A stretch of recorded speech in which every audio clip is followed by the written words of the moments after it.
Oh my god. Jesus. Hello everyone. Professional streamer?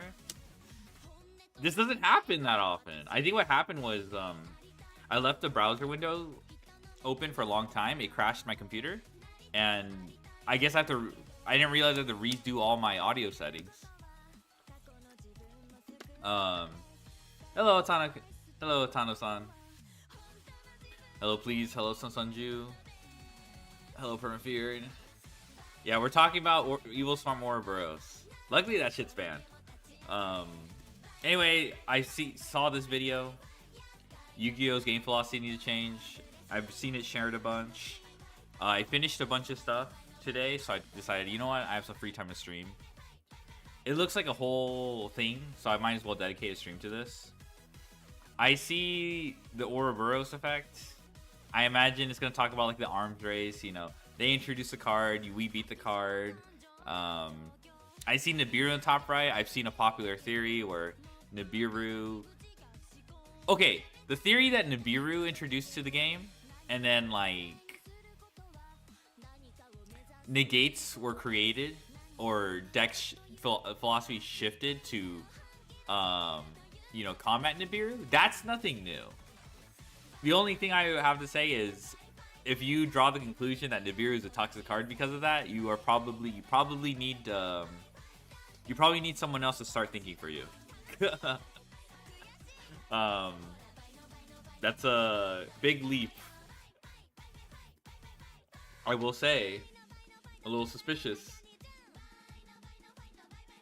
That's why I'm like, what the when like in some conversations people bring up Droll and Nibiru in the same conversation in Genesis, I'm just like, bro, you need to like I don't know where you got. I don't even think you played the format, bro. Anyway, enough Nibiru glaze. Well, let's just check out this video. All right, so we have Ash Blossom, we have Shifter, we have Lancia, we have Poplar.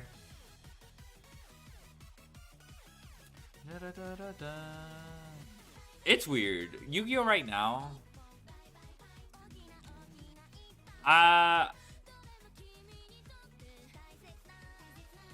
It does feel like, you know, Imperm Veilers and Ash don't feel like they do anything, but it's not all the time.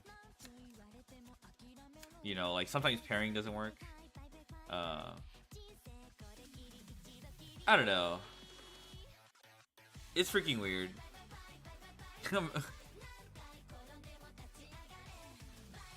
we did have recently Snake Eye Malice Master Duel.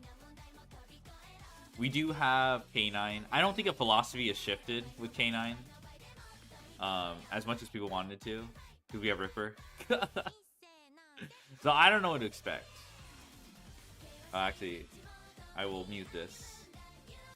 Alright, we'll listen to this. Game reaching a boiling point recently. It's about... This is a video that I always had the intention of making, as I'd already started penning it a year ago. This video was nearly 30 pages in its original draft. It is now well over 60. With frustrations in the game reaching a boiling point recently, it's about time to get this out. We need to address the issue with the very philosophy of how Yu-Gi-Oh! I wonder if he's like saying like his frustration with the game, or like in general the frustration. I feel like there's not that much frustration. Like people do complain a lot on Twitter or whatever, but you'll also have like you know, pro players, you know, but people still engage with the game online anyway. I don't know. K9 Izuna, like okay. Always operated as a game. This isn't a newly discovered fact. It's something that's been building up for years. It's why I'd already begun. I don't know. I don't know. Like I think with like I don't really vibe with the idea of like it's finally reaching a boiling point. Enough is enough, or something like that. I feel like people have been saying that for years. I guess it could get worse next year. I don't know, but we'll see. While the issue of non-games has led to discussion about the game as a whole, this is an issue that's relevancy has gone in and out in cycles. It's part of the problem, but not the whole thing. The problem with Yu-Gi-Oh's philosophy is that it operates to an effect like Ouroboros, endlessly chasing after its own tail. These sorts of non-game issues are an attempt to eat away at the very game itself. But it isn't just the cards that create non-games having this impact. It's the very things they're seemingly meant to counter. It's the idea that by both sides existing, that the existence will ultimately equalize the game's health, when in reality, all it does is create varied ways for the game to be unhealthy. This was something I'd been putting off. debating if it was truly worth making, since for a time I felt the game was I'm not trending gonna in a much better overthink the direction, pairing and with of me not really feeling a concrete Shifter end and for the script, Lancia. it felt as though it would end up being a moot point by the time I'd actually covered every detail that I wanted. However, with the TCG September I'm just ban list gonna and the treat it fallout of as its consequences symbolic. leading to an emergency list to patch the game, it's become clear to me this video has to be made. Because while I thought the game was trending towards better design in general, it's still evident Konami doesn't seem to care about taking actions for the sake of the game's long-term health. Because of that, I feel an obligation to make this video. Because it needs to be explicitly clear once and for all. Konami's approach to shuffling a deck doesn't change the game for the better. It only makes it more frustrating that they left certain cards in the deck. So my only intention is to make it loud and clear with this video. Konami need to actually analyze the damage they continue to perpetuate towards this game's health. Yu-Gi-Oh! Is one of the best games in the world, but they certainly don't run it like it is. Maybe you're thinking to yourself, it's just a TCG ban list. Just play Master Duel or the OCG. This problem is That is absolutely not what I'm thinking. I'm like, I think, okay, I have, okay, I'm not gonna be saying like this is probably gonna fall on deaf ears, but I feel like a lot of these design choices are pretty intentional. So I feel like even pointing out like, yeah, I don't know, the criticism that Konami's running the game into the ground has been gone on since with every fucking new mechanic that's introduced. That happens, and it actually does impact, right? But somehow the game manages to survive, like a certain cockroach named Maximus. I don't know. It's just we'll see. I feel like this is just gonna be more like also like the hello KBJ. Also, I don't know. It's just more like self-fellatio in a way, not self-fellatio, but like circle jerking around the whole like game design. Konami's not a Yu-Gi-Oh's not a well-designed game and all that stuff. Like I've been hearing this for years, so at this point I'm already like over it. Whatever. It's like okay, yeah, there's bad design everywhere. And they drag their feet to ban them. Like I don't know, it's just oh, ban list didn't address every single issue. Okay, welcome, join the club. Can things change? Maybe there's some signals for change. We have the Genesis format. We have that one emergency ban list that banned a bunch of floodgates. So it's, but I don't know. Maybe addressing the floodgates isn't enough. I don't know. Maybe he has a point. But I don't know. The thing about like this game being like has structural issues that need to be addressed. All right. I don't know. I'm also interested if he has any solutions because usually a lot of people don't. I think it's good to point out, but 2 hours of okay, if it goes on for like 2 hours and there's like nothing like beyond insightful, be high like I don't know, if it doesn't build up to anything, I'm just like whatever. Isn't exclusive to the TCG. It's in fact worse in these two because of their track record. I have zero faith in Konami as a whole to manage this game's health. They apply the very same ineffectual philosophy everywhere you go. It's just a matter of picking your poison, and I don't think you should be picking poison, I think you should be playing a card game. The very philosophy the game is predicated on needs to change. Now more than ever, it's abundantly clear how bad it is. If Konami refuses to acknowledge this fact, their continued negligence will only damage this game further. See, the only I hear this all the fucking time. And balance I've seen from Konami is in making Genesis, a new format that's recently come out. That is true. Specifically structured by and for a Western audience. It also helped by Genesis communicating their changes and stuff like that. They also, the initial ban list wasn't like that. Like, I mean, it was thought out, but obviously there's holes, and they understood that too. They made sure to say like, oh, the players, send in your deck list, so then we can also collect data. So yeah, Genesis for sure. But that's also like a Konami of America thing. It feels. Doesn't feel like I don't know, like it's probably a diamond in the rough compared to all like Konami's like handling of this game. Showing a much more level-headed approach to game balance. But even with this breath of fresh air, the fact of the matter still remains. Yu-Gi-Oh! At its very core needs to change. Because Genesis isn't Yu-Gi-Oh! It's a form of it. And if you have to make different forms to wring out any enjoyment, you're only ignoring the truth. The game doesn't need to... What? I feel like having multiple formats is like also like having more opportunities to play Yu-Gi-Oh! Is like a good thing. I don't know if I like this. Reset. It just has to acknowledge its flaws and take genuine action in resolving them effectively. Other than Genesis, Master Duel's events have made it very apparent they're directly aware of how certain cards harm gameplay. Yet, when it comes to running the core game, they will bury their heads in the sand and pretend like nothing's wrong. I'm not gonna mince words. Whoever is directly responsible for decisions made in running this game is genuinely failing it. When there are clear examples of knowing better, Oh my it god. becomes inarguable that they genuinely don't know what they're doing. So let's start by talking about the biggest elephant in the room. I'm sick of seeing archetypes be hated from frame 1. I hate that every time I see a set of new cards, instead of thinking of the unique playstyle of the archetype or the themes in its artwork, I'm immediately forced to grapple with the reality that the deck in question is going to be hated for a card that isn't even a part of its archetype. Being able to take advantage of an existing unhealthy card. Okay. Okay, I'm just gonna... And as a result, ensure their reputation will be filled with nothing but disdain. Oh, an archetype where all their monsters have different types? There can be only one deck. They all have the same What type? the fuck? Yeah, Art Mage. I know they can play. There can be only one, but you've got to be so fucking. You have to make a bunch of leaps of logic to immediately see them as a TCB deck. This is why I hate the Vanquishable TCB Turbo discourse. It's a funny meme, but if you genuinely see that deck as literal TCB Turbo, like I think you have literal brain rot. You need someone else to do thinking for yourself for this. That's... Oh my god, what's this one? What does he have for this one? What doozy am I gonna see? Rivalry deck. All your Really rivalry deck? Uh,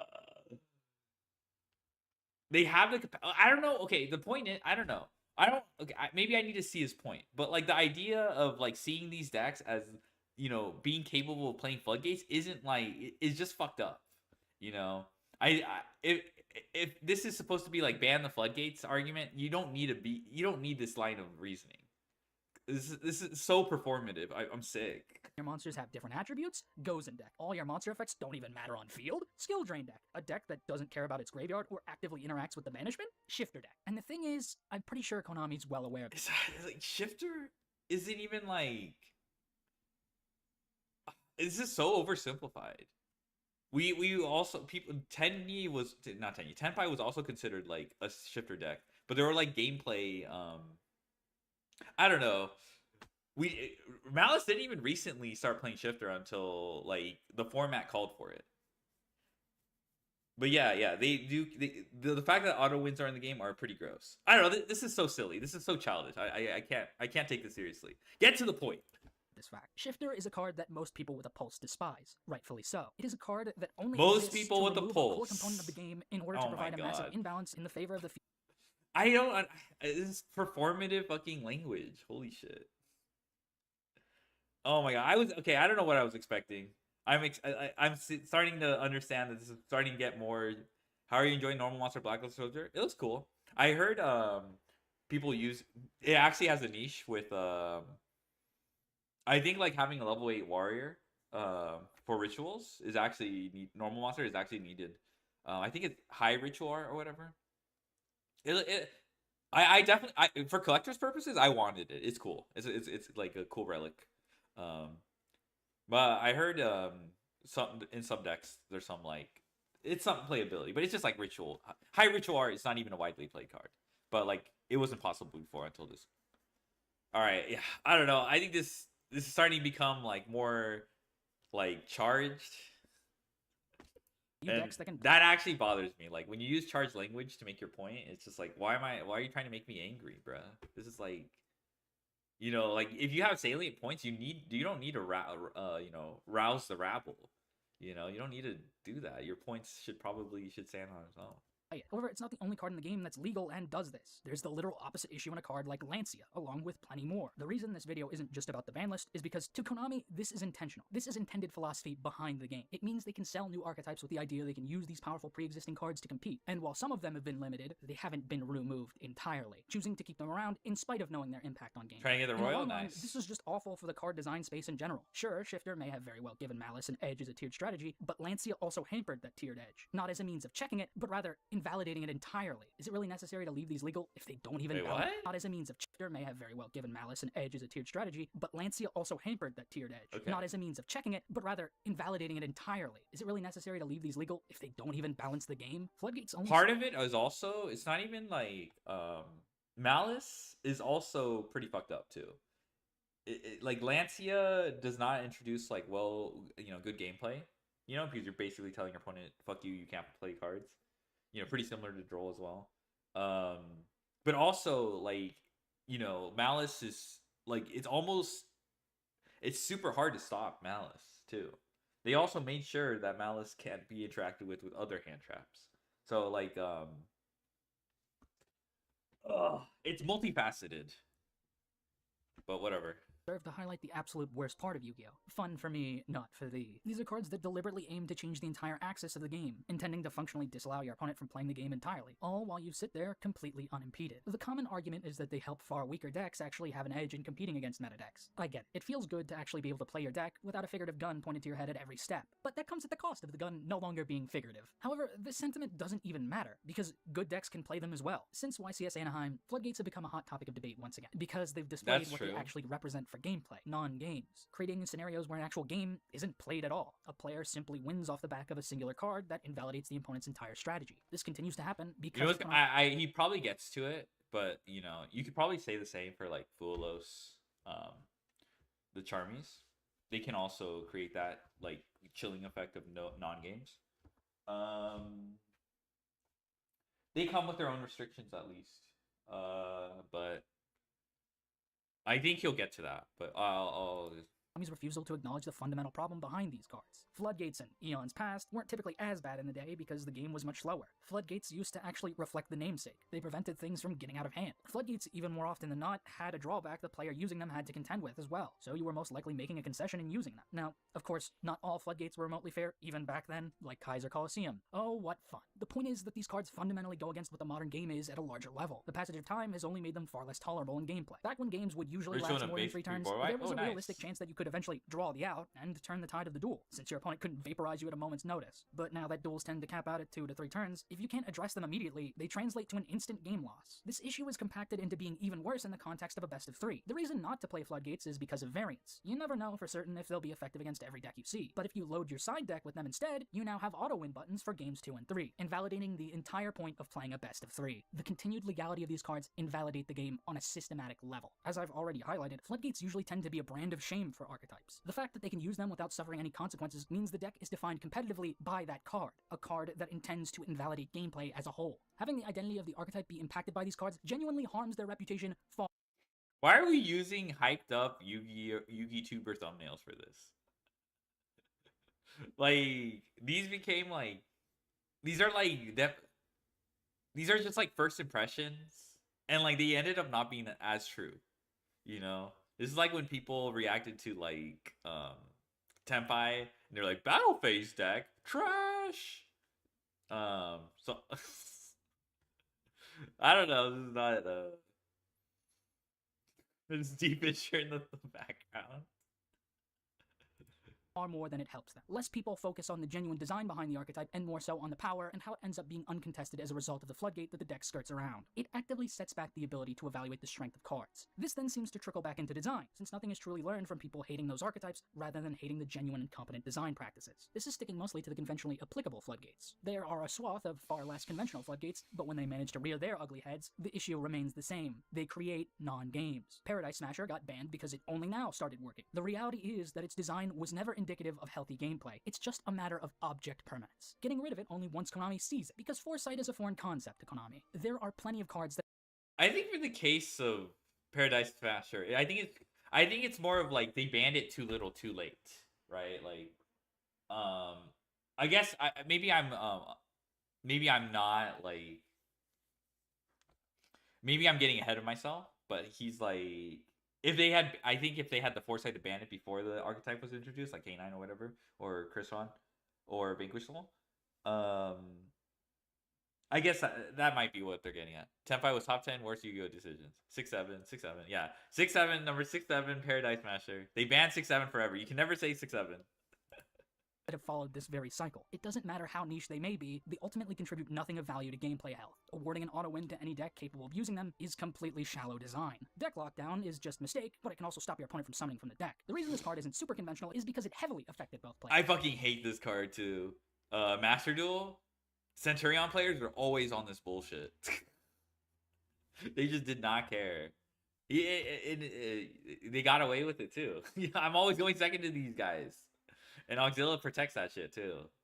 That was foul.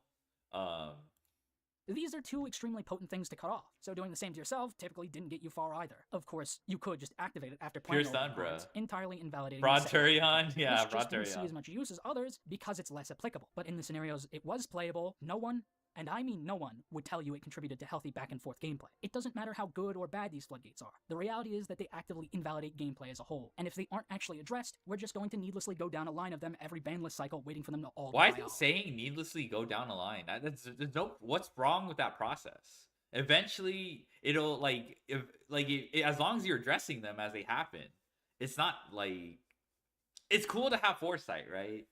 You know, when it comes to TCG, oh yeah, OCG, we can observe OCG players doing that, and then you probably have that. But like, I don't think it's. I think it's fine to just like wait for it and then ban it. It's just really fucking sus when it's just like, okay, new product is coming or something like that, and we've already milked the earlier product. Okay, we're gonna ban the floodgate that the earlier product was using, and then it's like, okay, what the fuck? It took too long. I guess for Duelist Cups too. I don't know. I think you still kind of need to take action. You need evidence at some point. You know, like I think I can still sympathize with people who don't want to play Duelist Cup with Beatrice, but I still think you can do anything you guys, but what you we can do and what's viable are different. That's true. That's true. Yeah, what's viable, what's called ebbs and flows, with the current decks or the metagame or whatever. What people come up with. Like, okay? I just found out about Alan Version Search Heavy Slump like a week ago. We all know that card is like fucked up or whatever, but like, are we gonna be like ban that beforehand? I wouldn't blame people for waiting until that shit actually performs. It sucks that you probably have to perform an event, have to play an event that will like have that card participate. But I feel like to take action, you need evidence. So I don't think this is a terrible. It sucks though for the participants though. I will say that. Like having to play full power Fiendstones with Beatrice, that's fucking nasty. Imagine a format without Beatrice. What you keep hitting problems, eventually it's not gonna be viable. That's fair. Yeah, you could do that. Yeah, that works. Yeah. The very ideology behind floodgates is anachronistic. It's a question as to why do we still have them around if they aren't even appropriate for modern design standards. The simplest answer I can think of is that they're blanket solutions, structured to patch flaws with the game that Konami can't be bothered to genuinely fix. If you go by the logic that they're meant to give newer or casual players an easier barrier to entry and play, since they simplify games, well, I have news. That isn't addressing any of the actual barriers to entry. Even then, this doesn't work. Say, for example, I'm someone who plays the game casually. I decide I'm going to spend this limited time off work getting invested in one format. I commit to learning the meta, learning how to play a deck that I really want to play in the format. I've taken time aside to take the game seriously, because I like the game itself and have made a commitment with the freedom available to do so. Then what I'm greeted by in gameplay is cards that convince me the game isn't taking itself seriously. If I become disillusioned with the game, do you think I'm gonna keep buying product for it? Sure, maybe I could just call it quits on taking the game seriously. Go back to playing casually and investing less in products. But this game has a competitive scene. It has a world's competition for multiple different formats of the game. The existence of these cards hurt that scene. The scene that is responsible for your profit. Do you want to make money? If you want. Okay. Oh. I'm 90% sure the competitive player base makes up a fraction of a fraction of a fraction of the player base. I don't think they're the money makers. They're the active people that you basically have bought into the game and will put up with all of your bullshit. That is like, oh my god, this person does not understand how small this bubble is, and that's fucking frustrating. It's like merchandising, licensing. Oh my god. Oh, why did they pander to DM? What do you think, bruh? Oh my god. It sucks because the person who would want to watch this is already going to agree with most of this stuff. So they're not going to realize that either, too. Like the audience for this is not going to realize. So that's why I said it's like self-fellatio or like a circle jerk. It's like, yeah, you're just preaching to the choir, to the people who are going to like, okay. to appeal to casuals in gameplay, you have to establish a format that accomplishes that. Or, better yet, actually address the core game's philosophy woes so casual players can play a game of actual Yu-Gi-Oh! Without being overwhelmed. Why would anyone invest in a game that actively disincentivizes becoming invested in it? It's not going to make someone casual get invested in playing on and off. If anything, it's just going to make them disinterested from ever sticking to the game long term, likely to just forget it and move on to another hobby. Is it really sustainable to rely on a market of people that never commit to your game over a market of people that One thing already... that also comes up, and I mean, I didn't really look into it, but you know, like microtransactions. I'm not saying like master duels, like gem deals, are that spectacular or like worth paying for, but I think in general, like a lot of microtransactions, it's not necessarily the whales that are keeping it afloat, though they probably help, but it's like you have a vast number of people willing to, I don't know, if you have a vast number of people willing to pay $1, it probably overwhelms the whales who are willing to pay thousands, like just by virtue of, like, you know, population. So you don't even need someone super invested to make money off them. Like, you probably just need them to make 1 or 2 purchases. Maybe eventually they'll make it into a habit and become a whale down the road or something like that. That's probably, you know, I don't know, some Skinner box gameplay, like tickles the mind. But I feel like you could still make money off casuals that just buy in a little bit, and then, you know, they rotate out or something like that. So, I think that's just something, I don't know. Maybe our minds are not wired to be able to understand the volume of people. But I think it's easier to comprehend whales, right? But they probably get dwarfed by the amount of people who just do one or two small microtransactions and then fuck off. That's just something to think about. I don't have any evidence for this. I remember that's how people. Maybe the model has changed since then, but yeah. Be committed no matter what. I feel like it's business 101 to operate for the benefit of an existing majority rather than a fictional minority. Existing majority, fictional minority. Okay, you need to define these, guys. I think League of Legends is dying true. You haven't defined. I think if we're assuming the existing majority is the TCG competitive player base, that is absolutely not true. At the expense of said majority. Is that when people that Konami like specific floodgates products have for zero supermarkets? interest in engaging with gameplay. Every time I see someone mention liking them, their reasoning is the game sucks. If the game sucks, don't play it. If this design appeals to people that don't want to play your game to begin with, don't America? design Yeah, I'm pretty that. sure. Why would anyone stick by a game like that they can't take their enjoyment of seriously or ever? like It isn't going to wholesale, make someone casual get invested. If anything, it's just going to make them disinterested from ever sticking to the game long term. Is it really sustainable to rely on a market of people that never commit to your game in the first place? I feel like it's business 101 to operate for the benefit of oh an my god, existing stop with the majority rather business than a fictional 101, LARPing, fucking. Oh my god.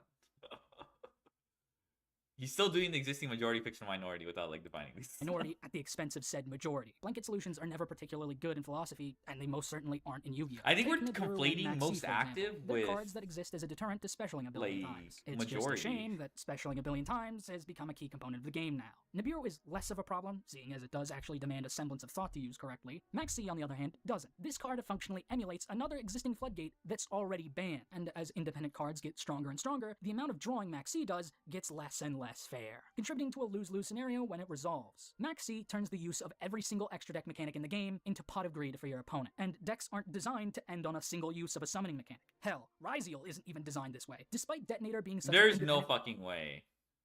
There's no fucking way. This is the deck that actually punishes you for fucking. This is the deck that actually punishes you for that. Because a fucking Star Ryzeal, fuck that card. Insane card, passing on just it is not remotely respectable. Because if decks were. There's no fucking way we're saying that. Shut the fuck up. Oh my god, this video. At least say something like, oh, passing on like Silhouette Rabbit with a trap or something like that. Shut up. Oh my god. Oh. Able to reliably contest a 7-card hand with a single card. Okay. I get if he's saying like you still have the capacity to lose if you pass on Detonator Cross or whatever. But like just use a better example. You don't need to use hyperbole to make your point.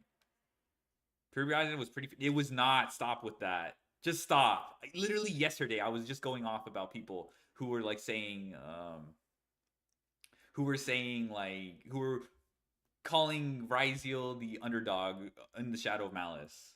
that would be an entirely different problem for game balance. Maxi is a card that invalidates 99% of the game's design. It actively invalidates the integrity of the game itself. This is not a card that balances the game. It is a card that imbalances it entirely. It is the card game equivalent of Brawl's tripping mechanic, where if it goes through, the actual competitive edge is lost completely. Although Nibiru isn't as potent a floodgate as Maxi, as time goes on, it feels more and more like one. The very same thing that happened to Maxi. The existence of this card does nothing more than guarantee that any deck that doesn't have an answer to it before 5 summons is unplayable on a competitive level. Of course, the alternative.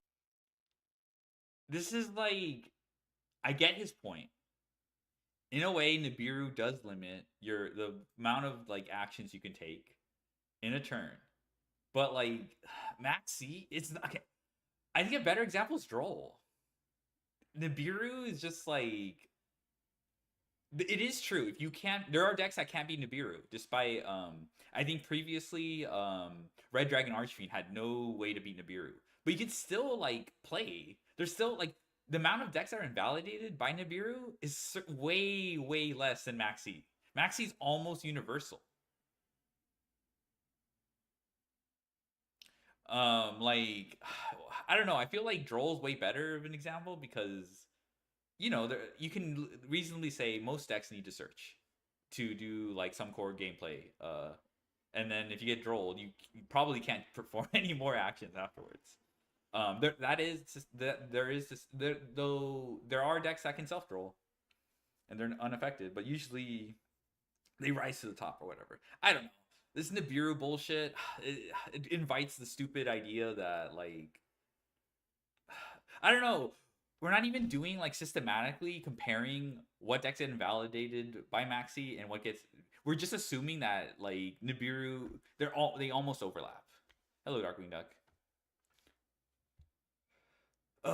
And there's definitely a lot more decks that can play under Nib than Maxi. I don't like this. Really arbitrary barrier to viability. I guess. I mean, if a deck special summons, you should reasonably cap that number of special summons, you know? Like, I don't know, most decks, okay. I'm okay with people saying, like, Konami has designed decks around Nibiru to beat Nibiru. That's fine. But, like, that's not what he's saying right now. He's saying Maxi and Nibiru operate on a similar level where they prevent the viability of decks. But the if you were to do a survey of which decks get invalidated, I'm 90% sure Maxi completely outperforms. Nibiru is probably right now it's not even in a good spot this format. You can probably name like a bunch of like, I know it's not equal between decks, but yes, but what I'm saying is the decks that are invalidated by Maxi are way more dwarfed than Nibiru. And I think just treating this as some hypothetical without actually looking, he's trying to be like, oh, this is a structural issue within the game. But if you're not even applying this insight to the game itself, you're just doing this hypothetical bullshit and just saying, oh, these are almost 1-to-1 if you don't think about it. Like, I understand what he's saying, like, but I think it's bad. I think it's bad logic. If you turn off your brain, you're just going to be like, okay, yeah, that makes a lot of sense. The alternative to not losing to Nibiru is making said deck insanely resilient to being Nibiru'd. We've seen how that's not exactly the easiest solution to crack either. Just think about Sword Soul and how Barone was more about insulation against Nibiru rather than about being an endboard. This deck didn't even insulate against Nibiru. You could just Nibiru them before Barone. Ryzeal Cross being insulation against Nibiru. Decks making app. That is actually true. Yes, Cross can do that. It's also almost every fucking fair hand trap as well, too. Before the 5th summon to, you guessed it, insulate against Nibiru. This is a paradoxical Ouroboros effect on game design. What is this? What am I clicking on that? Oh, OCG times. When is this? Oh shit, they're revealing the limit over collection. Cross can take a fat game. Oh, I hate Cross. Oh my god. Like, I think you can reasonably balance decks around Nibiru. I don't think you can I think it's harder to balance a deck around Maxi. Like, you actually have to make everything so pushed to make a deck beat Maxi versus Nibiru. 20th? Okay, hello, Yusine. Hello, Atano. I'm excited. Okay. Oh yeah, I see it right here. Okay, we're definitely watching this. That is an. Oh fuck. Oh no. Buh. Hello, hold on. um. hmm, what is this? Puro.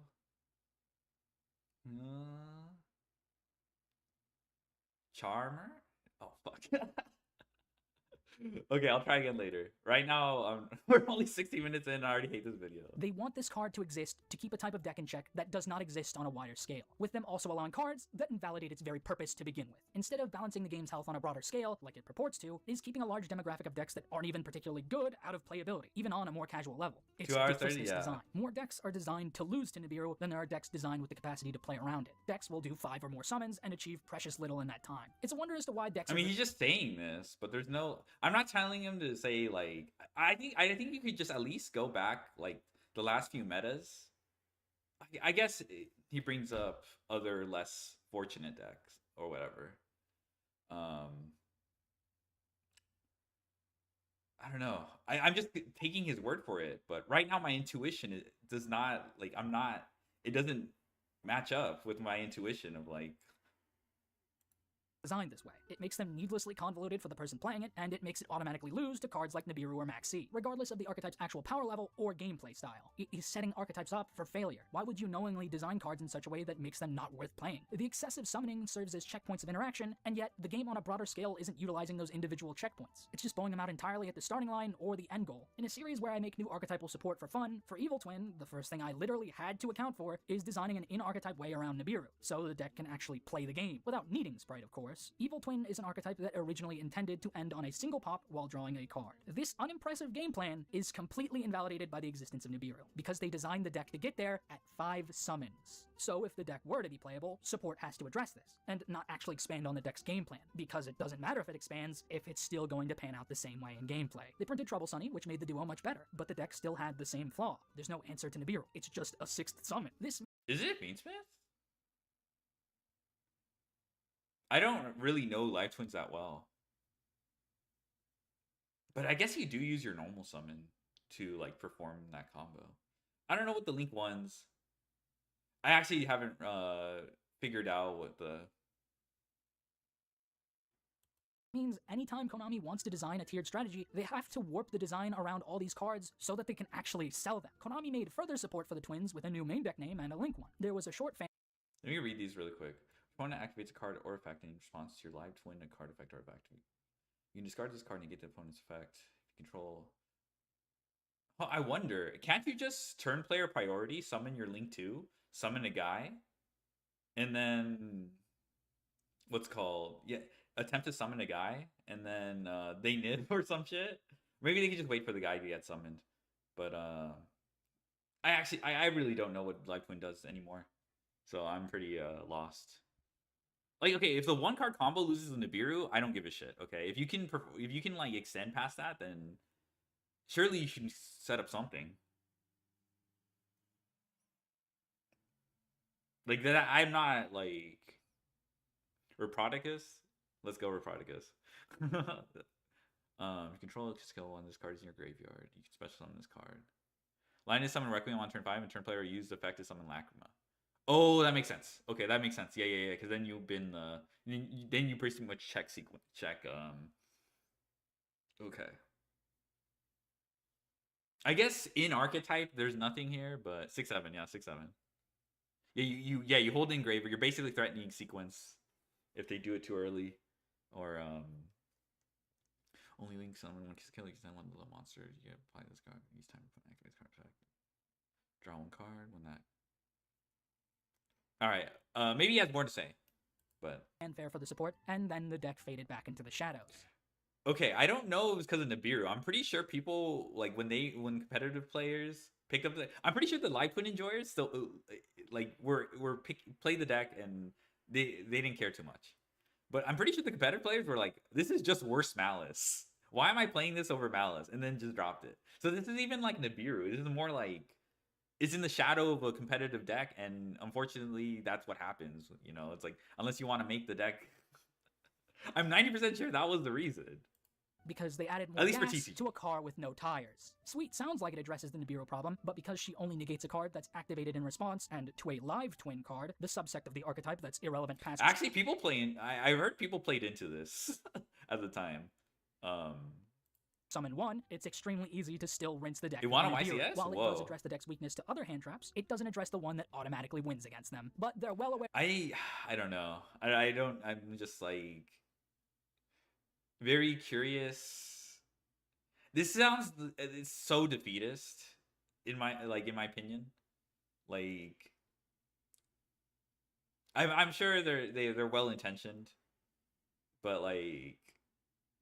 I'm sure there's a way to beat Nibiru. If it's just a 1-card combo and Nibiru checks it, so can most hand traps, you know? Just a 20 hand trap pile. They made a DD card that couldn't be more transparent about its purpose, letting the deck... Oh yeah, this is so obnoxious, actually. I'm just like, bruh. They just literally said, fuck Nibiru. Nibiru tax, so it actually has the capacity to play games. This isn't good for the general design space of the game. It's as though Konami are aware Nibiru's existence just invalidates decks that aren't... It beats Nibiru? Okay, so he's just defeatist, I guess. I'm not gonna be like... I'm just like, if you're gonna say with absolute certainty you lose to Nibiru, then like you better know your shit. Okay, you know, one less interrupt. Oh wow, the shame, the horror. Oh wow, I'm on one less interrupt. It's almost as if like, I mean, it kind of adds to his point. I don't actually know what his point is for the live twin thing. It says it sounds something super personal to him because he's the live twin enjoyer. Seems like he's talked about live twin before. But I guess he's saying other decks lose to Nibiru. And DDD got a Nibiru negate. So to combat this fact, we just design ways to negate it. We can't just ban Nibiru. That would mean Dark World Hand Loop FTK would be playable. Just ignore the fact we willfully printed an FTK. This all ties into a greater issue with the game as a whole. Oh, Nibiru is kind of gas against It doesn't work all the time, but Nibiru tribute your own guy, the cattle that they send you. It doesn't work all the time though. I'm pretty sure, but it like. Some people aren't prepared for that technique. Kill summon Lila Link 1, revive so make Requiem as 5. Ah, okay. The absurd power level of the game and the sheer refusal to directly address it. The ban list is how you remove the poison from the well that is Yu-Gi-Oh's card pool. However, Konami seems to have this impression that by dumping different poison in the well, that they can eliminate the other toxic substances. While you may not be averse... I will say, like, that ban list with Tier where they unbanned Macrocosmos and Deepfish, I don't know what they did. It was Macrocosmos. They, like, just released the floodgates. That was a fucking wild ban list. It wasn't a ban list, but to the poison they dump now, the continued use of this methodology will eventually lead... Literally no way to play around or throughout Nibiru? You can play around Nibiru? What? You just end on a half board. There's no way you're telling me. You can... Some hands could make Barone. I think Joey Chu did that. There's some hands that make Seal. It's just very different. What do you mean by, like, you can't summon Crimson Dragon? Nibiru prevents you from summoning Crimson Dragon or whatever, but you have a reasonable amount of interrupt. You have the trap. You have Drill Beam. Like, there's no way you're starving by playing under Nibiru. Like, don't tell me that. That's just... You can't make a Barone under 5. I think that's cap. Like, I'm going to be honest. Even if you don't make Barone or whatever... The deck has access to ways. You have Valor. Jesus freaking Christ. To a well poisoned to a point that there will be no one left that can drink from it. This belief has spawned from the idea that banning 1 or 2 cards isn't going to fix what is a widespread problem. But respecting Nibiru prevented me from Crimson Dragon approach combo. Is a non-solution, which continues to lead to non-games. The continued card design of summoning a bunch of guys doesn't need to be common design. Cards that invalidate that sort of play don't need to exist either. The game doesn't need to reset its power. Wait, what? Huh? Non-solution, which continues to lead to non-games. The continued card design of summoning a bunch of guys doesn't need to be common design. Okay. Cards that invalidate that sort of play don't need to exist either. The game doesn't need to reset its power level, it needs a damn grip on it. Too much of modern design philosophy is built on an Ouroboros principle, hoping that they cancel each other out. There's no dynamic scenario born from this approach. There's only one side that consumes the other. It's entirely artificial. It isn't fun, it isn't interesting, it's just dull. It's not gameplay, it's the complete and utter erasure of it. Dimensional Barrier is one of the worst cases of this mindset.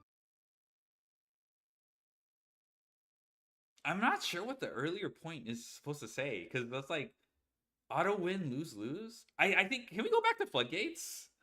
Like, are we calling Nibiru a floodgate? I mean,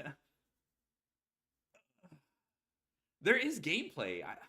Like Nibiru does allow gameplay. It's not D barrier where it shuts off like 5 out of 6 of your cards in hand. What is this? Where's Droll? It is a card that literally disallows your opponent from using a specific summoning mechanic, save for Lynx, which is only the case because the card was printed before them. Honestly, I'm surprised they haven't eroded it to include Lynx, with how little regard they have for game. Then they open Duster. Okay, if you just live in fear of Duster, all right, forever. Like I just don't understand. If you're just gonna be like, oh, I played around Nibiru and got punished by a separate card. I'm pretty sure Duster was already gonna punish you anyway. Like they could have had other cards to pair with that Duster. Like you could probably just end on Spirit and fucking tag out immediately to fucking Ultimate Spirit if you were really worried about Duster. There's a drill beam set in this hypothetical too. Gameplay might as well go the whole 9 yards. So many decks are straight up designed to use only one summoning mechanic, so D-Barrier is an auto win against a majority of the decks in the game. This card's playability only serves as an embarrassment to the integrity of running the game, willfully allowing a card that not only consistently sees play, but also consistently ruins gameplay. The fact it took this You long— sound like this guy, okay? Oh, my Life Twin loses to Nibiru. Oh, my Blue Eyes board loses to Nibiru too. Just like this defeatist mentality needs to, like, it just ruins these discussions. Like I'm trying to be as good faith as possible, but like I'm getting just like, I think just the community just doesn't even want to talk about the game in like to finally get rid of it in any format is a stain of incompetency. But this isn't the worst case of it somehow. Maxi is an indefensible card. If you defend it, you are quite literally the problem to this game. Maxi is a scam. Its existence is the equivalent of a restaurant selling poison it is a food scam. and an antidote to the poison separately. But instead of rightfully condemning them for knowingly poisoning— I really don't like the arms race of Maxi. Like, okay, Maxi exists. All right. Here's your panacea, Maxi. Okay, you hate Maxi? Here's your panacea for Maxi. Ash Blossom, called by. Cross out. They're also definitely aware of like Maxi as a centralizing force. Because you know that one card, that insect card that negates Maxi? I find it very interesting that they wouldn't put in 2-turn insect lock so you couldn't splash it. So it's really, I don't know, it's really weird. The way, I'm not going to say like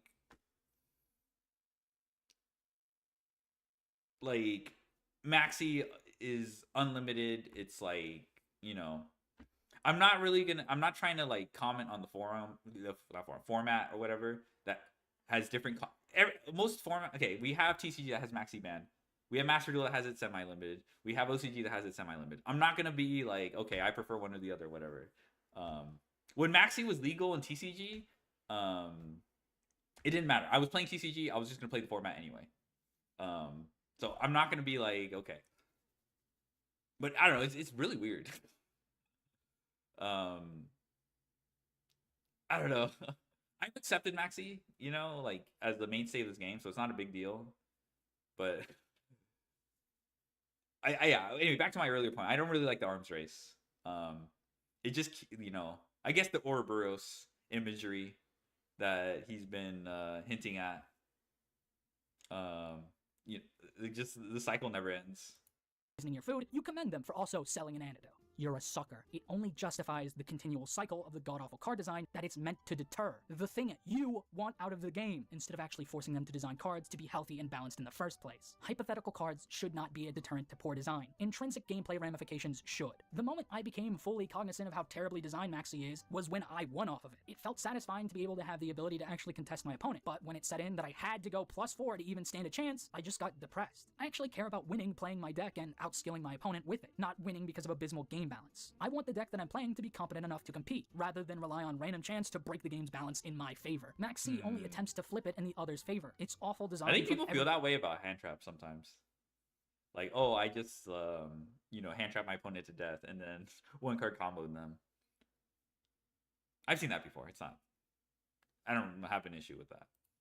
angle and should never be legal in any capacity of modern Yu-Gi-Oh! All it serves as is an excuse to perpetuate bad design habits. And if you actually want them to go away, this stain has to go with it. This game, as it is now, is built on the principle of mutually assured destruction. Konami just refuses to acknowledge that philosophy. Okay, this is cute. MAD? He shouldn't have done the red circles. He should have had somebody figure it out in the comments. Doesn't work in the context of a card game. Just because you and I both have nuclear weaponry doesn't mean we're not going to drop it on each other. In fact, if I drop it on you, unlike its real-world ramifications, you have to wait until after the bombs drop to respond. I think you can understand why that isn't exactly good game balance. Earlier, I mentioned the relation of Shifter and Lancia. These two provide another avenue towards non-games. Shifter is able to shut out decks that rely on the grave from playing completely, allowing you to curb stomp any graveyard. See, Shifter's a good example of like a deck that actually shuts down most decks. Why did he use that? It actually it's a through line from his earlier point about floodgates. Why did he use Nib? The Nib portion I don't feel was any insightful. I feel like Shifter was just completely just another Maxi like that would have just like strengthened his point. So dependent archetype into oblivion. The graveyard is an important resource that most decks use, so a card like Shifter being around to invalidate those is just bad for the game's health. Lancia is just the reverse of Shifter, entirely invalidating banish-centric decks, allowing you to curb stomp those decks. So we had a point. It's weird because the inverse, like if we're talking about like Lancia, Lancia isn't okay, right? If we had like Shifter is bad because it shuts down like 90% of decks. Inversely, you could conclude that Lancia shuts down the other 10%, right? Because, they can use the banish or whatever. That's not like... We could have easily had a, game designed so that Lancia was the punishing card and Shifter wasn't. It's weird, because it could have gone... I hate Lancia. Well, you play Malice. Of course you do. It's kind of hard. I mean, I don't think Lancia is like healthy or anything like that. Like, I wouldn't what's it called? I wouldn't care if it got banned or whatever. Shout outs to Artifacts. But I guess I just what I'm trying to say, its impact is inversely proportional to like Shifters. But when it does see play, it still contributes to that awful gameplay. It's just we see it less often. Game where Malice precipitated the cycle of both to create non-games. Just ban the whole artifact. You might go Eagle Pack cards, making it so they would also auto-lose to Lancia. This isn't a game of Yu-Gi-Oh! It's Go Fish. Whoever drops the nuke first wins. Counters shouldn't be silver bullets that kill on the spot. This philosophy only creates non-games in the opposite direction, which is still a non-game of Yu-Gi-Oh! There are so many cards legal in the game that do this, and Konami refuses to remove them unless they can't keep ignoring them. Any genuine competition is meant to be more like a boxing match, going blow for blow against one another, with each blow and guard building up to a back and forth, one that doesn't determine the outcome all at once. But at some point we started bringing weapons into the ring. Bats, then blades, then guns, and now full-on nukes. True. And because we're on a nuclear level, these sorts of floodgates are far more potent than they've ever been. But instead of addressing this absurd power escalation, it only ensures one player is susceptible to it. This isn't solving the issue of the game. It's only making it more apparent. But of course, floodgates aren't the only problem with card design and the game's philosophy. They're just one of many blanket solutions that Konami's trying to peddle as balance. Hand traps are another facet of modern-day card design. At some point, they became a prevalent part of the game. They're not officially called hand traps, it's simply a term that the player base coined. Konami themselves not applying a moniker to these cards leads me to believe they're just like any other monster in the game to them, despite knowing full well they're not. While the idea of hand traps existed since the beginning, it wasn't really until Ash where the I'll be honest, I think the concept of hand traps on a broader scale, with searching like the naming, I've accepted it, okay, but I really don't like calling them hand traps. But I've accepted it, like, just because it's the jargon of breathing, there had to be a card to curb it from getting out of hand. I'm 90% sure he's gonna say... I don't think he's gonna say hand traps are bad. I'm pretty sure he's gonna say they're not... they don't even solve the problem of going second, because you have to play so many of them. And maybe he'll say something about, like, if you open so many, you probably don't play Yu-Gi-Oh! Because you've hand trapped it to death. I imagine that's the... Also, but I do think, like, hand traps do kind of... like, deck building becomes a lot more... you have to dedicate... It could be any other non-engine, I guess, because other, like, I'm just going to stick to competitive engines for this, for the sake of argument, are more compact, so you have more room. But it does, like, having auto includes with like hand trap. Not every hand trap is viable. It changes from format to format, but I still think like there is some truth to like having deck building. With so many powerful cards in general, something like Ghost Ogre also made sense, being a way to pump cards that activate on field. This principle behind them is fine on paper, and usually in practice, since you were effectively trading a card from your hand in order to weaken your opponent's plays. There are a lot of people that kick and scream at the existence of hand traps in general, but they make perfect sense. However, it sucks because I think those people, like, it's just, if you don't know about hand traps in the first place, they come from hidden informations, and they don't appear until it's too late. Sometimes you can't do anything about it, but it does feel like bullshit that they happen. But I guess as you get more experience with the game, it's not a big deal. As they'd print more and more hand traps, the more and more cards that play through all of them would need to exist, once again creating an Ouroboros dichotomy around the game, making them go from a way to curb a deck's end board to a means of turning the game into solitaire, either ending your opponent's turn or losing the game for not stopping your opponent from playing the game. It's in part why one-card combos are so prevalent in modern card design, because if you get ashed, the deck still has to do something, which means other independent cards have to be just as impactful, which then means you have to be playing more hand traps with more potent effects to still prevent them from executing a game-winning combo. Creating this part of it is also the individual engines not losing to one hand trap is part of it, but also bridges too. He brought up Fiendsmith, but like I think Fiendsmith being able to do almost they can't do almost anything, but like bridging is also kind of an issue within the game. Like if you don't open Fiendsmith combo, but you can access it through Moon, and then you also have Fiendsmith combo on top of your engine. That also makes it so hand traps are less effective. So that's also something to keep in mind. It's not just like the one card combos being able to. I wouldn't say it not like it's like how to describe it. The issue is more multifaceted, but I'm curious if he brings that up. It's like, all right, I'll keep going. Volatile Ouroboros dichotomy to the game. There's very little nuance actually employed in balancing these two sides. Ghost Ogre is a card that doesn't see consistent play, and that's because it's not nearly as generically good as most other hand traps. The overabundance of hand traps paired with the game's design landscape has only encouraged playing more of these cards rather than less of them, entirely nullifying the initial balance that they had. You don't care if you spend half your hand on stopping your opponent, because the other half of your hand will just as easily snowball into a dozen cards capable of closing the game out. As time has gone on, more and more cards have begun to search 2 cards instead of 1. Early on, these used to cost you another card in hand, making them the biggest ash magnet. Oh yeah. Pendulum Call. Though I don't remember if Ash was legal here. TG limiter removal. These are pretty these, despite having the discard cost and like eating shit to Ash, I feel like they've aged pretty well. Oh, mostly on a mono para. This is actually new, right? On the planet, actively making them unappealing to play. While your opponent won't always have Ash, you will always lose to it every time they do see it. And since Ash is a core part of modern Yu-Gi-Oh!, you will see it, and you'll lose to it when you do. So now we're at the point where we can search 2 cards without discarding, making the scenarios where you get ashed less devastating. Matador. Add 2 arching cards from your deck to your hand. That's kind of funny. This highlights the obvious problem in following this philosophy in design. Just because Ash and the other hand traps exist does not mean you're always going to open all the cards you need to balance the game, meaning a deck skipping the Ash tax can suddenly become a game-winning difference. Relying on an unreliable means of balancing the game is an incredibly stupid balancing measure on its face. Adding more cards to artificially make it reliable still doesn't make it a reliable balance. It just makes it a gameplay nuisance that will perform its intended purpose sometimes, while setting gameplay back most of the time. Hand traps are all fine in a vacuum. They don't break the game in half simply by existing, but it's getting to the point where it's a problem. Despite the prevalence of Ash as a card, even it ends up as a format-dependent card, and it's genuinely a bad thing if she's not in the format. Ash is the most ubiquitous type of disruption in the game, so when it's suddenly not good, it's a sign far worse things are taking place in gameplay. Ash may not be in the average list, but a billion other format-specific hand traps will be, and they're not going to contribute to any healthier of a gameplay environment. This often leaves deck building in a miserable place, where half to even 2/3 of a deck... Okay, so yeah, he is mentioning the deck building. I think there's some truth to this. Yeah, like having your deck build being a bunch of hand traps can limit, what's called? I remember, is this the Josh list? No, this is not a Josh list.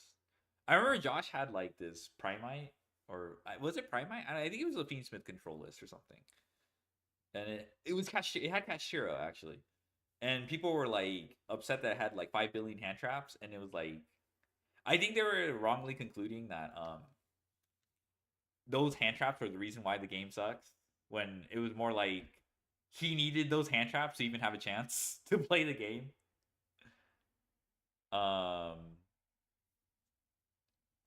What's it called? Um. Anyway, I like how I have to put it next. Is he using blue beam? This looks like a blue beam. Josh playing FS control. Yeah, but in TCG, he played it in the other Anaheim. I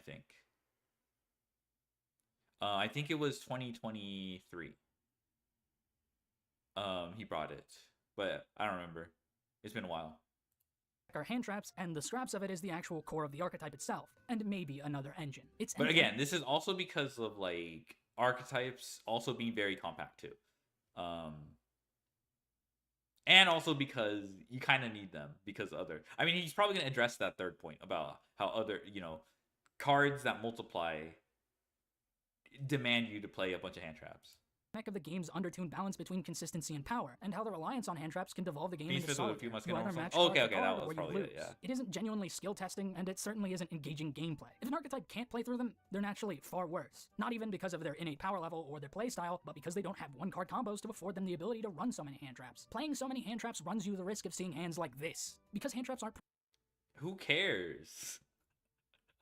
I don't like the this, ability to run so many hand traps. Playing so many hand traps runs you the risk of seeing hands like this.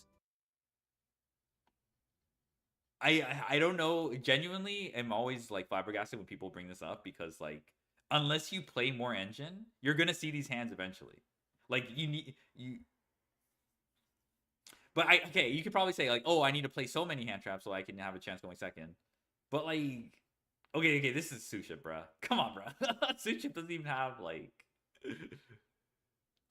Because hand traps aren't productive card design, and their inclusion is a necessity for the modern landscape, this demands engine cards with hyper-productive design. Otherwise, they can neither halt the opponent nor progress their own plays, reflecting the Ouroboros effect that one-card combos has on archetypes without them, creating a damned if you do and damned if you don't scenario. If a deck does a lot of searching as its primary gameplay loop, and you don't draw Ash, well, I have just the card for you. I hope you didn't want to use the game mechanic in the game that's entirely dependent on searching en masse. Droll has been cited as being a canary in the coal mine for certain formats, a phraseology that means... Now he brings up Droll? I guess it's a hand trap. It's nothing, considering the 50 other canaries that are already dead. Droll is a card that also takes us back to Shifter and Lancia. All of them are lingering floodgates. These are the absolute worst. Why didn't he use that with Maxi, bro? Why did he bring up Nib, bruh? I think he really wanted a Nib vent about fucking his Light Twin deck. First type of hand traps, since there is no way to counter them once they resolve. If we're assuming floodgates were genuinely intended to balance the game out... Like I said, I'm okay with people saying Nib's existence has introduced game design to create like decks I can play under 5 or still end on an interrupt through Nibiru. Now it demands that Nibiru needs to be paired for you to actually fully stop the deck. I'm okay with that, but did it really weaken this whole segment? Like the midpoint of this fucking segment. Also fall under this issue of reliability, since you still have to draw them, and worst of all, you have to be going first to even use them effectively. Fat load of good these will do you if your opponent's going first. So now we've printed them on hand traps instead, compounding the issues of both philosophies into one even bigger issue that, once again, fails to balance the game earnestly. This isn't a case of Jenga. The entire infrastructure doesn't collapse once they're removed. The infrastructure collapses once they become an integral part of the game's ecosystem, because they're designed to do something they can't possibly do. They need to be removed as a necessary part of the structure, and the game itself needs to address and reform around the changes proper. Droll just validates the design behind cards that search too, which then creates an Ouroboros effect, needing Ash and Droll to stop the cards that are only designed this way as a direct result of these cards being too prevalent in the game's ecosystem, leaving the game to actively consume itself, something it can't do. This then further validates design creep in general. How do you get around cards like Droll or Ash that can choke out decks at times? Simple, by printing searches that don't add to hand. Just skip that part and set it to the field. Oh, this is nasty. Actually nasty, bruh. I'm not saying because of Droll, it also dodges Ash. I could care less that it dodges Droll, to be honest. Also, it's not even setting the field. Also, with respect to Droll, it's also quick plays, activating stuff in the draw phase. And they I think they're very conscious of Droll too, because of that. They'll activate quick plays that add or perform an action. I think when I play Super Quants, I genuinely believe when you play Super Quants, the best starter you can open is E-Telly and draw phase, because you always beat Droll. Like it's insane. But yeah, I think they're conscious of Droll too.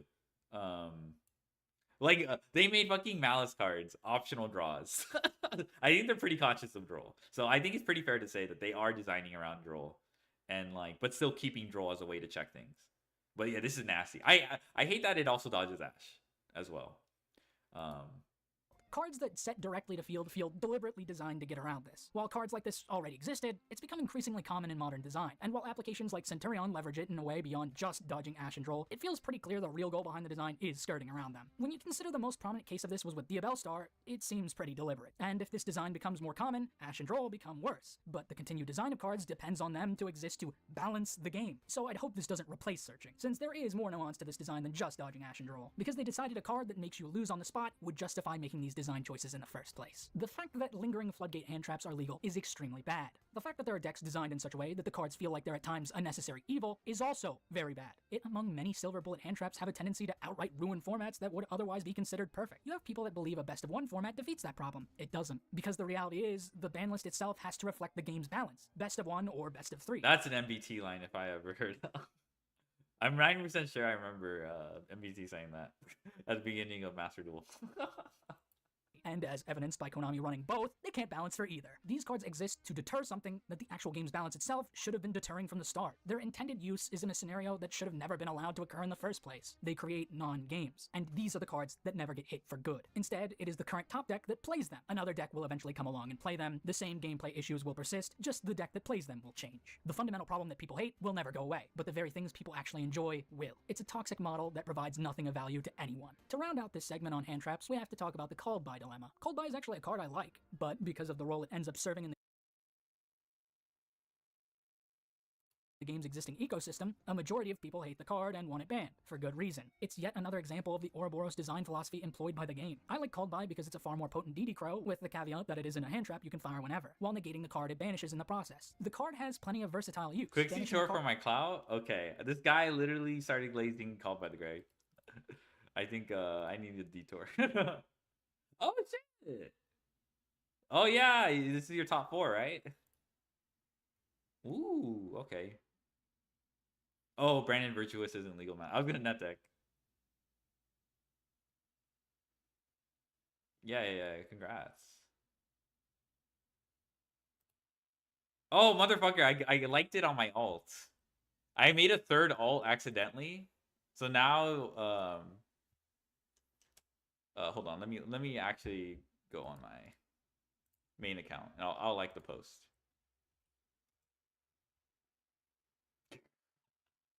There you go. Okay, we're boosting. I boosted you. There you go. Oh man. Now you have to like it on your other accounts. This account sucks because actually, you know what? I'm okay with this account. It sucks for different reasons. The account that I have on this that I signed in earlier has a lot of goon stuff, so I don't want to go onto the homepage. But it still sucks because my homepage for this account that I just made is all like right-wing shit. So I also can't really browse. But at least but yeah. I guess because it's a fresh account, so there's a lot of like sensationalism. Card that activates Engrave, or banishing a card your opponent's targeting Engrave for an effect, with the banishing of it causing their card to resolve without effect. There's a dynamic to knowing when to use the card and what to use it for, either preemptively or reactively. It's something that depends entirely on the dynamic nature of a game state. There's an actual element of depth to its use. However, That's really debatable. That's really debatable. I don't know. I feel like it also does the thing where like if you're trying to break a board, Called By kind of makes it difficult. You know, like it just empowers going first. Like if it hits an engine card going first, if not a hand trap, like it just makes it difficult. Finger, hello Ganu. Yes, get finger. Oh shoot, Satuna, thank you. Oh my god, thanks because of how for the most hand traps subscription. work, they discard themselves for cost. This allows you to call by Wait, said Ganu, hand trap did to you negate see? and Did you see KBJ got top 4 at a regional? When is the KBJ Azamina teaching?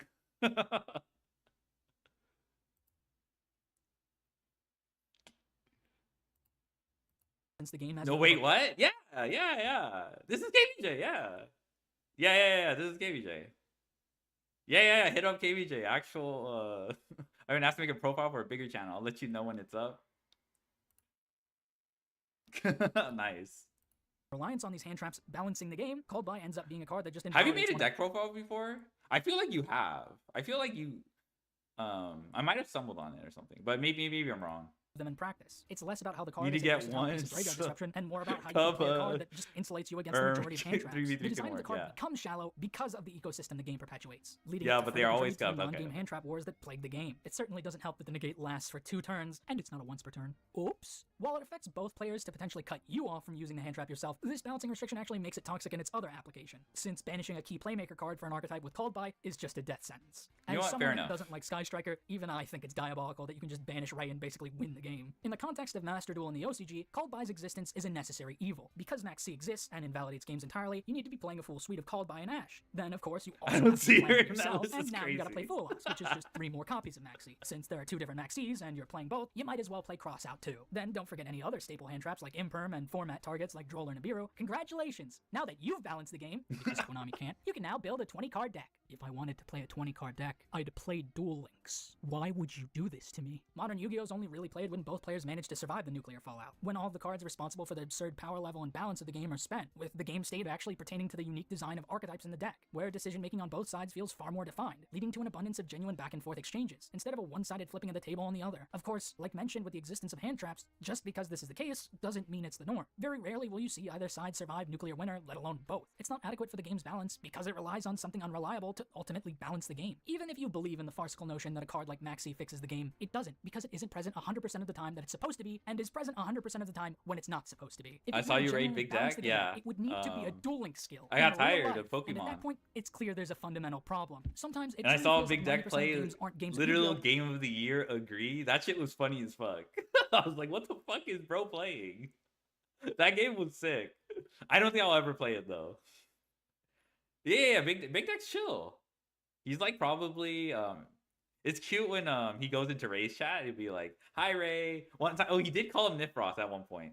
He accidentally called Ray Nifrost, and Ray's like, "I'll forgive you this once." Max D went. You know him? I don't like. We're like, we know each other in terms of like, I chatted with him in Ray's chat. Big Deck, Raymond Nifrod Die. Yeah. Big Deck. Yeah. He collabed with Nifty yesterday. Oh, that was that Peak or Repo? But yeah. He shows up in Ray's chat and he'll say hi. He's pretty wholesome. Big guy. I play Repo. Yeah. Big guy. Is there any OCG player video about Maxi? I only see English players hating on it. I mean, there's there's definitely like probably videos you could probably find on like Billy or something. There's that one guy. I forgot what was his name again? The one that everyone started parading around as like being novel. The one that everyone was like, "Wow, this is so incredible! What a breakthrough! An OCG player criticizing Maxi. Wow!" That guy, I forgot his name. Shane. I'm pretty sure this debate rages on in fucking forums, like in OCG forums. All right, like, so I'm like, you just don't see it, or people are just comfortable characterizing the OCG as a monolith. So they hate Maxi too. I'm pretty sure most people hate but don't care. I think that's. I mean, if you ask content creators, obviously they're gonna be like, "Fuck this card," It's not rage. It's just a thing you have to deal with. Oh, I don't mean rage, as in like. I imagine it's disgust. Bottom logic shit code. Oh yeah, that's right. I remember that. Bottom logic shit code. My Hero Macadamia Nuts. What the? Where both you and your opponent are fighting the game's balance in order to try and get to a game of Yu-Gi-Oh! And most of the time, you never do. The philosophy of combo is a problem in modern Yu-Gi-Oh! The nature of modern combo's design demands hand traps be present. Many times when a new set of cards is revealed, even if people okay, yeah, they don't bitch 24/7. Okay, they're not rhyme style. My bad. Sorry, I didn't mean to equate them to rhyme style. an insane combo that builds a mountain of advantage, all with the activation of a singular card. Something that doesn't remotely reflect well on game balance. But it's okay Bad cards, because a single yes. hand trap stops it from happening. But as I said, you can't rely on drawing a specific card to stop OMGQ, this. yeah, And we even just if you revealed could, those, why would you which kind of dates this. Like, he was still working on this when those fairy tale cards were. Those were like released like a week ago. Those are not. This is not like. choose to design cards when you don't want their effects to hamper gameplay on a regular basis. Modern Combo's gameplay is less like a string of actions taken based on player understanding of the game state or the deck itself, but rather how well you can recollect a spreadsheet, leaving the playstyle to solely feel like a predetermined linear process, with excessive tedium thrown in to mask its shallow depth. Combo wasn't always like this on a fundamental level, and that's because Combo as a playstyle, like most things in the game, have been streamlined to a point of losing its identity, leading to the infamous no-joke 30-minute turns with very little regard for actual design balance. Modern Combo decks really just feel like archetypes designed to mindlessly spin a wheel for an excessive amount of time, with the act of doing so being the reward for playing them, rather I than feel like that's a little bit disingenuous.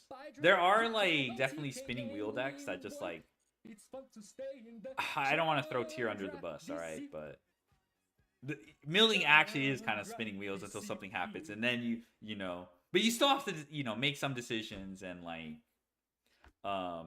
play around hand traps and stuff like that. I'm not gonna like it is if you have no clue what to do when they start comboing you, it probably glazes over you, and you probably don't want to engage with that kind of gameplay in the first place. So that I kind of understand. Is your body ready for stage 2? No, I have to haul my ass to an interview. any genuine gameplay nuance. It's shallow and shows a clear lack of respect for player intelligence and, more pressingly, time. Combo Lack of respect for player intelligence? What the fuck is this guy saying? Is he really imagining like combo players as a drooling mass of what is bro saying? I just like you could just say it takes a lot of time to sit through a combo. You don't need to freaking do. Oh my god, bruh. I don't like the charged language in this. Okay, we're 40 minutes in. We're almost there, but going on and on creates long periods of waiting. Since turns can go up for upwards well past 10 minutes, with multiple cards activating and resolving, it makes the game's flow noticeably bloated. Something people neglect is the fact that reading and reading comprehension are two separate skills. Thank you. People always say, like, read the card, read the card. Okay, I read the card. Now what does this thing summon? I fucking, like, reading comprehension? I don't know. This should be obvious, all right? Have you ever, like, read something, a paragraph, like, had a reading assignment? You read the page, and you're just like, what the fuck did it just say? So you read it again, and you're still, what the fuck did it just say? So you read it a third time, and you're still, like, fucked up. So you Google and be like, oh, okay, thank you, Spark Notes.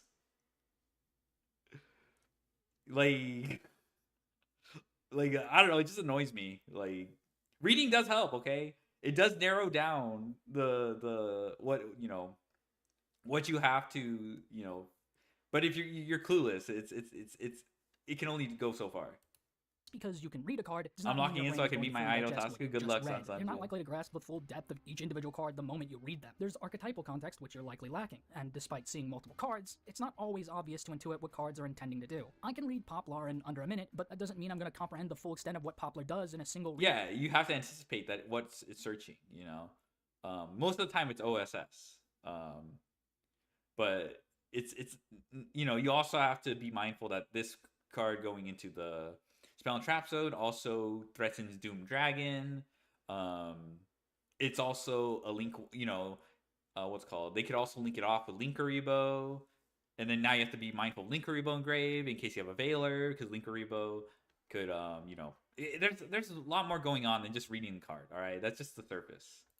Over. Poplar has 3 separate effects, something that's become increasingly common in modern. Are you so much better when Poplar's activating first cards in effect is MD? to special summon True. itself when added to hand by an effect. This gives you the implication the deck can add Poplar to hand, something that's not really shocking. This means knowing about Ash without necessarily knowing Ash exists, as well as Bonfire, which can get Poplar without using up your normal. Of course, then you have to know about 1-for-1, which can summon out Ash and also get you into Poplar without spending your normal. Then you have to think of any other card that could possibly achieve this as well. Then we have Poplar's second effect to add an archetypal spell trap, which means you need to know every spell trap that it can search. At least, that's assuming they're all worth playing, which may very well be a fact. factor as to why some cards end up being unplayable. But of course, you have to realize the direct correlation between these two effects. How the deck is aiming to summon this out Kill without that knowing to then Poplar. perform this search. Then there's Poplar's third effect, placing a card in the spell and trap zone if it's sent to grave. This makes you aware of the archetype's gimmick of placing monsters in the spell trap zone, leaving you to wonder what and how the deck intends to interact with this design. Is it just a resource for another card? Is it to achieve some sort of unique game plan? And that Ash, Should I be okay. worried about more cards being put in the spell and trap zone? Is that gonna happen to me? All of this Oh, he mentioned Doom Dragon too. Nice.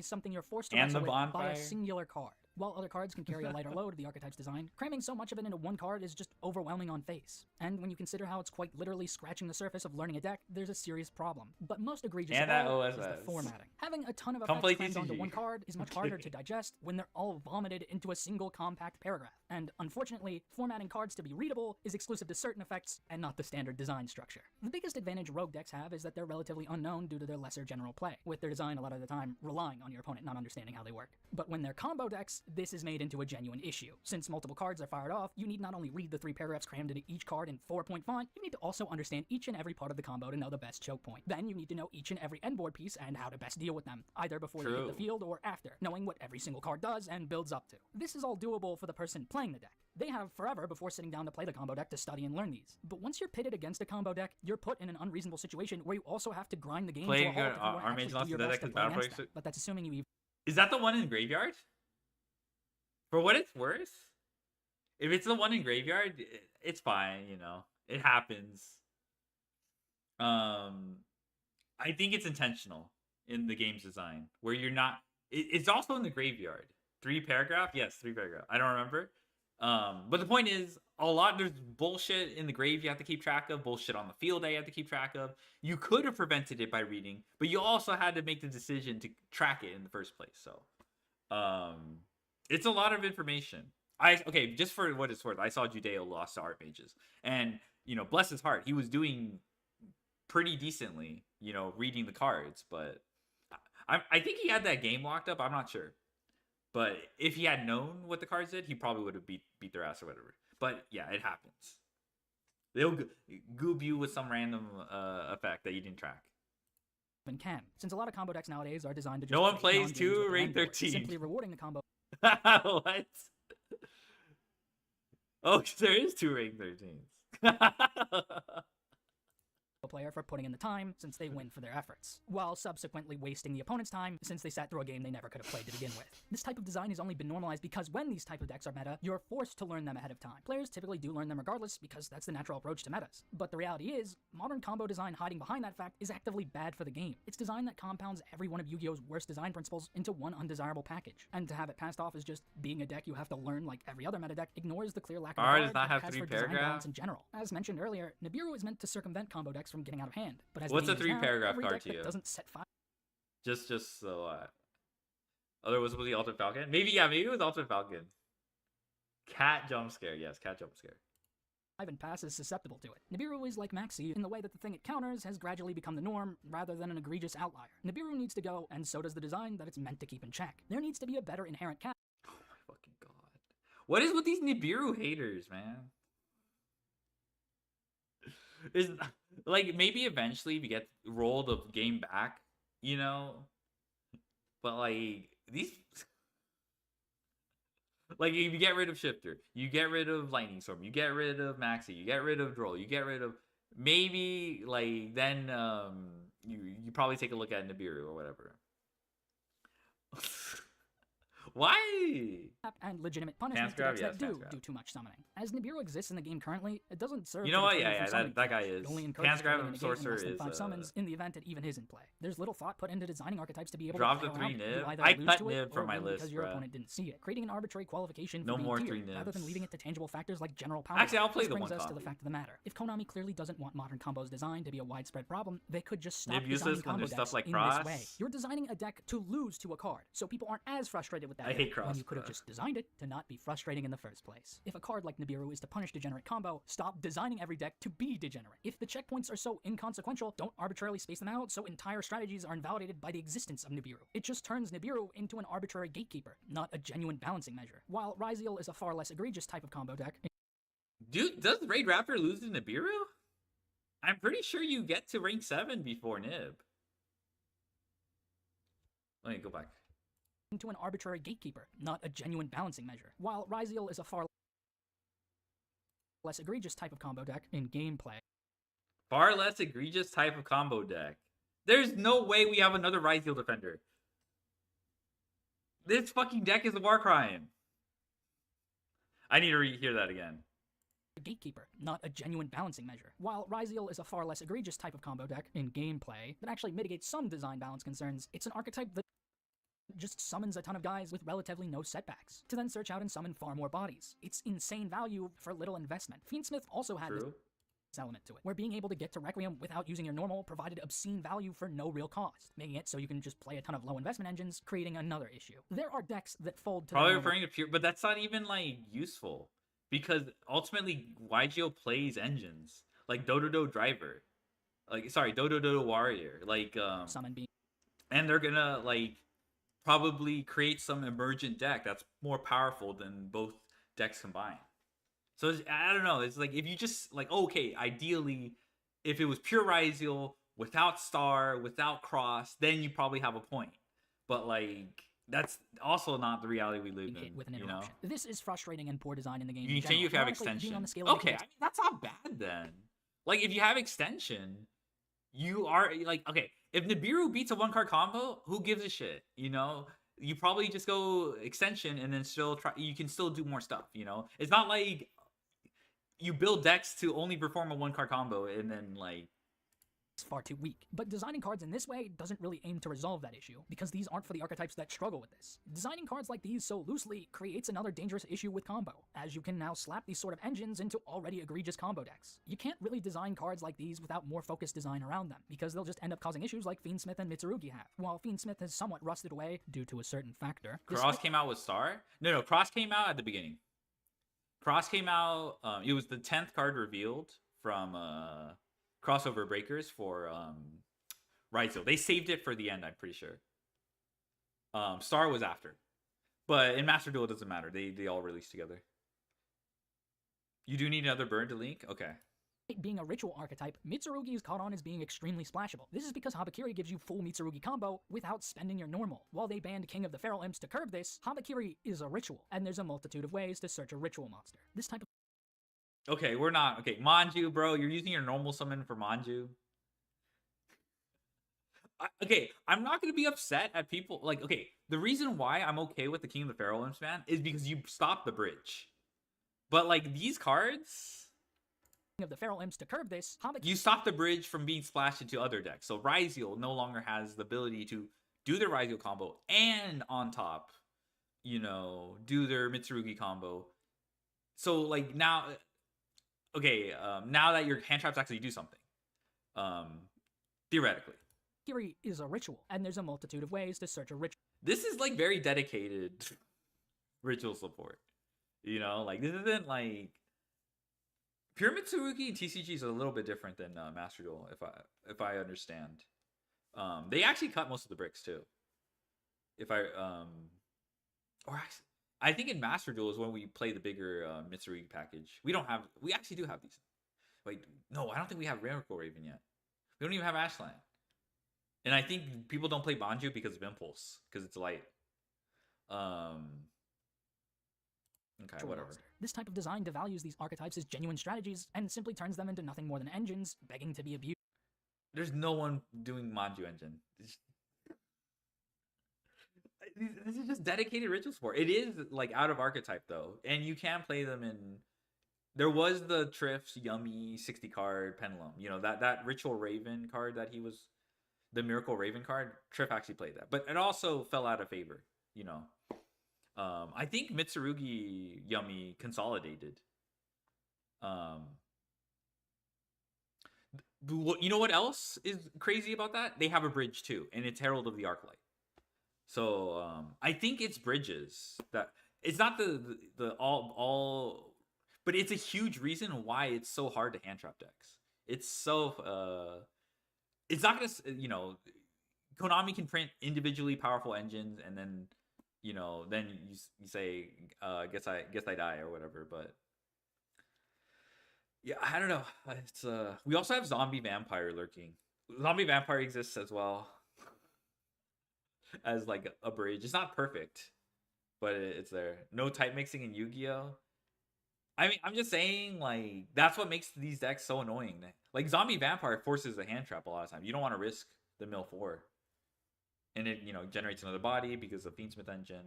Like, it's just a lot of, like, it's like, this issue it's a lot of things that happen at once, right? Like, if you're talking about game design, it's not just, like, I don't think there's an easy solution.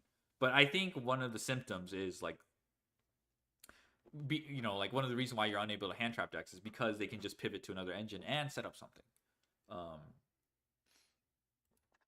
They don't necessarily need locks. Ryzeal even has one, and it barely matters. They need better design context, making them far less generic in direction, because if they're too generic, then every single deck under the sun becomes a combo deck. If the combo doesn't provide something meaningful outside of a specific context, there's no reason to include it everywhere. That's basic design. You know what's crazy? Ice Ryzeal does not have a lock. Like, I think that's intentional too. I think they decide. I don't think they forgot to give Ice Ryzeal a lock. I think they were like, you know what? You normal summon this card instead of special summoning like the other guys. So it's probably I don't know if they wanted you to do Fiendsmith stuff. That might have been an emergent thing that the players cooked up. But like, they probably, like, I don't know. They probably thought it was just like, oh, you're dedicating your normal summon for this, so it doesn't need a lock. Also, you could do other stuff with it if you wanted to. But it seems like Konami is a bridge. Yeah, if you think about it, that can be fine-tuned on paper. It's just a matter of actually doing so. What isn't really something that can be fine-tuned is the game's obsession with negates as a hard solution. So many decks will be designed with at least one negate, especially combo decks. I wonder why they could This happens a little bit less nowadays. But we do have Ripper. Ripper's bullshit. Fuck Ripper.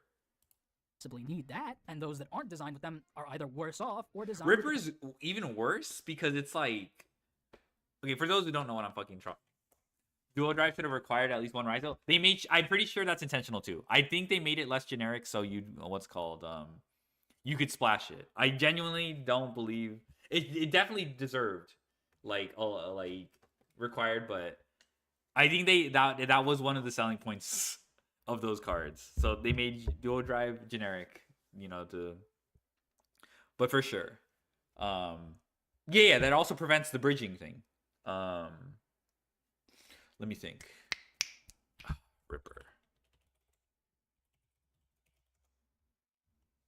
Yeah, I think Konami tells you, like, oh yeah, if there's no lock, go nuts.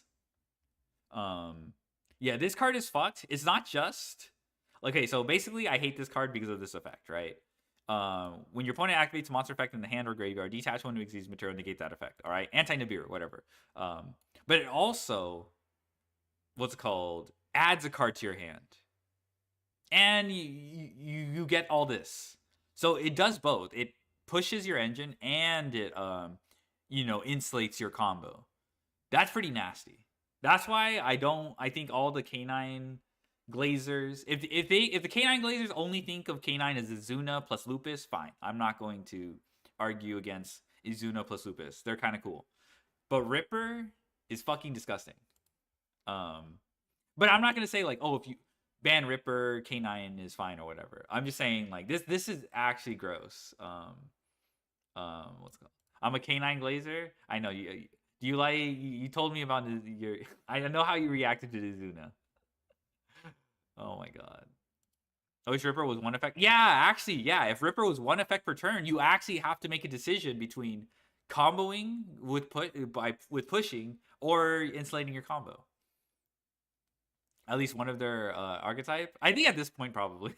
Capacity to get to generic ones. Negates are what could be classified as anti-interaction. Interaction aims to do something dynamic to the game state. Your opponent activates an effect, and you blow up their monster. That actually, like, yeah, one effect per turn would actually be a really good. But I think maybe they're playing a deck like they could have done that, but I think by not doing it, they wanted to push the card without triggering said effect. But such removal is hard to come by, so you have to know when to best use it. Whereas negation simply flat out prevents anything from happening. Instead of encouraging dynamic interactions between your own cards and your opponent's, you're just aiming to prevent them from Oh, playing thank the you for game. the follow, Full Extra stop. Cell. It isn't interesting mechanically. It only serves as blanket protection, and when there are so many blanket threats in the game, it only encourages end boards with blanket solutions to them. Then, when those aren't even present, it leads to lopsided gameplay. Generic negates should not be in the game, as they limit gameplay as a whole. But because there are so many unbalanced game-winning cards, negates feel like a necessary evil that typically ends up being My goat circular. My goat Circular is a format Nibiru. dependent hand trap because A, pop We the don't card claim has to be on TCU. field, then activate its effect afterwards is slow. And B, since it doesn't negate the thing it destroys, it ends up being a pretty low impact hand trap. This is printed on a hand trap, a card type that is extremely easy to use. The fact that a card like this is considered bad highlights an issue. The fact that this level of nuance in design is obsolete, because if it doesn't Yeah, negate no the Malice thing, Monster, it's not yeah. really doing anything to balance the game out. Pendulum is an entire card type that has had You its love Ghost reputation Ogre? defined Yeah. by combo and negates. Negates The reason feel why like most Yu-Gi-Oh's people hate Lazy Pendulum Rising? gameplay is Yeah, because that's true. Konami refuses to design them with competent end board pieces that are unique to their design. They leave them to just pump out a million negates. There's nothing else they can do for interactions, because they didn't bother to give them any. Pendulum extra deck monsters exist as a card type, and yet they remain unutilized as tools for Pendulum decks. They have an easy way to start curbing generic tools for Pendulum, they're just not doing it. This isn't a problem exclusive to Pendulum, yet I feel as though Pendulum has been used as a scapegoat to ignore the fact this design permeates the game as a whole. There's this misconception that open-ended design is inherently good, whereas linearity is inherently bad. Open-ended gameplay is always good, as it's adaptive and tests your on-the-fly decision-making. However, most open-ended decks aren't actually open-ended. The issue is in people conflating aimless with There's no way open-ended. he said, You create the illusion that no two games are the same. Games can follow many different roads, but in actuality, regardless of the path you take, you reach the same destination every time. The end goal is always the same, preventing your opponent from playing the game. It's just the path that varies. The very same philosophy as Floodgates, but it wastes even more of your time to do so. There are so many decks that can do anything with all of their resources except find a genuine win condition. It's aimless design masked. What? I think Pendulum decks have no trouble finding a win condition. What? Same with wind-ups. What the fuck? Is open-ended. In some respects, this is in part to account for archetypes that Konami just doesn't care about supporting directly anymore. I wouldn't call that satisfactory for anyone that actually likes those decks. Not to mention, this generic design isn't only used by those that Konami forgot. Konami has to actually reflect on the design of cards like this. Injectors are weird, right? Don't you need an opponent to have a card on the field or something to do stuff? But they were crazy back in the day. I remember. Cyber's monster type, and Snake Eyes. These could play through Nibiru by just not having a good choke point. If they don't want Nibiru to be a game-endingly strong card, you still have to figure out a way to balance the average deck's general power level. And surprise, surprise, making a deck that can just combo through Nibiru isn't exactly easy to balance out with all of these broken generic cards. Circular and Poplar are cards that do everything for their decks. And in the case of Circular... Oh my god, he's bringing Circular into this? He better, if you're gonna swing at the king, you better not miss, okay? This better not be... Also, this better not be lip service, because eventually Josh will react to this. Alright? This better not be included just so he hopes Josh is reacting to this. Is there a turn 0 ritual summon? I don't know, actually. I don't... No, not that I can think of. Oh, Fool! Yes, okay. Yeah, Megaliths. Yeah, Megaliths do have that, yeah.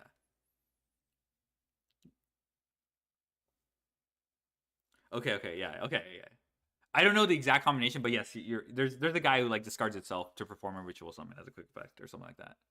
All right, you better bring your A game, all right? For their monster type. While I do like the aspect of Poplar that it's still a good normal summon, the overall design context around it makes it so that fact contributes to the card feeling absurdly broken, rather than being neatly versatile. These are one-card combos that exist as such because they have to adapt to the climate of so many hand traps, but the existence of these cards also encourages... To be honest, Mathmate cards are pretty unplayable without this card.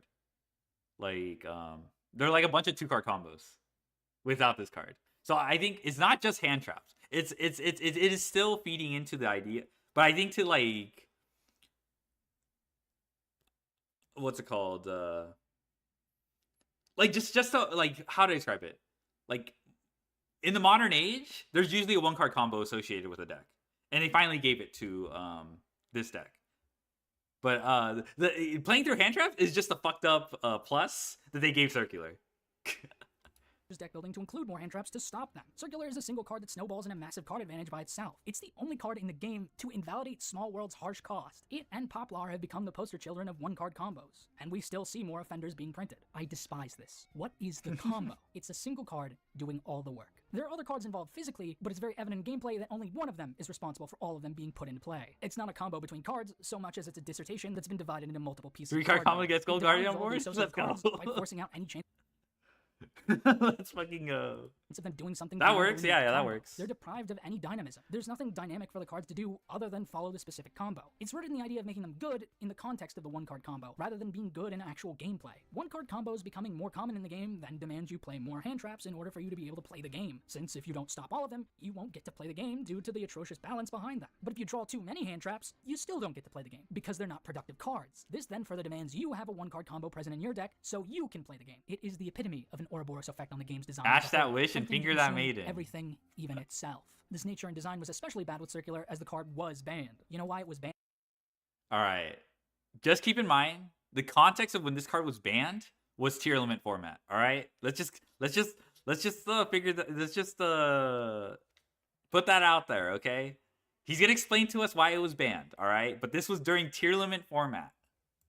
But Poplar wasn't? I'll give you a hint. This is where we get into. Oh my god, just shut the fuck up. That's it? This is literally lip service to Josh. This is... oh my god. I thought I was gonna, like... okay, I'm trying to approach this in good faith, okay? I thought I was gonna receive some good faith arguments, alright? Oh my god. I think it's fine to have banned it during that time. I didn't really give a shit. I just moved on to a different deck. But just keep in mind, it got banned during tier limit format. I'm okay with people like saying like a one-card combo that plays through one hand trap should not exist or whatever like that. That is fine, you know. But I think Circular also got the ball rolling for similar cards as so I don't think what's called. I don't think it mattered in the end. We got rid of Circular, but we have 5 billion more coming anyway. So I think the symbolic banning or whatever of Circular is fine. I don't but okay, if you say because it's Cybers, that's just bullshit, all right? Like that's you just don't know what you're fucking talking about. It's hard to find people that like Cybers. I mean, why? What are their arguments for that? The only person who put reasonable arguments for why Cybers is like not like, you know, not amazing, not great card design was Josh. Like that was the only like good argument I could find. People not liking things isn't like an argument. They hate because Link. Yeah, they don't know where to put the Link arrows. Also, like I also find the pendulum arguments just like besides like it's atrocious. It disgusts me or whatever. I also don't find them very. I find like, you know, if they don't involve in like if the argument does not involve like Electromite or like combo solve or whatever, I like I don't know. I don't know. The reason why is because I know what pendulum cards do, and when people talk about pendulums and they don't know what the fuck they're talking about, it just annoys the fuck out of me. To a separate issue that's a subsect of combo, something I intend to expand on in greater depth with a different video. We have Trift defending again. Cybers as a monster type is shallow, not in number, but in depth. It's an entire monster type that's constrained to the combo playstyle, designing so many to get more bodies in circulation. Who would have thought designing an entire monster type around links and printing one of the strongest generic links under that typing wasn't exactly a well thought out. What is access code? Access code is like actually generic. Okay, like, all right. Guys that summon themselves, like, yes, that is Cyber. There's basically 5 billion ways to write the same line of text. Pen is pass grab, so hot smash or pass. Okay. Designing an entire monster type around links and printing one of the strong link climbing tools. True, that is indeed what you know, the Rain Cyber archetypes do. Generic links under that typing wasn't exactly a well thought out idea. But transcode is not generic. If he's, I'm just gonna assume he means around links and printing one of the strongest generic links under that typing wasn't exactly a well. I don't think this has anything to do with cyber typing. This card actually just says, you know, the first line of text also makes it good. It's not once per turn. It can gain absurd amount of attack. Like it did not need to be cybers. Like it is not what it like. getting OTK'd by like a mathmech combo, like update jammer access code is not like access code's problem. This card was just very generic in general. And even then, people stopped bitching about access code. I think at the time it was printed, it was very, very exceptionally powerful though. It like supplanted Boral Sword Dragon as like one of the premier OTK tools. But what was interesting is the decks that play access code also utilize their own version of link climbing tools, like Orcust. It happens to be dark typing, so you can actually utilize this. And I'm pretty sure that's like intentional. I think Firewall is more problem. Yeah, Firewall is more emblematic of like the cyber spam bullshit, but it also was generic too. So like you didn't even need Cyber's cards to make Firewall good. Update genres access codes is cool OTK. But don't worry, we want to sell a new Cyberse archetype. So circular. I have trouble. Okay, these are Cyberse in typing, so they give you access to Splash Mage and Link Decoder or whatever. But this does not feel like a Cyberse archetype to me. It is like a banish like pile. Like it definitely link climbs, but like it's definitely carried by their own archetypal links. Like White Binder and Red Ransom are so fucked. The Cyberse typing is like icing on the cake, so they can use Splash Mage's Link Decoder. Like, but like the name Malice is way more important. You hit stage 2, congrats, Orbs. Congrats, yeah. Yeah, got errata, true. Yeah, Firewall did get errata. The design space for Cyberse archetypes is limited to just being a link spam combo deck. Malice, even while I feel like they've broken that. But to be fair, like I said, a lot of their what makes Malice so also the traps too. They're weird. These cards are fucking weird. It's I think that them being Cyberse is just icing on the cake though, because now you have the you know the link climbing tools as well to coordinate. But you're really like cycling between Red Ransom and Binder. You do get Allied Code though. Allied Code's generic. Actually, Allied Code's generic. Like, unless you Cyberse lock yourself, Cyberse typing isn't even that like crazy. Trying to be somewhat interesting with it failed. I bring up the Cyberse issue because I saw Malice. It is true. When people saw Malice, they thought it was going to be like more interesting than it was. If you ever looked up Josh's first reaction to Malice, he was very, very positive on it. You know, I think which is a fair enough reaction.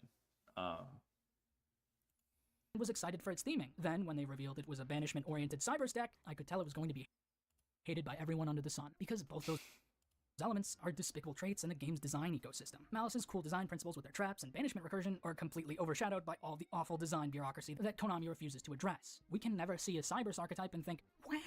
Instead, we're left... I think that's just the community's problem. Waifu be like, yes, waifus. Left with, wow, more combo slop, great.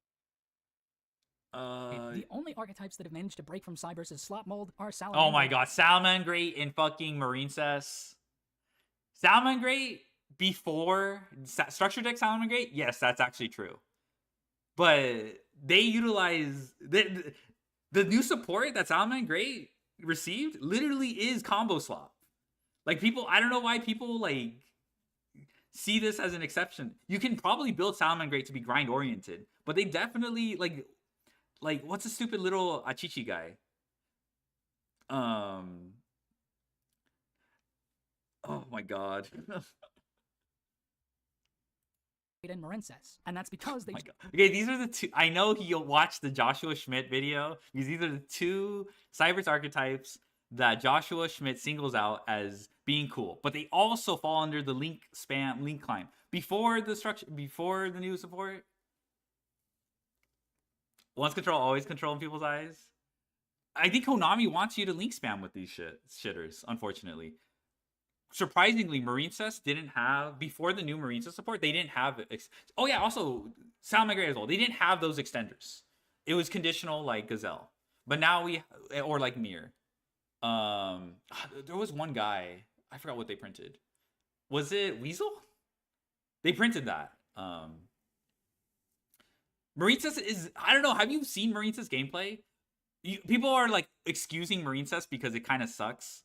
But like it literally is link climb, go link 1, Go Link 2. Link 2 revives a guy. Go Link 3. Link 3 searches. Go Link 4. Like, it is literally Link climb.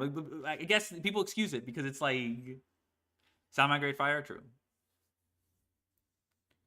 They don't play generic. They have Zealantis, I guess. They don't even play Splash Mage, at least. They some builds have weaned off Splash Mage. But yeah, for the most part, they waterlock themselves, so they have access to Zealantis. This has Promethean, but I don't know. Like, this is still like link climbing at its core, but whatever. Just designed links that facilitate their own game plan instead, which then in turn dictates that they combo up. What do you mean by facilitates their own game plan? Like, okay, there he's talking about links, but like, I don't know. Like, you're still setting up a board. You're still setting up like a counter trap in the case of Salamangreat Raging Phoenix. It's not much different than like, maybe you're not adding 5 billion cards with Sign It Codec, so it's like less obvious. I don't know. I think this is like a no-brainer to me. Like, Marine says mention Foggies. They can't play Splash Mage and TCG, true. The point is they keep it archetypal. So they play Promethean Princess and fucking Zealantis. Like, why does it matter? They're still like Cybers. Like, they play mining sometimes. Like, technically, Playmaker's deck doesn't. Ignister keeps it archetypal. Like, Water Pile Slop, it's still Cyber. It's still Link Climb. It's like one of the criticisms Josh had for it. Use every genetics under the sun. What about Ignister? Like, they mostly keep it archetypal. Okay, they use circular. But like, I don't think it's like correct to say like, oh, just because you use circular, you're automatically slop. Like, I don't know. People are just like picking and choosing. Water generic. Okay, now yeah. Okay, you can use the stupid but you're still doing like link climbing. Yeah, Gamer package. Yeah, you can use that. But that's just because the locks allow you to. Cyber's lock doesn't give you that opportunity because of transcode. So it's not even like I don't know. Yes, you can do different things with that, but that's because the lock allows you to. I think, okay, the issue with Cybers is because like hard locks. I'm not saying reduce the locks and it'll make them more balanced, all right? But what else are you supposed to play when you have harsh locks like transcode? Or Splash Mage, like I said, Splash Mage has been weaned off.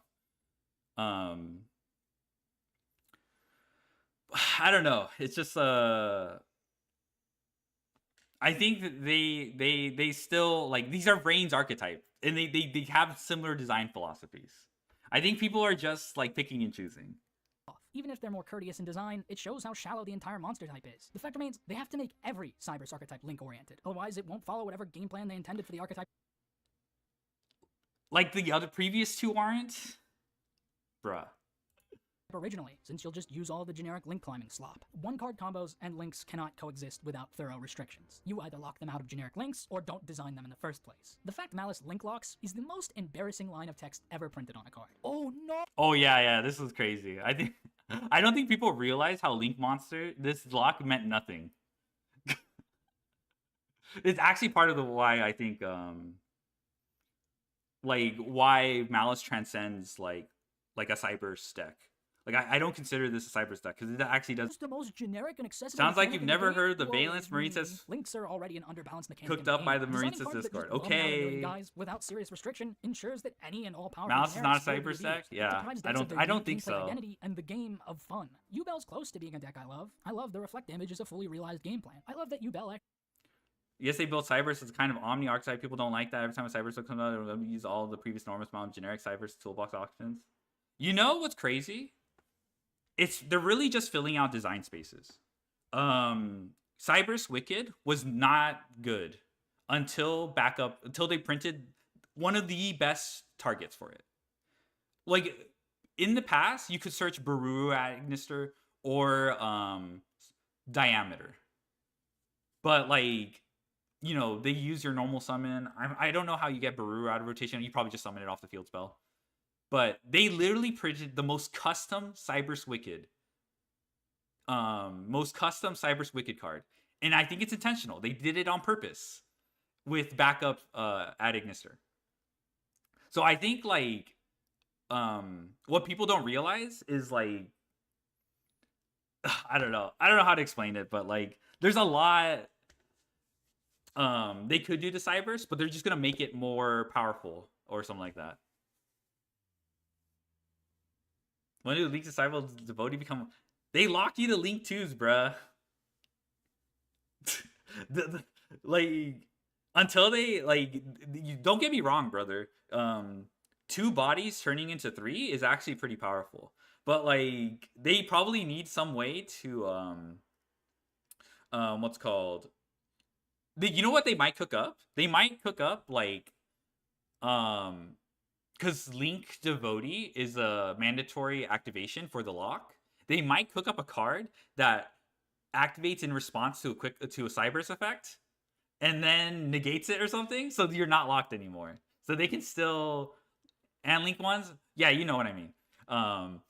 What's called? So the design space is actually got made into a coherent functional archetype. I both love and hate that they missed timing as a sort of unintended future-proofing to curb link climbing in the deck. I appreciate that they've made a card that negates without actually being a negate. It's just that it's still a negate functionally. And it's way too easy to make while also not being a once-per-turn summon that can be summoned using itself. It should have added the effect of pop. We just make Link 3+ and treat them like Link 2s. Design in that regard. Of course, the elephant in the room is that Yubel has so many cards. Also, one of the most fucked pieces of cyber support is Link Decoder.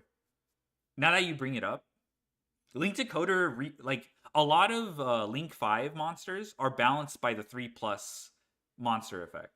Now you have Allied Code, so to actually like Allied Code, I feel like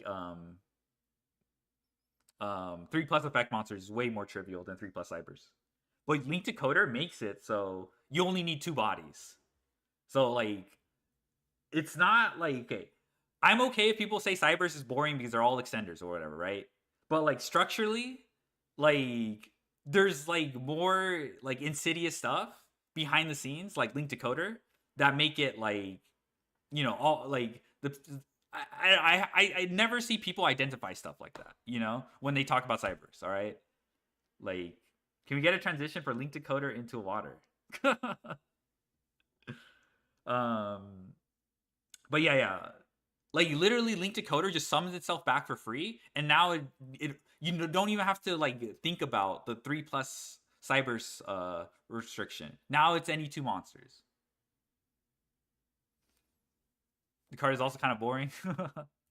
Absurdly strong, with an overabundance of 1-card combos, leading to an overabundance of hand traps necessary to counter it in turn. Not to mention, Fiendsmith exists as a low-investment powerful engine with its own fair share of 1-card combos, making the deck even more powerful, creating a scenario where you either hose them with hand traps or lose. I really like how Yubel and Unchained came together with their synergistic design, but Fiendsmith, in conjunction with the amount of monster spam already capable, blurred the deck into just being a fiend pile, putting it way over the edge in acceptable design. I feel it's worth reminding you, Yubel's intended payoff was using Super Poly, a card that people want banned, for you to make a boss monster that could eat your opponent's entire board, and it wasn't even good enough to be played in the deck.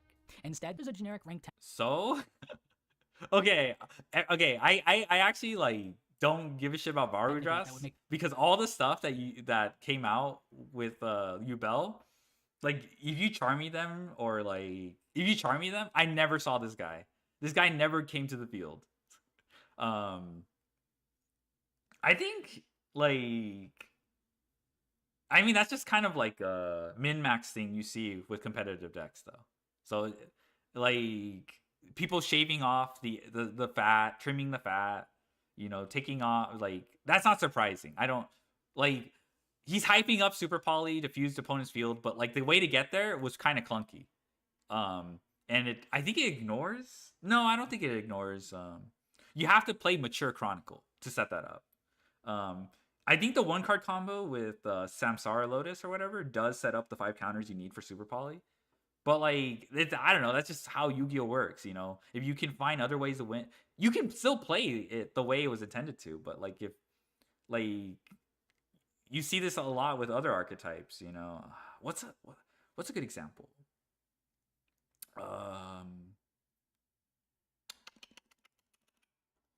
like a meta deck. Fuck. Okay, I don't know. Nothing comes to mind. There should be a super obvious example. Eternal Favor instead of Super Poly. Yeah. But he named Super Poly. Yeah, you can also use Eternal Favor. It's only clunky because you need to have the OGU Bell face up for it to even work. And Phantom. I think Phantom. Yeah. I think you need OGU Bell. And also Phantom can't be used as fusion material, which is probably well intended. Fuck, what was the example of like people just cutting things? Better use of that extra deck slot. Wonderful. With all these compounding What are we issues behind reacting game to? philosophy, it's Yu-Gi-Oh's time to game discuss where philosophy it all needs to comes to a change. head. I was hoping. Okay, we're only an hour in. Holy shit!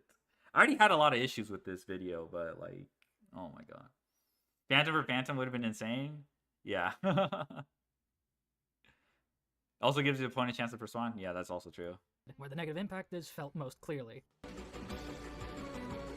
Every second is As I've pain. outlined, combo gameplay, if it goes off, results in a problem for the player going second, creating an unbreakable board that essentially invalidates player 2's input in general. This is the true culmination of everything. One of the biggest issues in modern Yu-Gi-Oh! Is the massive disparity between going first and going second. If you're going second, you usually don't get the chance to play, unless you've sufficiently hand-trapped your opponent. Hand-traps are truly a necessity for the context of going second, not solely for combo, but in general, just so you actually have a chance to play the game at all. Hand-traps suck for going first gameplay, but are necessary because you can't always go first, obviously. Even if they aren't productive to your game plan, even if they rot in your hand, you need to play them, because a world where you don't means you'll play far less games of Yu-Gi-Oh! But just because they inhibit the player going first doesn't actually change anything. There's just a chance you don't play Yu-Gi-Oh! Because of a bricked hand with too many of them. There are a few other ways that address going second, and none of them are truly effective solutions either. Board breakers are the most prevalent alternative to hand traps. These are cards that, once again, attempt to address the game's horrible imbalance by simply swinging it the other way. Your opponent made a billion negates? Dark Ruler no more. Problem solved. Did they have a ton of monsters? Raigeki. Did they set 5 and pass? Duster. Want a hybrid choice of Raigeki and Duster? Lightning Storm. Want both effects in one? Evenly. Banish the board, save for one card. Opponent has scary monsters? Super Poly. All gone, and they can't respond. Your opponent has a monster that functionally can't be outed? Kaiju. Once again, a series of cards that exist to address things that never should have been a problem in the first place. This design premise often ends up resulting in non-games where the person going first gets blown out regardless. I mean, I can't say, I don't know. Like some of those cards, I feel like those cards listed aren't even good enough either. Like Evenly is fraudulent. Dark Ruler no more is okay. They're all fraudulent because of layered end boards. That's like the main through line. Super Poly is the closest, but people can like survive getting Super Poly. Like Malice doesn't even give a shit about being Super Poly. I think it's in lower like in events, right, where all the good decks are banned. Not all the good decks, but like the top 3 decks are banned. And then those become like fucking annoying as fuck. And they do sometimes ban those. Except for Super Poly. Sometimes it's that one, which is like, bruh. I don't know. Like, if they were good, I still, I don't know. Sometimes they're not even good enough on their own. I guess that's like, that supports his point for sure. About like going second being painful, but whatever. Cards like Dark Ruler and Evenly, that stipulations are that you can't outright kill your opponent that turn. It justifies one-card combos further, because how else are you going to have a chance to come back against these blowouts? It alludes to back and forth. Now we need lingering Max DD. You and I both know a one-card combo snowballs into another nuke, which is the biggest issue behind. Why are we bringing up access code? Like this is like.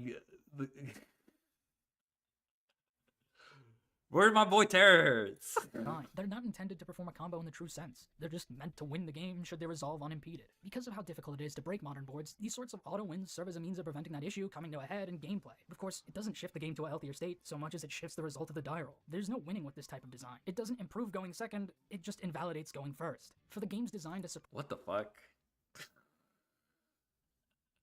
I will say, like, in certain metas, if you roll the game back, you don't really want these cards to be legal, for sure.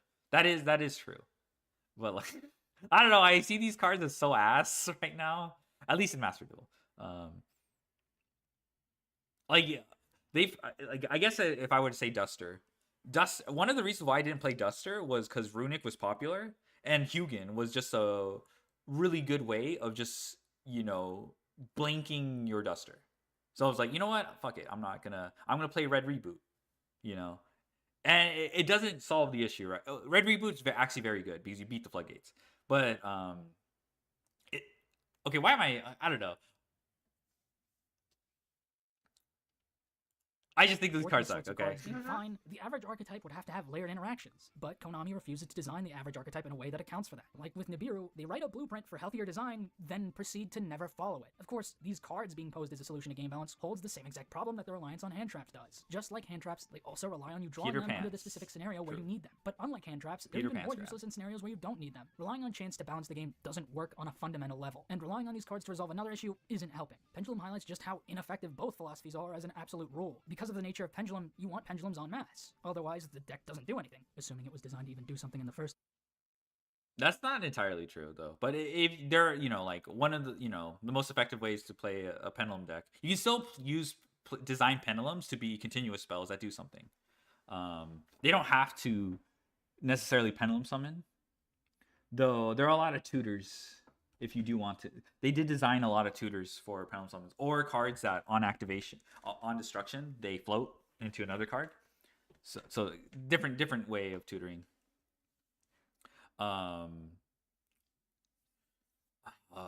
Like I think people do view pendulums as like, you know, fully pure pendulum deck, but we have Valmonica. That's something. Best pendulum monster is Guiding Ariadne. What are you searching with that, bruh? What are you searching with Guiding Ariadne? Place. Spending 2 cards from hand just to use the mechanic against any established board in the game, save for Viacroid, is a recipe for failure. The design is already at conflict with card economy and the EMZ rules. Their inability to effectively wield either makes the mechanic legitimately impossible to play going second. This entire card type is defined. I guess he's saying you can't fit like hand traps or whatever. Not even because Gravity the mechanic Collapse? itself was gutted, but because these two philosophies in balancing the game That's a don't counter work trap? in conjunction with Pendulum's design. This is a problem on a micro level with archetypes as well, but the fact that an entire shit. summoning mechanic is rendered unusable as a result of this should ring alarm bells, especially when the only functional Bruh, way it to play one is. going first and just barfing out generic end board pieces and or negates. This issue of depending on these philosophies Okay. also extends to trap decks, because just like Pendulum, the passage of time has been harsh to their functionality, so adding a need to play such cards causes even more problems for them fundamentally, which then demands them to be designed to accomplish insane feats, not even just because of power creep, but because of pure necessity to meet the game's philosophy. Bring up Labyrinth? Kaijus are at least a more healthy and balanced type No of Labyrinth? Alright. breaker for the game, since they tribute one monster, and you can only have one on either side of the field. Of course, since they aren't engine, relying on them resolving this issue invalidates the game's depth. The problem is in the fact they need to exist, with so many cards that can only be addressed by them. Fortunately for Kaijus, their design doesn't break the game on a wider scale when they aren't addressing those specific issues. Considering Sphere Mode and Lava Golem tribute more cards off, and are too niche and designed to see consistent play, Playing they Gravity are Collapse genuinely is healthy cool. cards, Yeah, and that's it's cool concerning too. that Oh, Konami has okay. yet to find more healthy design solutions like them, deciding that printing cards like Sandgen Summoning is the only solution for going second. Going second sucks, so Konami's solution, instead of working down the power level of what you can do going first, and establishing better infrastructure around going second cards, the solution is always nuclear. Tenpai's field spell just invalidates interactions so the battle phase can actually happen, and Transcendent Dragon Yeah, it's a combination of field spell and level 10 that makes fucking like Tenpai insufferable. Like, it's like those two. Like, you can't do shit in main phase, can't do shit in battle phase. And if you have like, they're also very like resilient to removal in the once you get like all the field spell does is get you to battle phase. In the battle phase, you're actually fucking almost immortal because of the not soft OPT quick effects. It's like very, very fucking annoying. and make sure they can't even do anything in battle either. It leads to non-games that are frustrating in the very same way, just on the opposite turn. Despite Tenpai not being seen as a They're not de facto best necessary. deck, no one liked its That's true. associated gameplay loop, and as it grew more prominent, that didn't change. There is no real appeal to these types of decks, because their philosophy is built on I the think thesis with you'll always go the- second, which you won't by the Gemini's does have a lot of redundancy. Like, you can't just like with the exception of like Detonator. But I suppose you can just like you just draw the card that beats Detonator. very nature of the game. Going second decks on Miscellaneous fundamental levels suck, Saurus? because they're designed Yeah. to go second, regardless of the disparity between first and For what it's worth, I think Miscellaneous Saurus is more like going first though. Because it like it insulates your combo and pushes your combo. I mean, not through Ash, of course, you know. XDD. But like, I mean, I've won going second with the Jirac support because of Miscellaneous Saurus. So yeah, I don't think they're gonna deviate from that. It literally, I feel like the Jirac support was made with that, with Miscellaneous Saurus in mind. second, Ulti decks Slayer? Oh, designed to true. only work under specific conditions are just bad in premise. Decks shouldn't be designed to go first or second, they should be designed to work. Like I said with Pendulum and Trap archetypes, these are fundamentally going first decks, and if they don't go first, they have an uphill battle that standard decks don't. What's the point of playing these decks if they lose to pure chance, divorced from any actual gameplay? Why bother when you— I don't know. Like, I don't know. The people who play these decks, like, I don't know. I don't know. They don't really think about it that hard. All right. Like, I don't think it's that deep. You know, if you're playing Pendulum, you're Sace Core, and you just, I don't know what happened to Sace Core though. He's kind of MIA. You probably play it because no one else is doing it, and you're, you know. Battle Destroy protection from Grave can activate under Tempai, like Saddle Link one. Yes, that's true, because they don't even activate. you can just play a better deck that doesn't rely on the coin flip. We have a going first deck like Gimmick Puppet. I don't like this attitude. Like, just play a better deck. Why are you even playing this? Like, I don't know, that you, like, people just have their own reasons, you know. It's not that deep. Like, someone asked me, why do I play Math Mech? Like, I don't know. I mean, I could give you like, oh yeah, back when I was returning to the game, I played Math Mech and Final Sigma OTK'd. You know, but I just think, like, I don't know, it's just comfortable. That's like pretty much it. An actual FTK, where they chose to apply the same philosophy behind Tenpai, having a field spell that invalidates player interaction to ensure you always execute the game-winning combo without fail. Gimmick Puppet is so frustrating as an FTK because it invalidates hand traps entirely, and since the game is dependent on them balancing the environment, a deck that literally FTKs and invalidates the game's own philosophical balancing just highlights how Math until I gravitate towards Math Mech. Okay, bruh, 2018 is not Unk, okay? That is not Unk. There's no way I have amoebas in chat that were born past 2018.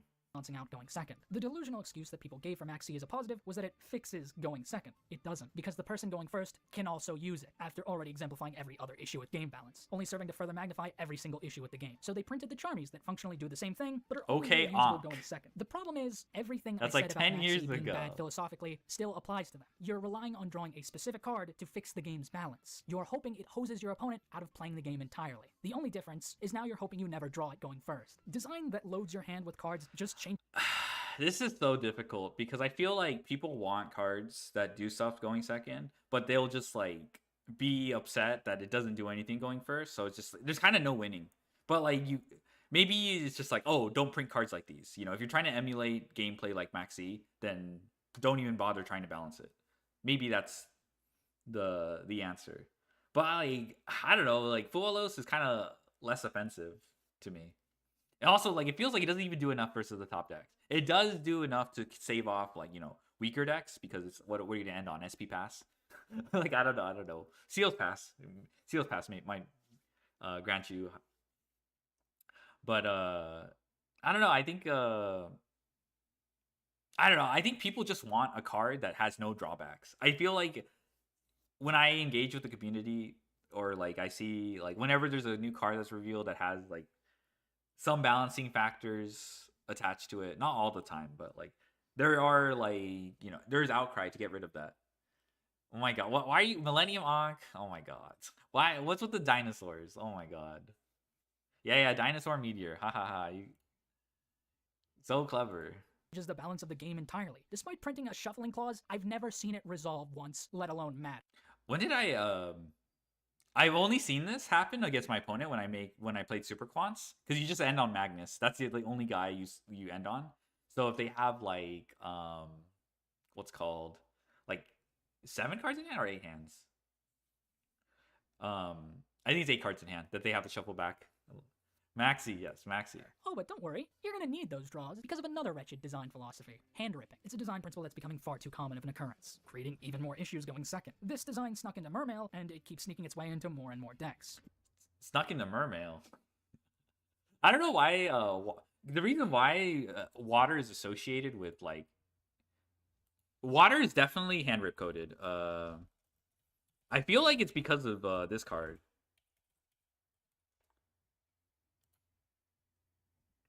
All the spiritual water arts have some, like, effect. Like, fire burns you. I forgot what earth does. Banishes from grave, but I don't think so. Shuffle 1 and it took away my 1 brand infusion, bruh. Yeah, each attribute has their own thing. Like, wind is bouncing. So, like, I'm just being pedantic about him using the word snuck in. But unfortunately, Konami designs Water cards with the hand ripping. Earth is special summon. Monster Reborn. Oh yes, Grand Soil. Yes. You're right. Grand Soil also has that. I mean, it's not like the Elemental Lords are all the same, but Fire's Burn. Yes. Fire's Burn. Unfortunately, they stick to that. I think what's the what's called what's the Gigabyte upgrade that summons from deck? Familiar Unleashed? Gigabyte. I forgot. Awakening of the Possessed. Yeah. Awakening of the Possessed. Send one random card from your opponent's hand to the graveyard, then each player draws one card. So it's just themed, unfortunately. Does that make that okay?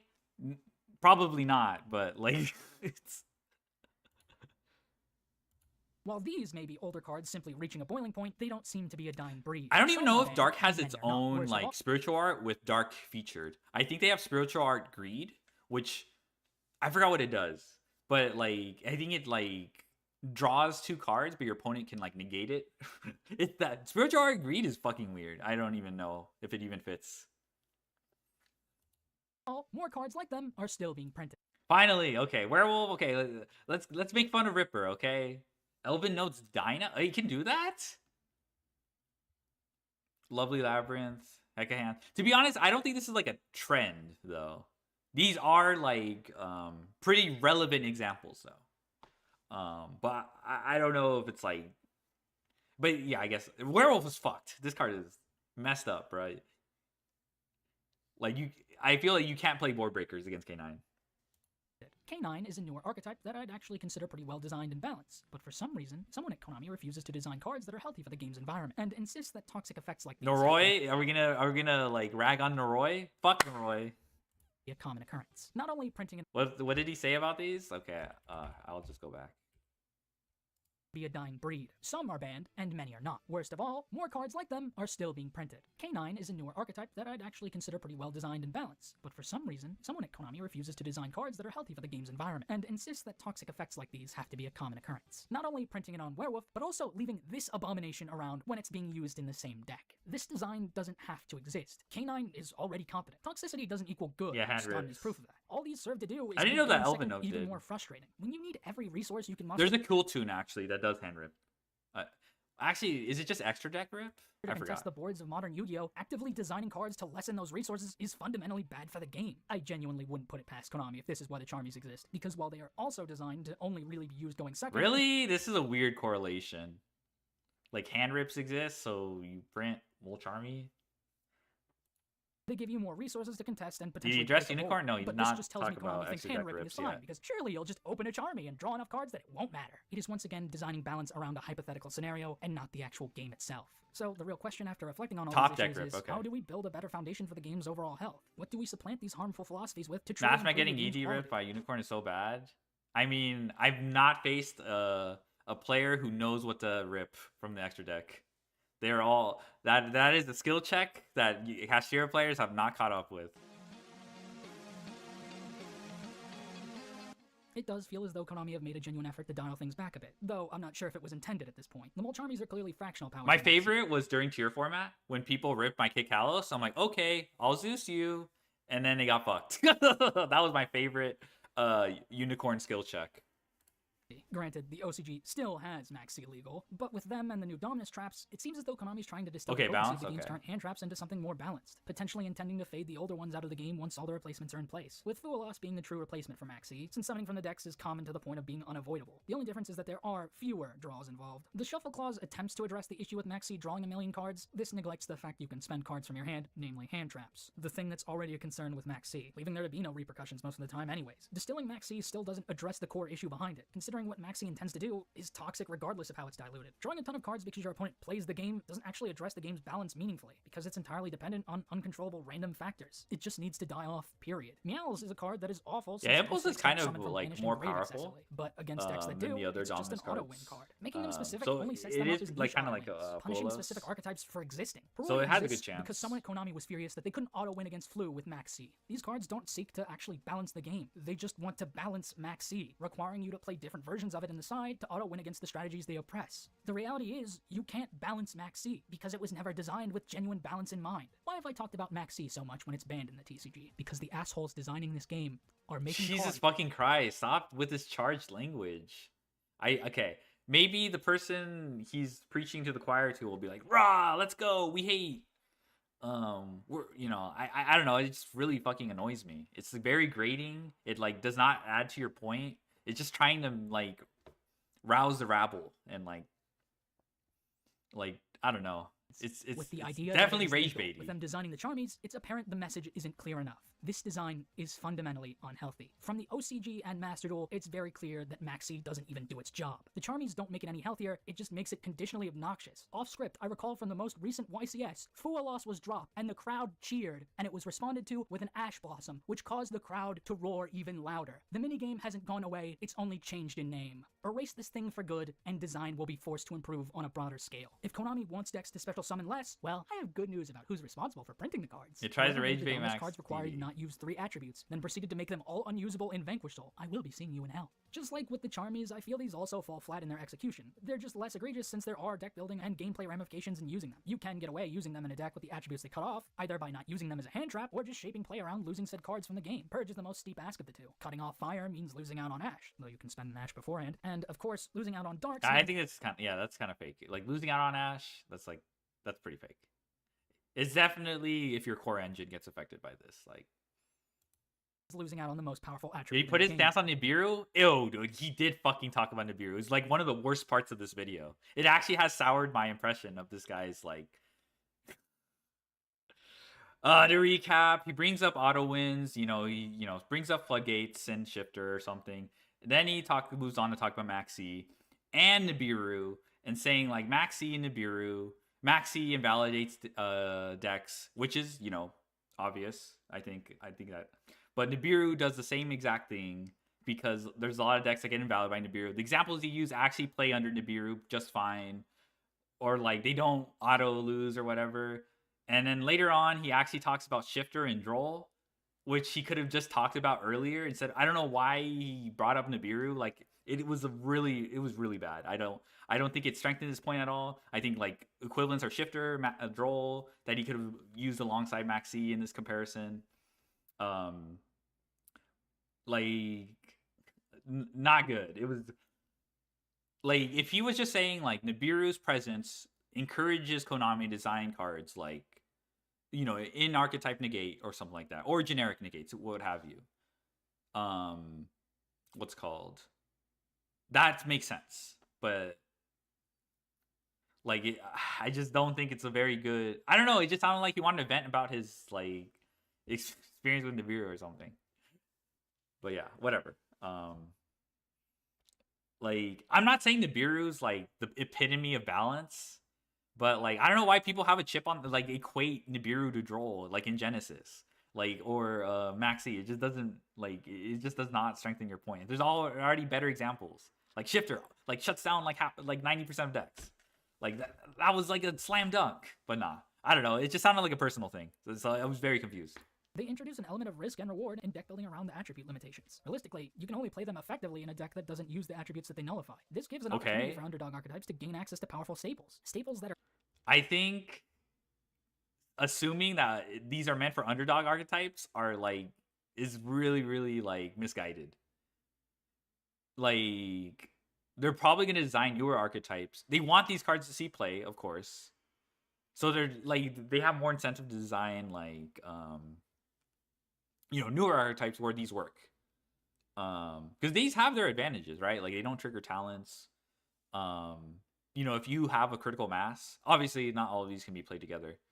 Unless you're playing some fucking Phantom Spiral. My underdog engine, Mr. Rugi, can use Impulse. Yeah, so I'm 90% sure they still are going to design archetypes that use these cards. They want these cards to see play, like these powerful archetypes. It's I think it would be nice if underdog archetypes could use these, but I don't think that's gonna that's pretty wishful thinking. Exclusive enough that it actually helps them close the gap in power level. However, yeah, man. Print a broken archetype I hardly see Spiral overplay. Like how they did with Alice. What a coincidence! This busted archetype can also. Well, Spiral just came out. It's not even in it's probably gonna see. I don't even think You know when Imperm came out, bozos were like, I don't think Imperm's gonna see play because we have Valor. And well, guess what? Now is like, I don't think we should jump the gun with Spiral, Dominus Spiral yet.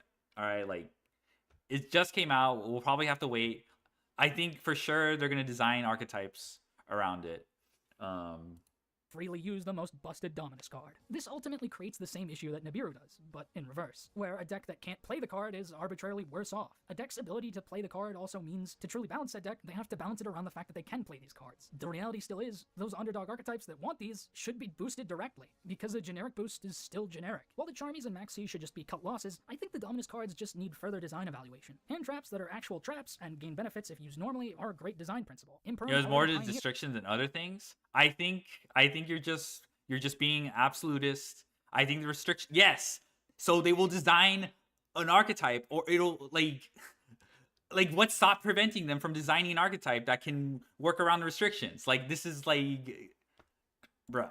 Having the benefit being that their harsh locks don't apply is great. It's much closer to being a genuine balance for powerful generic card design, since they pose risk-reward elements while also serving as a challenge for deck building, as well as encouraging consideration for lines around using the card in scenarios where you do play the attributes that they limit. Spiral feels like the perfect iteration of the design. It cuts off Light and Darks, the two most common attributes, immediately affording all of the lesser-powered attributes a strong staple, and unlike Purge and Impulse, Spiral's a healthy form of interruption, being a bounce of a monster rather than a negate. What I'm looking forward to is when, like, there's, like, overlapping Dominuses that can see play in decks. And that's what I like about Spiral. I mean, cutting off Light and Dark is pretty huge, but there's nothing stopping, like, in the future from, like a deck surfacing that can overlap, like, Spiral with either Purge or Dominus.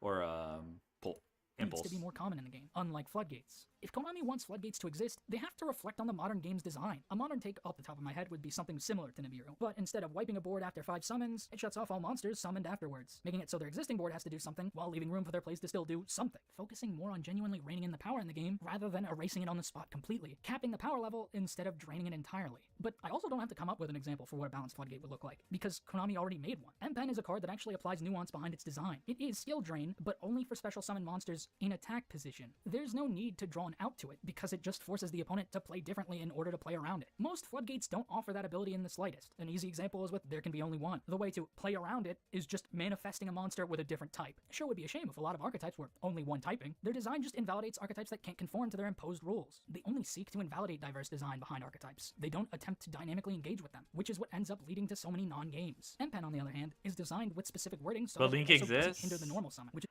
Yeah, I mean, they also, it's like, it's not just M-Pen too. It's like they also have that trap that like books all your shit too. So like they had a GIMP Fluand release in Master Duels for a number of reasons. So it's not even like I mean, they gave back the M-Pens, but they refused to give back the map. So I don't know. I think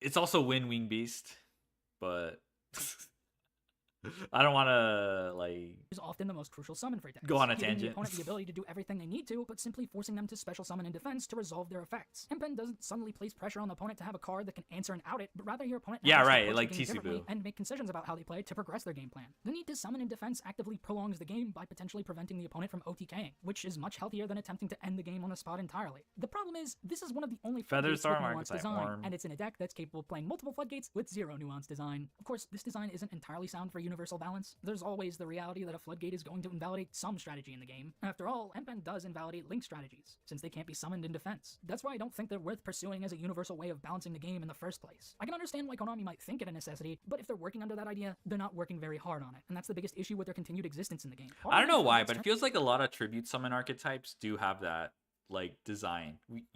I mean, Monarchs have the no extra deck, the anti-extra deck stuff. They also have like their own archetypal skill drain. I don't know why. Vanity's Fiend. Like it just seems like Konami designs these like tribute summon archetypes to be like anti pretty floodgatey. So Des balances today. When is it gonna drop? Side decking, a Like crucial part of the competitive game, 6 into a hours joke from now where or you're something? loading your side deck with cards that win matches for free. This fact alone should make it apparent just how awful these cards are for the game's health. But for some reason, Konami loves to just bury their head in the sand. They can't keep doing this. If they're meant to sell decks, it's not working. I mentioned Malice and its ties to Shifter earlier, but it's a deck that, despite its strength, has seen upset after upset, due to the side deck being the killer for the deck's success. While I wouldn't say I want Malice to be a decorated... What is he trying to say? It hasn't won a YCS, so it hasn't sold well? I'd like to hear what he's... YCS veteran, this toxic design doesn't even work to support the very things they're intending to prop up with it. The idea that Konami can't ban every floodgate at once is just plain stupid. It's unproductive, and I don't even know what that point was supposed to be about. The issue and a meaningless resignation. It also doesn't hold up because they made Genesis, where they function. Like, I don't think a deck needs to win YCS to like be a success. Like they can't, like maybe, you know, advertising would be like, oh, it won a YCS, yeah, check this out. I don't know. I don't even think they do that. I don't know. I think people. I think that's just players caring way too much about outcomes. Of course, there are some outliers, which tells me someone has a preference for war criminals. But there's also the instances of Master Duel's event ban list that make it clear Konami Mouse is bad, aware no how top. detrimental these cards My are bad. to gameplay. It's just a means of committing to it once and for all. You won't be laughing next month when White Binder gets banned after the Duelist Cup. Except Tasku. Yeah, but people say, don't count that one. That is true. Tasku might be the GOAT. On the matter of combo, the biggest first step is to take a step away from one-card combos, especially when using them to fix older cards. Design more support that gets genuine use out of the older cards. That way you see them being useful more often than not intending to make them as just garnets, but turning them into a genuine asset, making their usefulness dynamic and non-linear. The load-bearing design of one-card combos actively makes decks worse, because all it translates to is a self-destruct button anytime you can't It's weird because Maiden does force you to play True Light. And not that True Light's a bad card, but they do have, like, I don't know what he means by older cards. That is part of Konami's design. If you look at anime decks, like XL Synchro Stardust Dragon, forces you to play the original Stardust. Same with a lot of the Red Dragon Arching support. You know, Ubel. This is just the anime support. The Ubel support forces you to play original Ubel. They promoting headbands and something else random on TCG official YouTube? Bruh, my birds. White Binder, furry cat, let's go. Okay, so you don't even care. You're just gonna play Yummy. My bad. So I don't know what he means by this. Like, it's like, is he saying like you consolidate the deck so you only play the quote unquote good cards or whatever? Okay, no one's gonna fucking play Burst Stream of Destruction, okay? Just because the field spell searches it. I'm wondering what he means by it. I understand that these cards are load bearing cards though. They're like the reason why you can like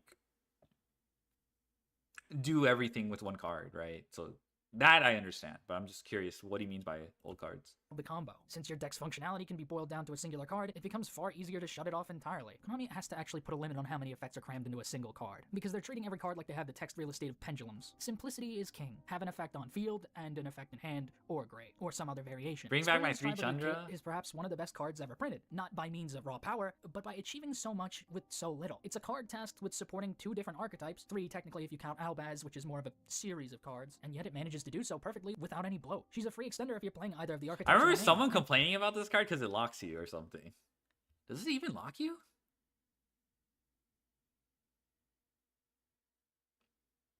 Okay, I don't remember the complaint then. If it doesn't seem to lock body you. in play once she's been used in a way that both the archetypes intend to. The only part that could be considered bloat is listing the 3 archetypes. But thank God that anytime a card lists things, they actually format the card text to be digestible. She's a card with 2 strong, simple, and concise effects. This should be standard design. It makes cards far more digestible and far healthier overall. Design should emphasize more cards pulling their weight, instead of having a single card carry the whole archetype. Pacing out effects between more cards is much better. Other than the card text itself, combo as a playstyle needs to evaluate the meaning of pace and power. In terms of modern combo decks, Yumi formats combo into something far more palatable, but ends up still being absurd, especially with Mitsurugi lumped in. Yumi actually puts value behind their monsters as materials. To be fair, this is the like I was saying before, like bridges.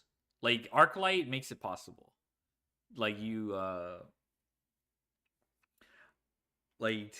mean, if you open both, then yeah, you're just the GOAT. But Arclight, I think, is like the true reason. I mean, Arclight has other issues too, but like searching Mitsurugi is probably just the icing. It, you know, it floodgates against roll. Actually, yeah, the Mr. Ugly stuff does bridge into Yummy stuff too, if I remember. But yeah, I mean, they made the Yummy stuff pretty generic too, because like the Link one bullshit. Use if summoned in general, or a separate bonus effect if they're summoned by a synchro, with their synchros having overall solid effects as both interruption and play enablers, with their playstyle around the Link one allowing you to synchro on your opponent's turn. While their interactions are far more engaging gameplay-wise, Zombie Vampire Bridge creates an entirely oh my different god. problem. There's so much they can do that it feels like I you're hate just going Zombie to lose Vampire, unless you stop bro. them from spinning their wheels in the first place. While Yummy has much healthier design elements, Combo's balance is still aching without better limitations. Certainly doesn't help that this wretch is still legal. I feel Killer Tune is a more balanced iteration of Yummy's design. The official translation just came out. I'm just gonna call them Wicked Tune from here on out. But they've still felt the need to include undesirable design in their cards, having extra deck rips present. These two archetypes do highlight the fact that there's another way to design combo decks, a way that's much healthier on a fundamental level. Designing combo right now, this deck is like in TCG. I've seen Killer Tune. We haven't received the additional support from a core set yet, but it is a hand trap spam deck. That's what I've seen. It's not like that crazy, and people kind of overvalue its ability to turn zero synchro. I don't think it can, as of right now. I think that's just like additional interruption you can add to layer your board. To do everything within the first turn. Design principles like Flu, Goaty, and Centurion should be prevalent in the game. I'm going to hit you with a grand revelation, since the player base seems to need to hear this. Yu-Gi-Oh! Is a two-player game. Two people are supposed to be actively participating in the game at all times. I remember Farfa at one point talking about how modern Yu-Gi-Oh! Feels as though it's a 30-minute unskippable cutscene that you just have to sit through, or you just don't like modern Yu-Gi-Oh! This is Stockholm Syndrome, not an actual assessment of what plagues modern Yu-Gi-Oh!'s design. Not the Stockholm cutscene Syndrome. analogy doesn't work technically, because in any two-player game, Armchair cutscene, psychology. both players are sat with a thumb up their ass. If one player is experiencing gameplay while the other is sat in a cutscene, something's wrong with the game. The cutscene analogy on a figurative level does sniff out the other misconceptions with modern design philosophy, though. Hand traps are your QTE inputs for these cutscenes, giving you the illusion of interaction. But unlike QTEs, you can just never get the prompt to begin with, or they can just end up being ultimately pointless. Add to the fact your opponent can also hit you with a QTE during their unskippable cutscene. So how do you get around this issue of drawing hand traps where you don't get to interact going second? The solution is actually simple. Designing archetypes to play more on your opponent's turn. Decks that play on your opponent's turn still embody modern Yu-Gi-Oh's design and actually adapt People complain about this though. People don't like. I don't know. Like, I feel like this only satisfies one group of players. Versus, I don't know. I don't think anyone can be satisfied with this because a lot of complaints about Blue Wanderies, normal summoning on your turn. You're like, when is it finally my turn? I mean, no one's complaining about Goaty, but it's kind of similar with Primera too. But they're also setting up negates on top of that.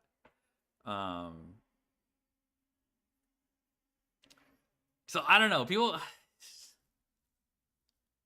just talk big and cheap all of everything.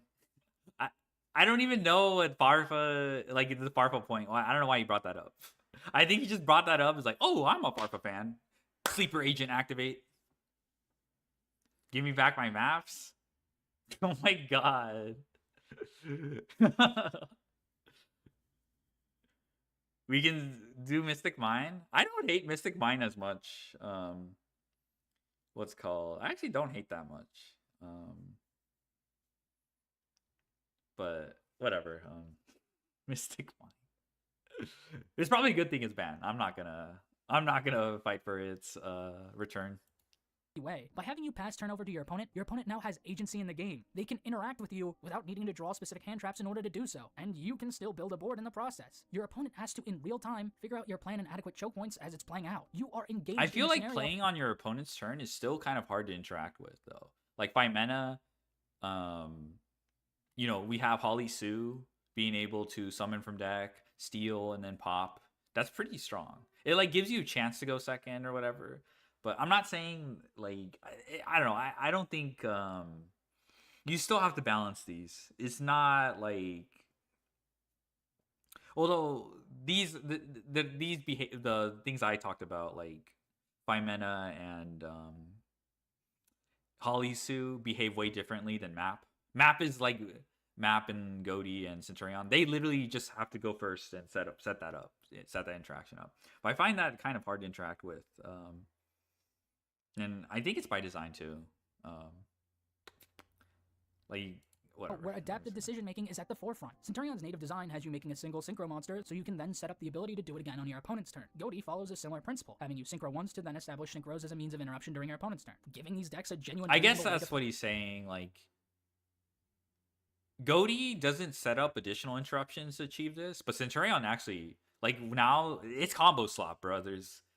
Let's not ignore the fact that there's like Auxilia's generic, and people fucking slap that shit in every combo slop synchro deck. Not every. Are you into hand trap control or base control, combo control base? I don't care. Like, hand trap control is like, I don't care, bro. Like, hand trap control are like deck style I'll turn to, but I don't know. Combo control, whatever. If you mean like combo control, like you normal summon a guy, set up like an interaction, and then like Draco Tail, like you still kind of set up a board. Stinky Furry. What's Stinky Furry? Speaking of playing on your opponent's turn, I was trying out some custom reviews. I do look at someone whose entire deck was literally just cards with 5 mana happiness, and they literally did 1,000 actions the moment I normal summon. Bruh. Yeah, I don't know. It's hard to balance. It's not like people. I do okay. Like the solution for archetypal hand traps, is fine because you don't have to auto include all these like generic stuff. Like I think I can see why people would appreciate that, but Konami doesn't balance these. What's called? Oh yeah. But Centurion sets up a board, and you have to fight the interactions that they're summoning on your turn. So it's not even like Goaty and Centurion definitely are differently behaved. I think if he's talking about Goaty in general, like I think that kind of makes sense. Because Goaty, like, I think at some points they can be like normal summon Leaffish, send I forgot the guy who banishes himself, and then it resummons, and then you go into this guy, which needs to be limited to the number of archetypal hand traps an archetype can have. Yeah. For me, it's like they can't be good going first. Like if they're good going first, they're just like they're just going first cards with an upside, Or like, well, okay, they can be fine. Like they don't have to be Charmy unplayable going first, but that's like a start. But again, it's a nebulous like design. It's more complicated than people give it credit for. It's not like you can like. Under Nibiru. I don't know. I never really enjoyed going second to Centurion. Same with Flu. Flu usually sets up something, and then tries to play on your turn.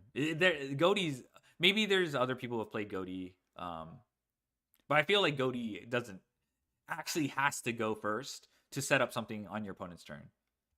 Then highlights Nibiru actually punishing overcommitting, like it's supposed to. Like Mulu Cartesia? Cartesia? To the years of synchro slop design, wherein Konami. Well, I mean, Cartesia and Mulu can't go second, right? They're not like 5 mana. Streamlined and healthy approach to synchros, something that's necessary since the Pure Centurion, sure, but like Auxilia's generic. People have also Primera Primus or whatever. Oh no, I don't know. I don't.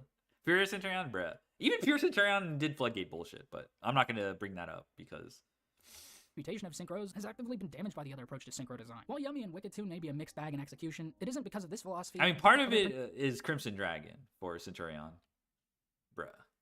Principles I've outlined as a problem. It's baffling to me to see people genuinely say, I hate Centurion for playing on my turn, for them to then in the same statement say, the deck sucks because it allowed me the opportunity to interact, which then... What? Who says this? The first part people actually say, because like people actually want to play their cards. But like, okay, people do call Centurion ass also, but no one has ever said, I don't think I've ever heard anyone who said it. The deck sucks allowed me the opportunity to interact. Like, I don't know where that came from. Led to me winning. My brother Cheesy Boo, 3 of the drain that work like draw. Complaining about different mental fissure, skill drain, game, and then saying the deck is bad because it let you. Okay, Centurion's different though. Like, it literally sets up a negate if it goes, and then like sets up a second negate on your turn. It's like really disgusting. Like, it also doesn't help that Blazard like negates your normal summon. Like it feels like you can't do that.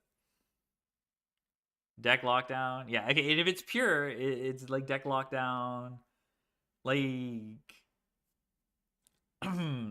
like you can't even. I don't know. What do you do? Impulse, I guess. You can impulse to prevent the second synchro. I don't know. This is. I don't like.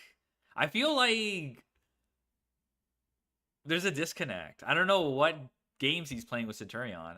Maybe this looks personal. Like, Play the game. The only world where you get frustrated by this type of design is when decks bolt their plays through both turns, and most of these decks tend to make their turn shorter. There's actual game balance at play in this type of design. This achieves the modern ideal for what Yu-Gi-Oh! Is at its core, being able to combo off while still having both players actively engaged in the game. The problem isn't speed, it's pacing. More to do with Crimson Dragon being broken, but they're allowed to play Crimson Dragon. Yeah, we can ban Crimson Dragon, and then maybe things... But they still have Auxilla. And also Centurion participates in combo slop, too. Like, if he's, like, okay, we can say he's only talking about pure Centurion, but, like... But then, like, there's also Floodgate bullshit that Centurion plays. Like, I don't know, it's just, like... If we limit the discussion to only archetypal things, sure, you have a point. But that's not the case. That's not reality. Both turns give your opponent agency, it prevents turns from being bloated in length, improving the game's overall flow. The biggest issue with the game is that it's been designed like it's a single-player game, structuring most archetypes to function like an entirely different game in a bubble, with the only way to win against said decks effectively being to pop that bubble before it gets anywhere, refusing to acknowledge how design needs to adapt to a modern context to actually reflect it being a two-player game. Archetypes that space out their plan between turns aren't the only way to adapt to that fact. Of course, not every single deck can be designed in one set way, otherwise gameplay variety dies. Okay, I guess we're getting solutions. The other path for card design to follow is expanding even further on turn 0 cards. Tyr had the right idea in one way. Oh my god. This was a card that allowed you to play on your opponent's turn. It didn't matter if you were going second or not. It wasn't a ubiquitous hand trap meant to curb the game's power imbalance. It was a way to actually enable Tyrliment's own strategy, allowing you to interact with your opponent at all times regardless of who won the die roll. The entire point behind a two-player game, preventing games from being one-sided slogs, which is part of the reason people like Tyr format so much. Havness established an ideal future design philosophy for the game on a broader scale, designing I think he needs to specify which tier hand traps afford, but actually allow a way to play the game as opposed to attempting iteration to turn of it tier. Not long after, Labyrinth would release with their furniture monsters following suit. These productive archetypal hand traps, dubbed turn 0 cards, enable you to play the game sooner rather than later. The problem with generic hand traps is their very philosophy. Their design is entirely based on reductive interactions. It sets your opponent back, but it also sets you back if the card in question doesn't strangle the life out of your opponent. It creates a lose-lose scenario where it has to be extremely potent at stopping your opponent, otherwise you're going -1 for no genuine benefit. These turn 0 cards actually provide productive interactions. Instead of praying you can prevent your opponent from building an unbreakable board, you actually get to start your own game plan. You have agency in how the game plays out, leading to you playing your own deck and using its interactions to actually compete against one another, regardless of who went first. This makes the die roll far less likely to determine the result of the match, which is one of the biggest issues with modern Yu-Gi-Oh! Justice Hunters is a set that debuted more cards that embody this principle. Draco Tail Phimena just lets you generically fuse turn 0, and while the fusion is generic, the design clearly best works with its own lineup of fusions. K9 Azuna lets you Xyz summon in conjunction with Lupus. On top of that, K9 actually functions in a way to punish hand traps, without casting your opponent into the sun for doing so, all while actually building up their own game plan in the process. It's a much needed change of pace. No way! That's what makes Ripper so fucking disgusting. It again, like it insulates your combo and furthers your combo, bruh. Only Konami didn't feel the need to print hand ripping on these cards. The most frustrating part of their design is the hand ripping. Between Werewolf and Masquerade, this it's not. Oh my god, it's literally Ripper. It's literally. I don't know why. Like I don't like hand ripping, but like that's not why K9 is. You guys will see. You guys will see when K9 comes. You guys will see. Ripper is fucked. Noroi is there too. He's just chilling. Jokel's pretty fucked. Oh my god. Extremely strong, is capable of ripping multiple cards. This design needlessly makes games more frustrating. Mermail does it. Ouroboros, perhaps the most... It's like a random tangent. The latest X-Saber support intends to enable the original Gotems, who has a hand-ripping effect. Hecka Hands does it. Elven Notes does it. It has to stop. With the sheer amount of them... Why is he bringing up hand ripping again? Let's go back to how awesome tiers... hand ripping sucks, but it's like, let's go back to archetypal hand traps, please. Releasing, I am genuinely concerned Konami is stupid enough to believe hand ripping balances Maxi in the Charmies. If hand ripping is common enough, surely you'll just offset it with a million draws. At best, this is another foolish Ouroboros. I don't understand how these correlate with Charmies now. Level. This type of design needs to stop in its tracks, regardless of whatever excuse Konami thinks justifies it. You don't have to print more cards like these, since the existing ones have and will continue to bring out this issue. It's not something you need to keep adding into the game, because it only takes away from the game. The same goes for extra deck ripping. They decided to implement extra deck ripping in Wicked Tune on the turn 0 card. Dude, this section was about fucking turn 0 cards. And 2 steps back, encapsulated in a single card. Removing cards before they can make an impact on gameplay is poor game design, period. Kashtira already highlighted how bad this was with Diablosis and Unicorn. Was the takeaway that it's fine if it's random? These aren't design elements that contribute to a healthy gameplay environment. They only provide a frustrating and unfair power to decks, creating non-games in a different way. The game doesn't have to find more ways to create non-games. It has to find more ways to create games. While Lab came much earlier than the Justice Hunters archetypes, it further iterated on the design behind Turn 0, containing multiple different cards that play Turn 0 via the furniture. Since they only really benefit Lab, you aren't playing them in every deck, and unlike Havnis, Phimena, or Izuna, there's a higher number of them in archetype, so you're much more likely to open at least one of them most games while playing the deck, leading to the ability to play on an opponent's turn 1 consistently, which is a massive boon to trap decks. But this brings us to the only issue with these cards being a positive. They do carry the same issue that hand traps do, and the fact that you have to draw them, but these are far healthier in design principle. As long as we keep a handle on how is that these cards can be used, this should be present in the future. Yeah, hand traps would be great if you didn't. If you only drew them. Okay. Oh my god. I mean, there's problematic with hand trap gameplay, but like. Is that Konami's already made the Charmies, under the impression they actually do something positive for the game, which actively makes this design philosophy into a liability, because drawing more cards in a game where turn 0 cards are common ensures the game becomes unbalanced in a different way. You can't fix balance with quantity when you already have a quality control issue on a broad scale. The balance isn't making your cards hold more value the way that turn 0 cards do, actually giving the game a way to consistently achieve healthier gameplay on a regular basis. Max C's ilk and general hand traps will never accomplish this because they only seek to reduce games to nothing. I see people saying the Charmies are good because of their relation to turn 0 cards, since you can play around them by passing and using them on your opponent's turn instead. But that's the neat thing about design. The Charmies don't have to exist in order for Konami to just design cards to function like that in the first place. It's just a matter of actually making design healthy for the game in general. There's also the fact that this argument folds in on itself because playing around them requires turn 0 cards, which is already an issue people have. The real concern to have with turn 0 cards is that every archetype retroactively needs one now. And when you consider the fact Konami couldn't be bothered to do that with Links, when decks literally needed them in order to function, they did do that. That's Link Rings so pack. Konami needs to appropriately adjust design. They did do that. Link's Ring pack like retroactively introduced a lot of links. They just conveniently did not. Conveniently, I mean that with like, Link's Ring pack came with a lot of design, a lot of disgusting design cards. How's there still an hour left? I don't know. Holy shit. On a broader scale to match this direction.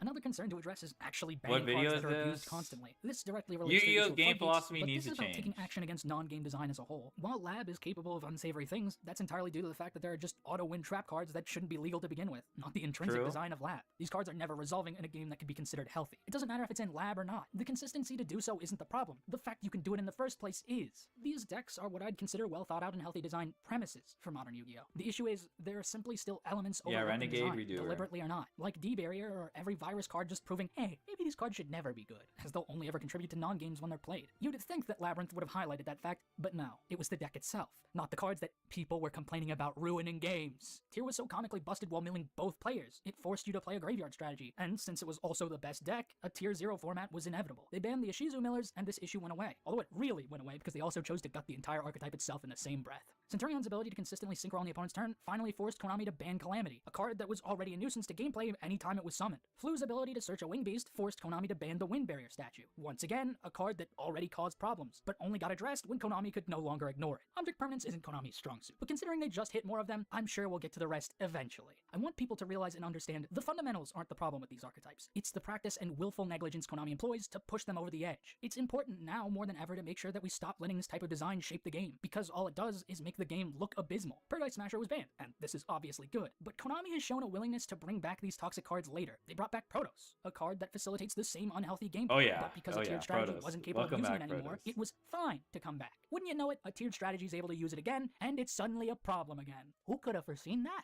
It's like if I put a gun to your head and said, don't worry, it's not loaded, as I stare you in the eyes, loading bullets into the magazine. Now that Protoss is banned again, I'm forced to ask, are they dumb enough? And Master Duel was banned because of blue, because they didn't. Well, they banned the Seymour Link, strategy they can utilize. Actually. This approach to the legality of these cards is outright moronic. They don't simply stop being a problem once you see them less, they're a problem no matter when you see them, because their intrinsic design is a problem. You're supposed to oversee the entire game's health, not overlook it. Archetypes like Flu don't have to go, Shifter and Featherstorm do, because they invalidate gameplay nuance, and they very well will continue to do so in the future, regardless if it's in Flu or a wholly new archetype, just as Shifter has proven time and time again, with Malice and many more decks. The ban list is meant to balance the game, not just rotate out cards that aren't selling anymore. Here's a tip for you, free of charge, Konami. I know it's not banned in Master Duel. Actually make the product good. No one wants to buy product, period, did because you've made it overpriced garbage. Using ban lists to force people to buy them Blue did doesn't nothing work wrong. when no one's even Well buying said. the old product in the first place. At least make it appear like the ban list does its intended job. So many decks are pushed by leaving around problematic cards, and all they serve to accomplish is hampering the enjoyability of the game with these decks. No one is going to remember an archetype fondly if the majority of its gameplay identity involved non-game scenarios.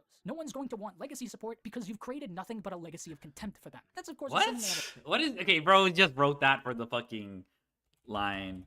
What's wrong with the legacy? I don't know what that has to do with not wanting legacy support. Let me see something. I support women's rights and wrongs. Buh. I'm gonna need to find something. Oh, that's not the right card. Buh. Yeah, it's banned in... Okay, Seymour Bird of Sovereignty is banned in TCG. I never said it was banned in Master Duel. I said it was banned in TCG, but they banned Windberry statue in Master Duel. Bruh. make legacy support, since these non-game cards are typically kept around to support these archetypes that can use them. If you want people to enjoy archetypes that can abuse these cards, make support for those archetypes. The only legitimate reason they don't is because some archetypes are done, but they can print generic cards that are They clearly can still print more archetypal support. It just takes a while to rotate with.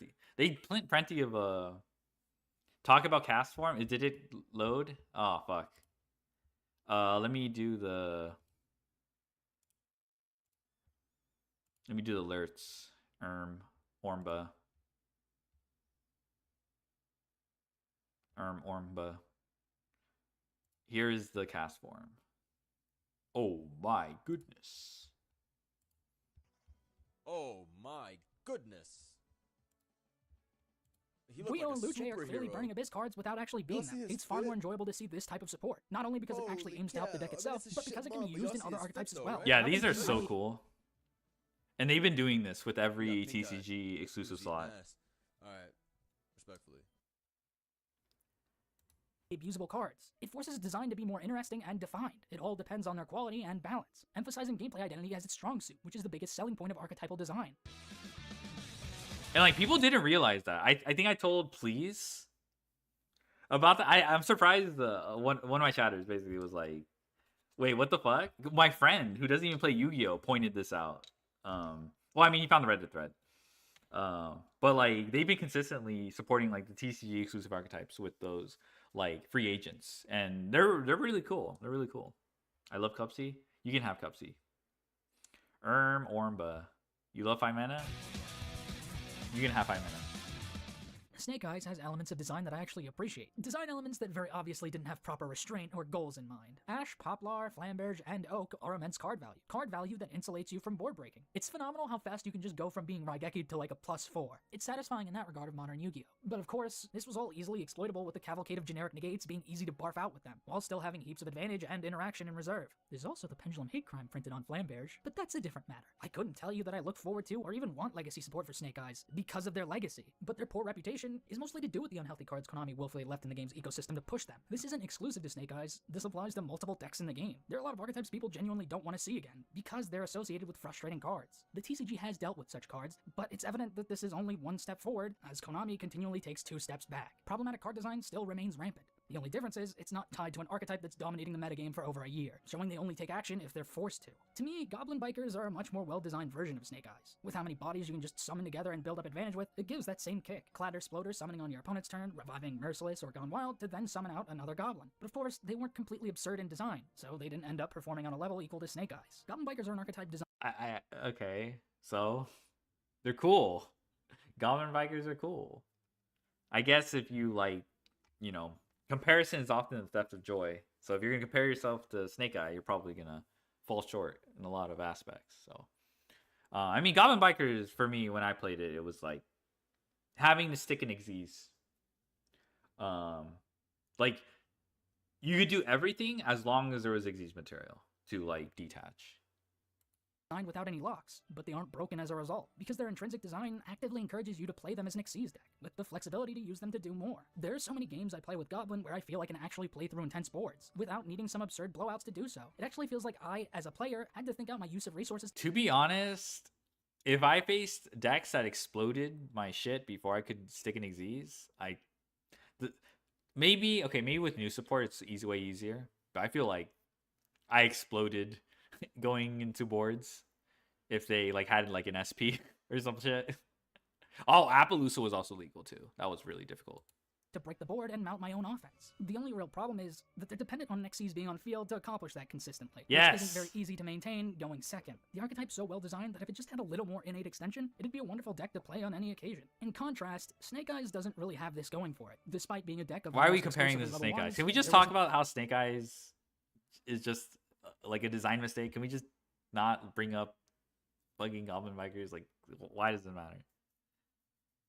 no rank 1 facet to their design. They have a card Play that's a versus literal tier free 0 body so Izio, long as you but- control a fire, and there was zero incentive to play it. Why bother to play this idiot if there's no rank 1 to make it a crucial extender? And despite the deck's ability to swarm the board with multiple free bodies, Why do insane you need revival rank with 1? Flamberge and, oh, People if you have have no made ranks in rank art- 1. I think during Tenpai format, people would make Fucho, which was like I don't know. Why do you need to make a rank 1? Like it's cool. That's an option, but like most players who play decks, you're gonna min max, and like if you don't dip into that option unless you really need it. Wario Zera playable archetype. archetype. Is So that the Dark archetype really Lords? had little gameplay direction other than to channel its insane resources into the most Oh, powerful Rush generic Duel. I cards. see. This gave the deck freedom, but at the expense of a genuine playstyle. It's, as I said earlier, the illusion of open-endedness. True open-endedness is found in options and versatility, not desperation. That fact isn't present in their design, and it always should have been. Snake Eye's main gimmick was around placing monsters into the back row and summoning them out with Flamberge and Temple, but this wasn't channeled into a unique playstyle, since all it would amount to You know was what? It cla- blew my mind that you could like scale IP. Now it's pretty mundane, but when I saw combos involving Flamberge, I was like, holy shit! You can scale IP, summon it. You threaten to summon it off the temple, or if that doesn't work, you have like Flamberge as a redundancy. That shit was crazy. How the fuck did people figure that out? It's mundane now, but with IP to then recycle her to make another link during your opponent's turn, usually Apo. Putting her in the back row to summon her didn't provide Gets any around from unique using style to Princess the Lock, deck. true. It was just functionally reborning a monster. Their ability to put the opponent's monsters in the back row was also contentious, since clogging a spell and trap zone is obnoxious removal. It's not exactly easy to remove them in most decks, genuinely staining your board, so most decks lose both the card put there and the zone they're put in for the rest of the game. This is especially a problem when two of those zones are required to be pendulums. free Yeah, for the yeah, entire yeah, game to yeah. function, Time for making it so putting a pendulums. card in any of those zones immediately ends the game. It took XDD. until Doom Dragon to really play off their back row placement design. Having You know what's built kind of multiple crazy? to summon it- Jesse recently played against Valmonica, and like he put a Lurie in the spell and trap zone, and it worked for a bit until the Lurie player made Necroquip to get rid of the fucking Lurie in the spell and trap zone, and then he just popped off, and then Jesse got his ass beat. Okay, but do we care about pendulum players? I'm gonna be honest, like it was fucked up when zombie vampire was a thing because you actually knew you were playing like versus like it does suck to be caught in the crossfire like by zombie vampire and then Flamberge scale. Like zombie vampire figures out your pendulum deck, okay. But yeah, Jesse was like, fuck, I should have put Maxi in the spell and trap zone. But yeah, he got fucked by Necroquip, and that was pretty funny. Melodious is based. La la la. out, but it certainly didn't help both it and Vengeance Dragon further using it on your opponent. I mean, realistically, the solution is as simple as telling Konami to stop screwing over Pendulum, but that's like telling Konami to stop Who breeding at gives a this point, and shit? it Oh reigns my of god. qualities. This is just a random like tangent. Like, okay. It does suck as a Pendulum player to get owned by Flamberge, okay? But like this is just some random like who cares? You get owned, okay. Just like I don't know. It's like a really specific interaction. There are other ways to lose as pendulums, okay? I'm not gonna like pendulum more like this. I'm not gonna go that far, okay? But it's just like he's just like randomly bringing this up. It's like I don't. Starve for oxygen. Pendulum should just be able to remove cards from those zones by placing scales, having the relation between the pen zone and spell trap zone beneath it work like field spells do in the field zone, sending any card in the spell trap zone to the grave in order to use the pendulum. Like, Make is effects this like that, gonna and this make the element game of Snake Eyes better? design becomes far less problematic for the game's That's ecosystem. not Blocks that's are not the problem with Snake Eyes, okay? Invalidating pendulum is not the problem with Snake Eyes, okay? We've been there's no locks. It has access to generic negates. Those have been dealt with. It's still kind of playable, even with the Oak Band in Master Duel, but that's also a tangent. But like, It is pretty gross that you can get away with invalidating Pendulum deck, but it's definitely not. Just a sign of uninspired balancing, something that will seemingly arbitrarily be applied to some archetypes over others. Instead of attempting to address Oh how the design could be yeah. abused, So he showed the battling boxer switch hitter. Zexal anime archetypes were insanely overbalanced. It was fucking crazy. they're so ass. They just put locks on that shit, and then everything else, like the non-Zexal anime archetypes, they were just like, you know what? No locks. What's a tangent? Tangent is just like you go off on a separate point that is not really related to your main point, and it just leads on to like you just yapping and talking about something different, and you forget your original point sometimes. It's, I don't know if you know what a tangent line to a circle. It's like a line that crosses a circle at one point. That's what the word refers to, but like its meaning is basically yapping, yapping about something separate. Tangent is linked to moon. Only got that by literally saying, screw the opponent, you are FTK Jack. Yeah, that's true. They did do that. They did do that. It just avoids it entirely, and as a result, cuts off potential for actual engaging synergies. It takes away freedom for the sake of convenience. Locks don't have to be a universal balancer for card design. The best form of locking is cards that are designed like clear checkpoints rather than full-on locks. Locking you while a specific card is on field. I'm not a huge fan of locks. The card leads to abuse generically, but it's a measure to prevent just so I'm that, at odds that like actual like game There's balance subtle or design whatever. that demands you play the archetype itself for it to go anywhere. Notably, an issue with links is that you can always access them, and they have a tendency to snowball gameplay quality down the drain. If you design a powerful these combo aren't piece that bad locks you when your examples of archetype works locks, on field, actually. it presents a challenge, not a restriction. So long as you don't also give them a free link one, you're forced to use it for what the archetype wants. But it doesn't come at the detriment of deck building expression. It just makes it more rewarding. Valmonica is the best example of a way to balance without locks. Despite having link ones that can be made with any monster, you can't just do that in any deck. Their design requires you to get counters to summon them, something you won't be doing unless you're playing the deck in full, meaning you are Xenophobia equals good? Doing No, so he's doesn't come at the he's expense of actually freedom in deck building. like Their generic nature serves the archetype rather than the archetype serving the okay. generic use. When I think of Elven Notes is an Xenophobia, archetype that encapsulates I the think type of design. full turn locks where you can't summon anything else. But I think the examples he's bringing up aren't terrible. Like they interact with other cards in their archetype without locking you out of other things, you know, to play those archetypal cards, I guess. So I'm gonna let you know, like I think these aren't like these are pretty good examples. Balance I'm talking I don't know about, anything it also about employs unhealthy design Elven in the Notes. process despite it. The archetype has this unique dynamic around the central monster zone, focusing on moving in and out of the center for their effects, and modulating levels for synchro summoning. It's a unique playstyle, but then they feel the need to make it pay off into a floodgate. Their boss is functionally a D barrier and a mass negate. Add this to the fact they have a hand rip, and you have an In the extremely near frustrating future, gameplay Konami might create a experience. hand trap Because that each designing opponent monster will be meaningful pushed and back. gameplay interactions That's pertaining to crazy. playstyle is too If they hard. do that, I'm Just gonna be make sick. toxic effects I'm not process gonna jumping lie. through hoops. That justifies them because they're tedious to use. It Wait, the doesn't. art on It's this just is lazy and sick. What boring the design. fuck? There's a little nuance to the design in that the Synchro's effect apply to cards on resolution of effect, with Damn. the negate only being on Synchro Summon. But the very philosophy behind its power is once again attempting to invalidate gameplay rather than genuinely engage with it. Draguni's latest support is also guilty of this. Oh, this While its thing design is delight- disgusting. This is absolute affront. If you guys value card design, this is like the easiest. This is literal Hitler. This card is fucking disgusting. I am not joking. Like I genuinely like. We got rid. This is like okay. I don't know how generic this will be in the future, but this is like almost the same as like oh we got Appaloosa ban. Okay, now you're under new management or something like that. Like I fucking hate this card existing. on utilizing the archetype's actual playstyle around equips, it's in service of negates and floodgates. They're uninspired pieces of anti-interaction. Is this a new link? Yeah, Obviously this is passed new. off since it at least takes the more nuanced approach to negation. What does it only in do? Cards that are face up on field. Their new link, however, is just phoned in and Your opponent cannot activate the effects of monsters in the graveyard while this card is equipped with a Dragoonie card.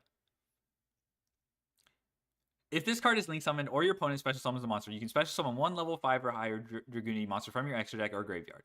When your opponent activates spell or trap card or effect, you can send one equipped card you control to the graveyard and negate that effect. So it's like Dweller, but it also has a negate attached. It also like feeds Taltku can summon it. Yes. It's Abyss Dweller plus multiple arc. This card is fucking disgusting. It just I already hate Ripper, but this is just like Ripper on steroids. This is just I don't know. I don't know if it's gonna be completely generic. We don't know yet. I don't know yet. But I don't like this card. I don't like that this card exists. This does not bode well. But I'm not gonna claim that it's gonna be everywhere. But when you face this card, you're probably like, what the fuck? entirely a negate, floodgate, and a way to cheat out their synchros. Importantly, Aureus or Auribar, which are both negates. It just does everything in a lazy and unengaging way. And when you know it, they printed the second coming of Hulk to make it an even more annoying card. I don't want to go on a tangent about this card. All I have to say about it is, if your problem with this card's existence is that it goes into George, I think you might have At a least problem it's with not George. lingering. Decks don't deserve an auto-win payoff for being weak. This is just a resignation telling me you don't actually care about utilizing their unique design to any genuine effect. They deserve actual respect, using their unique playstyle Actual to maneuver respect, the current meta bruh. landscape, doing so in a way that no other deck can, not being handed an auto-win as a I don't know. participation. I feel like Dragoonities have always been this kind of deck. You know, like they've been looping Miss Valley Rock. They've been synchro spamming and shit. Now it's just more. Now they're not like they're pretty blatant about it now.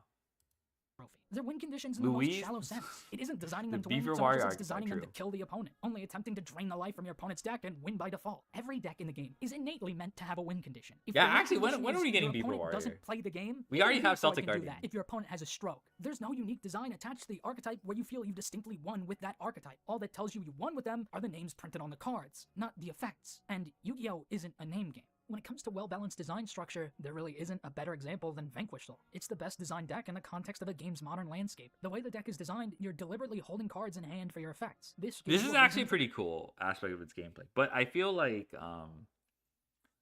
it still has like I mean, people don't play the trap anymore, but I feel like well, okay, if you queue Fire King into this deck, it's actually kind of an interesting game. But I feel like I'm just like, if I go first, I just like pop your whole board with the trap. And you're like, teehee, can't do shit. Same with like Holly Sue's pretty fucked. Doesn't help that it's level 5. to not spam the field recklessly, as it functionally turns your monsters into vanillas, creating a natural balance to prevent you from barfing out too many monsters, while not doing so is an active detriment to the deck on a fundamental level. The fact the archetype is reliant on monster reveals also means that spells and traps aren't ideal to run if they can't also Oh my generate god, don't attributes to enable the deck's playstyle. People still play 3Ks of K9. It's actually really strong. Why is Tenki here? We're not adding Pantera. We're not adding Pantera with this card. If they don't really help the deck to push their game plan, the inclusion of staple spells and traps is a bit iffy, with cards that need to discard, like Super Poly, being an even steeper cost in the context That actually is true. Like, discards kind of matter. That actually comes up. of Vanquish Soul. It creates a risk versus reward dynamic in deck building with spells and traps, demanding you assess just how important these cards are to run, and what cards I feel like people, like, that is true. You don't run less...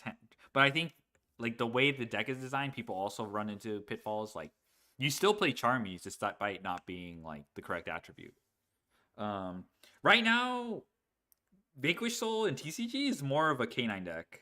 Like you just always K9 combo. Like before the hits, you didn't have a before. What changed was, Vanquish Soul got hit and Noroi was introduced, so you have more. You can actually play more K9 cards.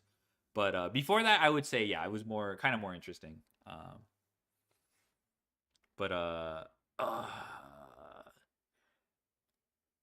K9 Vanquish Soul is also kind of high rolly too. It's like there are games where you just open, you look at your hand, you're just like, bruh, what do I even do?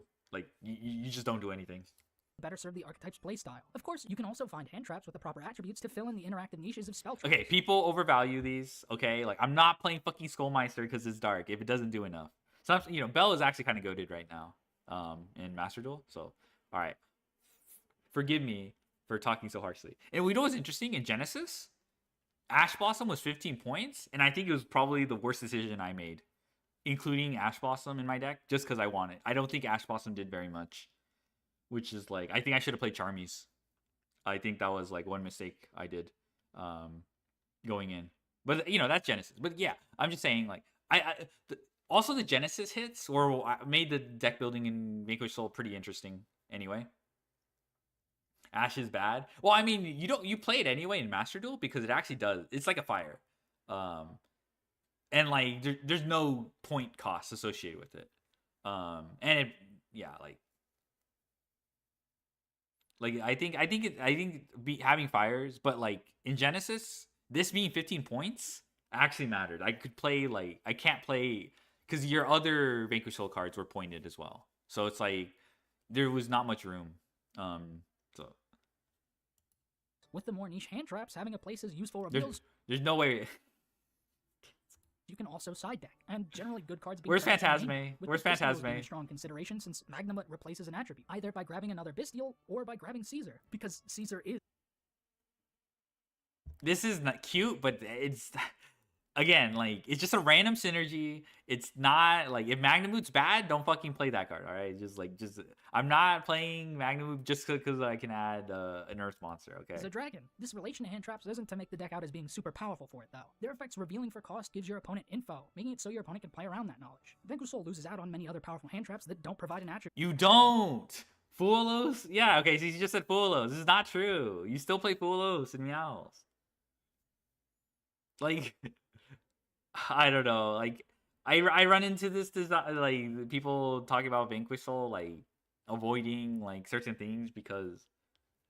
No, he at least acknowledges it. But... At least, not unless you're willing to risk playing cards that can catastrophically brick you. Vanquish Soul... You still play Droll, too, by the way. Like, in TCG, people still play Droll. Before Vanquish Soul got hit. You to leverage your cards at their most opportune time, either in finding an opening to go all in for a lethal push that could leave you vulnerable, or biding your time until you can actually make a push with their effects still live, potentially holding hand traps for the sake of retaining reveal effects. Also, TCG had the Borger time rules. There's also that too. Attributes you need for reveals over names you want for their power, knowing the perfect time to use the I tag think attribute. Holly Sue like just makes it so easy. Like it's not like before Holly Sue, it's more true. Either offensively to push or defensively to potentially dodge an effect, quite literally knowing when to hold and when to fold your opponent. Their column-based effects put an emphasis on Mitsu placement Yummy from is really both big. warrior- Yeah, that's what I'm saying. You don't play a hand trap to match its attribute. All right, like you play it because the format demands it. Like you can live without it matching the attribute. opponent. The column-based design also prevents a restrictive interaction with their tagging out. Since they no longer inhabit a column, they don't affect the opponent's card in the column that they were in, creating a dynamic behind tagging them out to potentially dodge an effect in response to their own. Oh yeah. Oh, so also the tag out things just die to non-targeting removal, which is like, bruh. But that's a tangent. That's just a tangent. The destruction for the sake of retaining them for later. Most of the Vanquish Soul monsters are so independently good, you don't want to sack them off for generic cards. Like Goblin Bikers, the intrinsic design encourages you to play them one way, but it doesn't force you to. You're still granted versatility. It's just a matter of knowing when to tap into it, knowing your limits and how to surpass them. It makes the deck extremely fun to play, since variation depends on the game itself. Vanquish Soul's design encourages thought-out resource management with a strong emphasis on adaptive and predictive decision-making, not dissimilar to the skills present in actual fighting games. Add to that, the fact all of its monsters have different effects attached to different reveal costs. This, like, now I know these, but this was actually probably the most interesting thing of picking up the deck. Like, keeping track of all this shit. But once you, once this is, like, burned into your mind, it takes a bit, but, I also told people, I've also, shared, I've had other people play the deck, and they would ask, you know, I would just be, like, coaching them a bit. This was also a hurdle too, like telling them which effects to keep track of. But once you get this down, it's like it plays like any other deck. If I'm being honest, Giving them dynamic and diverse. Jialong change position. Yes, Jialong change position effect is It's my favorite insane. archetype in the game for that Is he reason. pogging? And somehow He's people pogging. got mad that I deconstructed how Konami flubbed this perfect structure on its release. And now that the deck is actually competent at achieving its gameplay goals, people hate it because meta bad.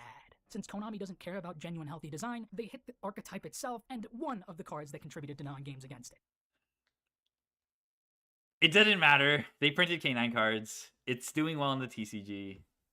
So I think people are like, I'm okay with people not playing it after, because Noroi was legal in Anaheim. And, you know, Rosin was limited and Sacred Soul was limited, whatever. I'm okay, like, there was an argument for not taking it because the format, you know, it's like a new format. And, like, there's a lot of, like, you know, uncertainty. But it seems like now, like, the format, you know, with Draco Tail winning TCG, like, K9 cards are more well-positioned. So it makes sense, like, that people are playing Vanquish Soul K9 now. So I mean, to me, it's just like, okay, so it's more than just whether you have your deck is hit or not. If if you have a favorable metagame, you're probably going to be playable anyway. So I don't know. I think complaining about the list is like kind of just like, bruh. And what do you know? The game's health suddenly tanked. Oops, Oh my god, are we really?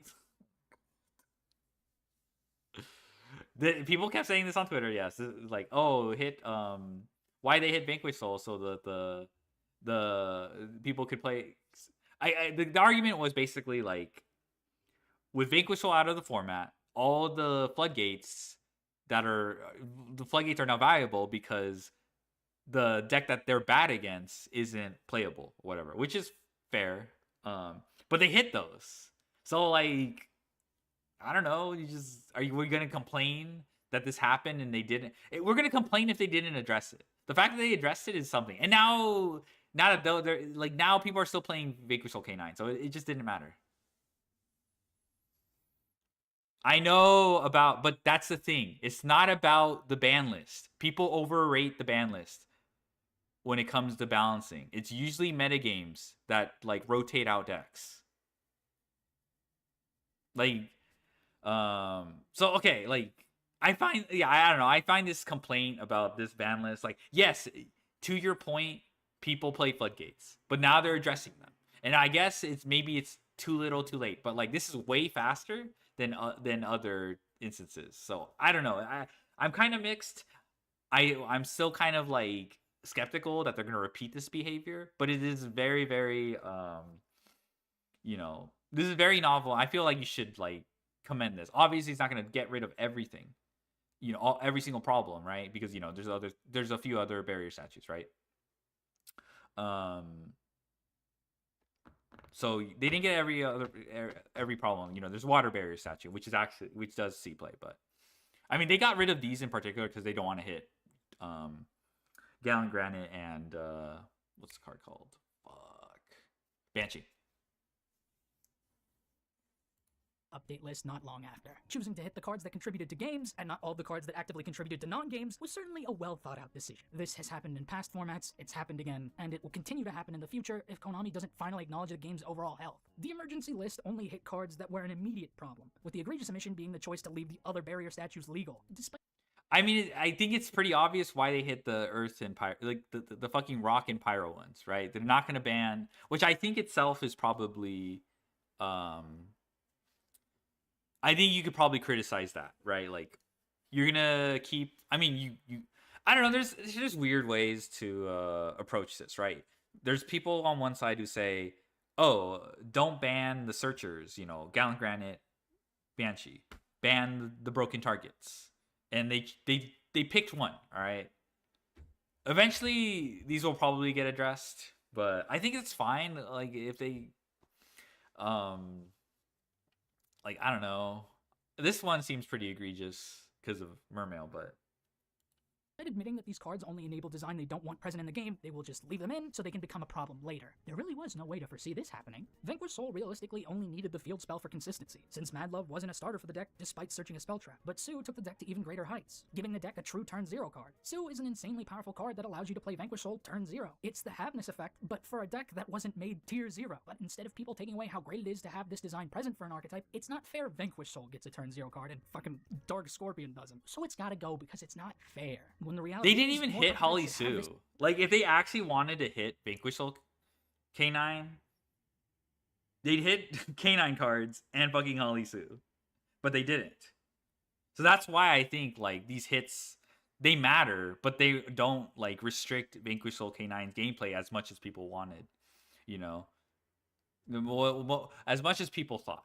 Like, I don't really see what his point is. Like, release my wind barrier statue. The modern landscape of the game. Sue's design is even more restrictive than Havness's. Come to TCG. The best battle is in the details. Sue Wait, has to reveal is it Vanquish Soul banned in order to TCG? summon herself. This means I you have actually to don't know. play I know Vanquish Soul in a Seymour is sizable banned. package. Otherwise, she's pretty useless, meaning you're playing Vanquish Soul as a deck. Then, with the intrinsic design behind the reveal effects in the archetype, you need attributes en masse for it to even be reliable. There's no splashing them in water. It's probably or banned, so honestly. they're even more limited in their use. It's designed built in service to the archetype itself, rather than designed for it to be abused generically. Xiaolong also highlights another element of balance behind the idea of turn 0 cards. Because Sue is a turn 0 card, that means Zhao Yeah, Long it's banned. owns a It's turn 0 banned in- card, it's and banned in every this was format. always true. Even though it's a turn -1 card. Never It mind, only get became fucked. notable when there was suddenly a good means of doing so. This is another facet of turn 0 card design that needs to be built upon, having cards that become turn 0 under certain circumstances. Not only to further help a deck's power, but to also limit how generically they can be used. It helps these decks play the game more often than not, while also serving as a means to curb the generic usage of these cards. The only concern is, once again, the density of these turn 0 cards. K9 is the only archetype in the game that feels like it was specifically designed to work with Vanquish Soul. They're a rank 5 strategy with a turn 0 card that actively makes one for its effect. Both Zhao Long and Sue are level 5 turn 0 cards. But most importantly, the K9s are Vanquish Soul attributes. They come together perfectly while being independently powerful archetypes. However, people are cramming K9 in other decks with level 5s,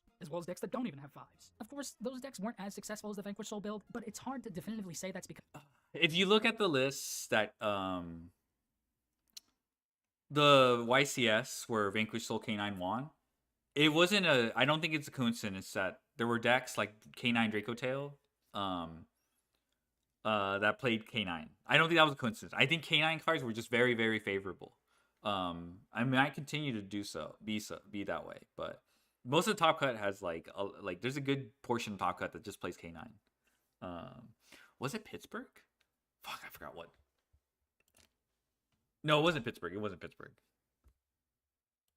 the synergy between the two is better, or if it's just because they have access to a higher density of turn 0 cards. Because once the Vanquish Soul build got hit, people leaned to the Crystron build, and while they banned a rank 5 Floodgate, they didn't ban another rank 5 Floodgate engine, with Crystron also providing access to a negate, leaving the gameplay to be even less healthy. The deterrent for What are turn they 0 talking becoming an about? issue is extremely simple. It's the exact same case I've made about many of the other issues. The gameplay identity of these archetypes should be defined enough that playing a pile of them does nothing productive. Halfness was such a specific type of play enabler that it's only realistically good in tier, so designing these cards in such a way that they're only good in archetype keeps them from just winding up as replacements for hand traps, while also encouraging players to hunt down authentic synergies in deck building. Emphasizing genuine synergy over aimless homogeny, it prevents the game from boiling down to just a good stuff pile. Speaking of prevention, negation should not be something extremely easy to access on a generic level, and certainly not in large quantity. Negates are trending away from being omnis that hit any and everything, requiring the negation target to be on field in order to be negated. This is much better because it actually leaves room for conflict. It has an engaging dynamic to it, since you can effectively dodge the negation by getting the card off the field. It also means effects in the hand and grave still mean something. The issue still is in the quantity and accessibility of these though. Most omni negates exist just to blanket invalidate any card, and when too many of those cards exist, it just becomes a matter of producing enough cards to invalidate every card that your opponent plays. Negates are preventative cards rather than adaptive, so they should be far less generic regardless, and decks shouldn't be dependent on them to function. People misconstrue this view against generic negates as being against generic bosses entirely, but that couldn't be further from the truth. In fact, I want generic boss monsters to actually have good design. When I think of generic bosses, I think of cards that serve a niche that helps an archetype because of a synergistic interaction. While DPE was made a generic boss because of Verite being legal, I still enjoyed it being used as a generic boss, because a recursive card that requires you pop a card of your own to pop an opponent's is an actual dynamic piece of interruption. Typically, you'd use it to pop itself, since it could also revive itself and give you a pop again later. But in certain decks, you'd actually want to pop a I was different not card an to use omni, for a but you benefit. know The what problem it is. DPE isn't It truthfully is so generic, like and generic bosses pretty aren't fucked. designed in this sort of way. They're designed to be all-purpose blanket solutions rather than pieces of interaction that become far more potent in specific niches, helping select decks in a unique way. Instead, you just fish for negates because Konami hasn't designed certain decks to have a genuinely competent game plan. Very fittingly, the only generic boss monster I can think of that comes close to this criteria is Promethean Princess. She's a generic Link 3 that functions similarly to DPE. She can pop a card you control to pop an This opponent's, card is so providing fucked, herself an actually. This card is really fucked. It's 2700 attack, which is actually pretty abnormal for a Link 3. 2+ effect monsters. The lock is only while it's face up, so you can actually negate it. Honestly, the rest. Oh yeah. Oh, actually, I forgot. Yeah, the revive does not negate effects. I'm not gonna really harp on the grave effect, but it is powerful. But like, there's a lot of things that add up to with this card. This card is not like. This card is not. I wouldn't call this card well designed. It's definitely super pushed. But more like super pushed in the same way DPE was, where like it allowed you to pop your own cards. It can be made from dark. Yeah, what the fuck? process. She also has a separate effect to reborn a fire monster, making it so you can either link climb or just revive a fire from grave for any other reason. She's generic, but her design around fire monsters. Oh, it also doesn't target too, but whatever. It's just pushed, okay? It's just really pushed, okay? While she's on field, limits how. But generic anime she girl's can be cute. used. That's it true. prevents her from being abused, but People ensures wanted this card banned, but it never happened. So, I mean, it got to that point. that people is a wanted. card That. worth using in more niche settings. The real moment problem you with use the her back, is yeah. context. She was so clearly designed to push Fire King, a deck that was tiered with the help of Snake Eyes during her release, leading to her becoming an immediate part of the game, which then prompted people to complain about a generic boss monster that was an actual piece of interruption, because it was included in a deck that was also barfing out negates. Now that the deck is no longer relevant, and the negates have been reined in, no one cares about her. There doesn't seem to be any urgency to design cards in a similar vein, unless it's to push support for an existing dominant strategy. The best we've gotten since is a Balaku, a card most Two cards people will never have get already banned. I think forgotten. that's No true. cards I with the think same genuinely philosophy need to that's be made, probably and they don't have true. to be made with the express intent of pushing an already Unless top-tier you're strategy, because Yatagarasu. these are the type of cards that should be hanging around from format to format, not the non-game floodgates that Konami continues to leave around. Zarn the Chainbound Dragon is the only really unique take on negation, making it directly revolve around Oh, this chain card's and not just funky. being an automatic answer to any card played by the opponent. It genuinely applies negation in a way that requires thought behind its use. It makes it dynamic to gameplay, providing a way to get around chain blocking and even encouraging players to approach managing their chains more carefully. But while we may be trending towards healthier balance around negation, that doesn't mean we need to mass produce them to replace all of the old ones, because we'll ultimately end up with the same problem, just on a different spectrum. You can design a deck like Sulfachord to produce negates in a way they can only really utilize, but the fact that This card's disgusting. This is literally Rising Across. This is also Omni. This is like Yummy plays this. This is like generic. This is disgusting. the matter is, There was a guy like on a feature match where he went all in into Fuelos, I believe, because he had these cards insulating him. He ended up getting his ass beat because of Evilswarm Baldrake, I believe. But this card is straight up Rising Across, and this is an Omni. This is like, what cards are these? They're Sulfa cores. We might actually get them kind of soon. I don't know if we'll get them you're January. still But this card as a pendulum scale is literally well, it's not literally, okay, but like the way it behaves to negate monster effects, it's Rising Across. It's negate on resolution. And this is just straight up Omni negate. I mean, it needs more it needs something to special summon to negate, but all right, don't no, these cards are demons. That's even more cringe than well, they're pendulums. So they're double cringe. Wait, it destroys? No, it does. No, it destroys itself. It destroys, or unless this one destroys. No, I don't think either of these destroy. What if they are both? Yeah, they're both. All right. So sorry, I interrupted him, but I'm pretty sure he's gonna say some good things about these cards. But we don't have them in Master Duel yet. But these are generic, okay, in Yummy. design a deck like Sulfachord to produce negates in a way they can only really utilize, but the fact of the matter is, you're still underselling the archetype's playstyle mechanically, which is doubly offensive considering it's a pendulum archetype. Electing to only use negates as an endboard shows a serious lack of creativity in design. What about negation is uniquely Sulfachord? It's a mechanic that's rife throughout the entire It's like game. 6 I cards? can't see a way where I associate this with I don't know the gameplay as a exact. unique style. That sounds it's meant about to right, reflect though. not interrupting a performance, but this is the most shallow. Or main way deck to monsters. wrap Don't that they play in this spell? The old Sulfachord cards represented this with their scale effects. It's just a shame that pendulum summoning without being interrupted doesn't really mean anything when the mechanic's already been gutted anyways. The deck has a clear emphasis I mean, on Konami does scale. this a lot. They'll give support to older archetypes, but we can graft it. They do allow you like opportunity to like circular, right? Circular was meant to support mathmech, but it's actually like a little bit more generic than a little bit more because of the cyber slot, but people have done worse. But this is not surprising, okay? Like the fact that this little mini engine is used outside of the main deck, like Fan Low and circular? high, True. even and odd. The correlation to their levels and their scales. The archetype can Oh, you're only talking about control Orange scales Apparel and Light. levels Okay, based my on bad. evens and odds, providing different play patterns to the deck while you control specific scales. That's true. You can't Angelia discard and spells. Harmonia are the tip of the iceberg for this sort of design. Harmonia letting you control your scales to get out unique effects, and Angelia allowing you to tribute a Sulfachord and summon another from deck with a scale differential of 2. But since this sort of design isn't emphasized in their gameplay, This shit is confusing to me. I'm not gonna lie. The only thing I know about Sulfa Chords is the levels and the scale add up to 9. That's all I know. I think the new ones break that though. I think the new Sulfa Chords don't have that. But if you want some like cute little mnemonic device, that's how you can kind of tell them apart. But you have to keep track of odds and evens. So I was just like, oh my god, it's not worth. I don't think it's as hard as Valance, but it is. throughout, there's very little gameplay identity to them. Happiness can grab 2 different scales, which subtly leans into Angelia's effect. Really arm, allowing you really to grab bug, really her and another raggy, good sulfur really chord, mad, then really tributing that Reggie. sulfur to summon out another good one, allowing you to cycle scales to bring out more depth to the music that is your plays. It's just a shame this deck's making music on fucking Delay Llama.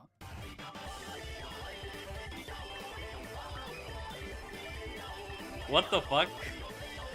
Since there's no genuine design importance to most of their monsters, it falls flat in that regard. I don't think I'm the target audience for that meme. I had no idea what I saw. Elements of design can be used for far more than just arbitrarily locking a negate behind the archetype. There's more to get people attached to the deck than just it has negates, so you won't get punted into the sun all the time. It just makes it so if they aren't archetypal enough, they can end up as an engine. What And was making that? a I don't pendulum know. Engine beat negates means we've gotten absolutely nowhere from where we started.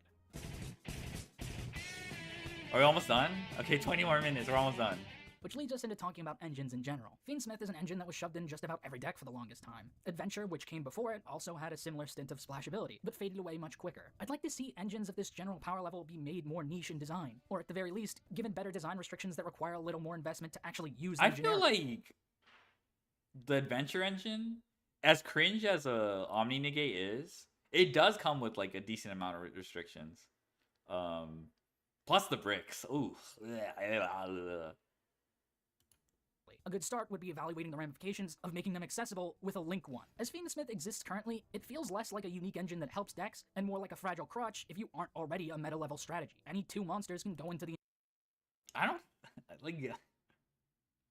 I play this in quants, and like you can either respect Nib by making Caesar, and I guess you could say like, oh, you're crutching on Caesar, or like because like the quant level bullshit and attribute stuff, they don't really line up.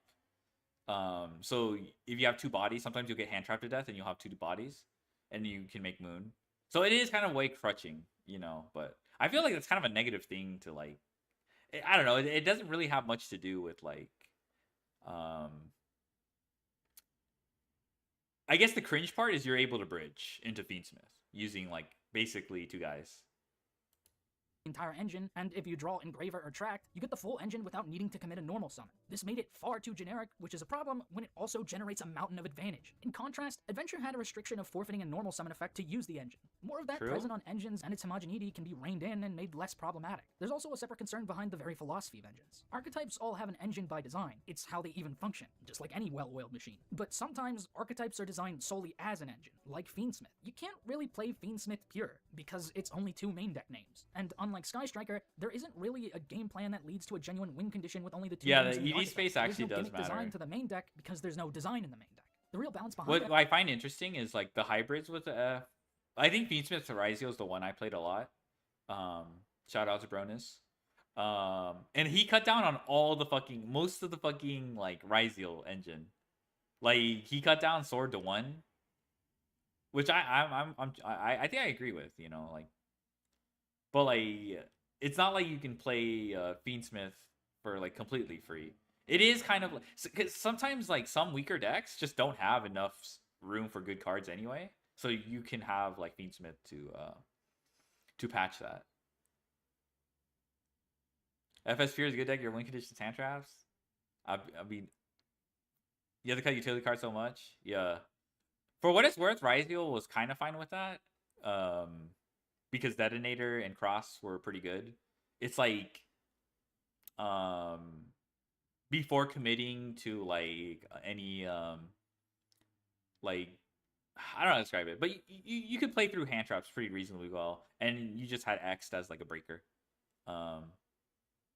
Sometimes Santa Claus, but that's just Ryziel being able to spit out like 5 billion cards with one. FSP top. Yeah, I think Joshua Schmidt did. There's a couple other people. I think it was YCS Anaheim 2023. It played Kashtira cards and a bunch of hand traps. But yeah, I think that's what what was being referenced earlier. Who needs utility when you have Dryden but less sexy? That's true. But it does have a pinchable waist. And Detonator isn't does just have how a much of it is pinchable useful in a waist. generic context. Closed Moon's banning is just a racist ban. There's no mincing words about it. The card was What? banned for being a generic Link 2 Light Fiend. Even if it was a vanilla, it would be banned. If an engine's health is solely hinged upon the accessibility... Racist ban. Okay, I don't know what he's saying, but I guess to his point, yeah, it's the only Link 2 Light Fiend that I'm aware of. to it, you've created unstable design. There are loads of archetypes that have engines, but no one's using them as engines. Because gameplay context Fiend is a limits how race? generically applicable they are. Oh, If there's that's no true. context, there's no limitation. This is a problem not only for the game's health, but the archetypes within it. I enjoy playing with the Fiendsmith cards, but the Fiendsmith game plan is non-existent. There's the theming of equips, but it's so underdeveloped because there are no I think it has like its identity. Like a lot of times, like you can just OTK with Onyam Day, and you have like the burn as well to help. Then like there's also Rex Tremende plus Trap, which is what the Ryziel Fiendsmith build I used with. I don't know. It seems fine. You know. You have Desiree. Wait, what the fuck? There's no way we're ignoring Desiree. other names in the main deck, nor spell traps that take that theme in a unique Magical direction. Musket Link There's no too? real Okay. dynamic use behind equips as a gimmick for the archetype, causing it to not feel No, like forget Rex Tremende. That is Desiree already exists. a Like gameplay identity or even a win condition. All it amounts to is either a removal tool with Engraver or negation with Desiree. The other fusion I guess that's okay. So he acknowledges it, but like I don't know. I feel like that's like something to work towards. don't even have anything to do with equips. And since the Yes, this literally is unaffected if you equip a guy. He's absolutely obnoxious to deal with if you have Onyam Day engraved because you just resummon him. This is just like, you know, engine piece to develop your board. So fair enough. Well, bruh. archetype is just good at generating free material, this gameplay identity might as well be non-existent. You are forced to play Fiendsmith with something else because I don't know. I feel like equips are like pretty prominent. There's like combos with Doom Dragon. There's Necro Equip. Like, can't even get anywhere with just the cards in the archetype alone. I wish Fiendsmith existed as more than just an engine. As it stands, it is exclusively an engine. And as an engine, it lacks a defining gameplay oh, identity. Kyrie! Yes, it is. Kyrie is cool. There are like a lot of cool combos with Kyrie. Oh my gosh, yeah, I forgot about that.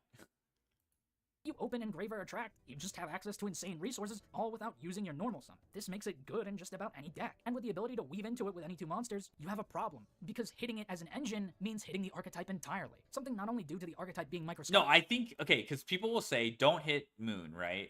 Hit Requiem. But if you ban Requiem, you literally, what does Tract do? Please, someone tell me what Tract does if you ban Requiem. Like you just shit yourself because you can't do anything with the Requiem ban. So please do not suggest. If you suggest a Requiem ban, I'm gonna be out of here. But also due to the fact Someone that the engine that body makes it for run Yummy. doesn't Okay, my actually bad. have a unique gameplay identity. There's nothing niche about their application. There's no If real you just synergy for behind graveyard, including them. They're yeah, just you still free, need another powerful card, resources. This another shouldn't Light be the Fiend in the case. first place. We shouldn't be in a scenario where a card is banned simply for existing to balance out a design issue that could have been avoided entirely by making the engine more than just an engine. This engine issue has become far more prevalent with Mitsurugi. Habakiri, much like Engraver, I mean, has an I don't insane- think there's any issue with like okay, you can say, I think you can be like, okay, yeah, Fiendsmith as a deck does not exist or something like that. It's just better to play in other decks. But I think that's fine. That's kind of like the direction Yu-Gi-Oh has been. But I guess like if his point, okay, I'll be more fair. But like if his point is basically we should stop printing engines. But I don't see anything wrong with cutting off the bridge to those engines, you know? powerful engine. Habakiri while not requiring Engraver. your normal. Do you don't like need to tap Habakiri? into Mitsurugi for Oh, it looks very like you little like cost in any Habakiri, deck, but you don't making like it extremely Engraver. tantalizing to dump into any other archetype just like This is Fiendsmith. weird With as time fuck. going on, the deck splash ability has To be honest, I'm not too upset at Mitsurugi. Like, activate Habakiri. It's pretty gross you can bridge into it, though, but I think it's fair. I won't disagree if someone said, like, oh, if this had, like, some kind of lock besides once per duel. Because the once per duel is so fucking cap. There's no fucking... You activate this card, it resolves, you win the game. you straight up just win. Okay, once per duel is cap. gotten absurd. Even without King of the Feral Imps, it continues to see major play in other archetypes, being used alongside Yummy, which was... Yes, but that's also because of Herald of the Arclight. That's another bridge, so, like... I mean, I think you can still play it with Yummy though. It's not like Already an insanely powerful deck. But even then, I don't necessarily want them to have a hard lock. Mitsurugi could have had a lock to only rituals if they're used, but then Mitsurugi would have no extra deck, making the archetype's gameplay far less varied, meaning far less deck building expression. They could have made them Reptile lock, but then they'd be unplayable, because Konami's neglected supporting Reptile for this long, meaning it has better odds with the extra deck lock. These locks then mean Herald's a Mitsurugi fair would have no card, good synergies to bruh. play off of the relation between rituals and tributing, which is clearly the Bro archetype's has intended 3 design good idea, effects. reborning and activating effects when tributed, a far more interesting design element to engage with behind these cards. True. Realistically, the only design solution is placing It's blocks just played further on on fair field, decks. but there's no point to it because I don't know. cards are- It's kind of, I know people. There's ritual decks that like would love to keep Herald. Yeah, I mean, yeah, it sucks. There's no easy solution. I think Herald might go though because well, it's already limited in TCG, but it's an old as fuck card, and Konami has a propensity for like banning old cards usually. Herald is honest my dogmatic deck. Okay, you know It what? is the root of the I can't problem. argue with that. When you create an issue like this, card design itself should be evaluated because hard locks only Two match Windows the real has full issues you're Orcus creating, Smith and not Mitsuri actually combo at the preventing same them. time. Having more distinct gameplay elements to archetypes makes them Yeah. less generic, making it so synergies are far more compelling and genuinely push better deck building, and making it so they aren't That's just what we free want by resources. Gemini Looping Herald. Horus is Are close like to cross. an engine What? with design restrictions, but That's its design crazy. restrictions are that it's extremely bad. It's an engine that's insanely broken if you draw the singular good card, but god awful if you don't. I like the discarding facet of their design. It gives them an inherent niche synergy with decks that want their cards engraved, but Imseti and Sark are the only cards that facilitate that, and do something productive for the engine. Every other name is just a brick you have to dump off of Sark. There's also the fact that the engine, when it goes off, is functionally a more broken version of Master Rule 3 Pendulum, requiring Sark as a singular scale to functionally pendulum summon every Horus name from grave. This all while also having summons that don't start a chain, so as to be difficult to respond to, along with insanely powerful protection and control effects. Horus conveys the real problem Konami had with Pendulum was not the summoning of 5 guys, it's the fact that a Pendulum summon was only 1 draw off Maxi. Wonderful priorities. Oh, Earthbound Prison. This is a funny card. I like this card. I don't know about Storm for Hire though. Okay, I imagine he's gonna go talk about. Okay, we have. Oh, we still have like 15 minutes left. He's gonna talk about how like I don't know, cards that have an additional effect going second or something. Oh, this card too. This card's interesting. I think you can activate this twice per turn. I believe. I don't know. I know it searches Killer Tune, but. Is Bo Lastly, Aurelian? addressing I the think. What is it? Not Boranium. Is Bo a real enemy? No, I don't think so, actually. With going second. While turn 0 cards are a great start, you can't rely on that design all the time for the same reason you can't with hand traps. And like I said with paced out combos, you can't design archetypes to all function the same, even if they are healthier. So ultimately, the going second issue still has to be addressed directly. The best way is with engine cards designed with added benefits if you're going second. If you control no monsters, especially one level 4 lower monster, then if your opponent controls 2 or more monsters, you can special summon 1 monster for hire from your deck. Also, you cannot special summon for this turn, except monsters for hire. That lock is harsh. That sucks. Other crazy look. NS Martha and Gemini into Gemini Fusion, triggering Martha to get into. That's cute. If you discard a card to activate the fact that you can banish this card from your graveyard instead of one of those cards. Okay. So yeah, he's just gonna talk about how you get additional effects. All right. Cards with relevant bonus effects if you're going second should be the norm at this point. Not making cards exclusively going second cards, but rather cards that provide the much needed versatility to leverage the game in their favor should they be going second. The tactics cards accomplish this to an extent, allowing you access to powerful cards going second more often than not, while still being usable going first because of hand traps. But talent retains a philosophical issue that hampers the game, the hand rip effect. When you consider Called By's relation to hand traps and the importance of them in the Yeah, hand rips suck. It also gives you full knowledge. It also just outstandingly better going first. Going second, it has some use, but I think that's the core issue. Like it's a going second card, but mostly people like get the most value out of it going first. I think it is primarily a going first card. It's not just because I don't think it's because it's a hand rip, and hand rips are bad that it's like, I mean that is like an observable effect of this card, but I think it's literally because this card is like called by the grave in like when it like in gameplay. game's ecosystem. Tactics poses a similar toxic gameplay interaction, making an opponent go down 2 cards simply for attempting to interact. Thrust, on the other hand, feels like a far more well-tuned take on this design, allowing you to set any normal spell or trap if you. This is actually yeah. This was interesting to me because I was like, I thought this was gonna be staple actually. But I think the fact that it doesn't do anything almost nothing going first is enough for it to not be like, you know, widespread magnetic deckable. I actually genuinely thought it was gonna be but it can set floodgates. So activated a monster effect, but it can't be flipped. With the Mega added punish for caveat people that that you can shotgun add it to roll, your bruh. hand instead, should Talents you had the control a issue, got monster. more. While this can Got and better is at likely ignoring one intended to hand get trap. talent, it's a True. way for decks to potentially grab a useful engine piece. So while it may not be an engine card that decks can rely on to consistently boost I've them, used the hand rip going second, and they had nib, and I was just like, "Fuck you." I've used that before. the the hand rip I'm just saying because like usually you use the steel, um, going second or draw two, but it's a card that genuinely helps decks perform when they do see it. But I don't want this type of design to be an excuse to neglect the design of archetypes themselves. An engine design like the new for hire quick play spell is an overall better direction for design. It lets you summon 2 names instead of 1 if you're going second, making it way more potent in the context of going second, which is what decks need. Draw this two, design yeah, leads draw to a card two. that's always good and makes them better going second, giving the deck itself the capacity to perform well. What I also appreciate is like now certain cards have 2 modular effects. Like activate one of these effects, but you can only activate one of this like the card itself is not once per turn, but the effect you choose is once per turn.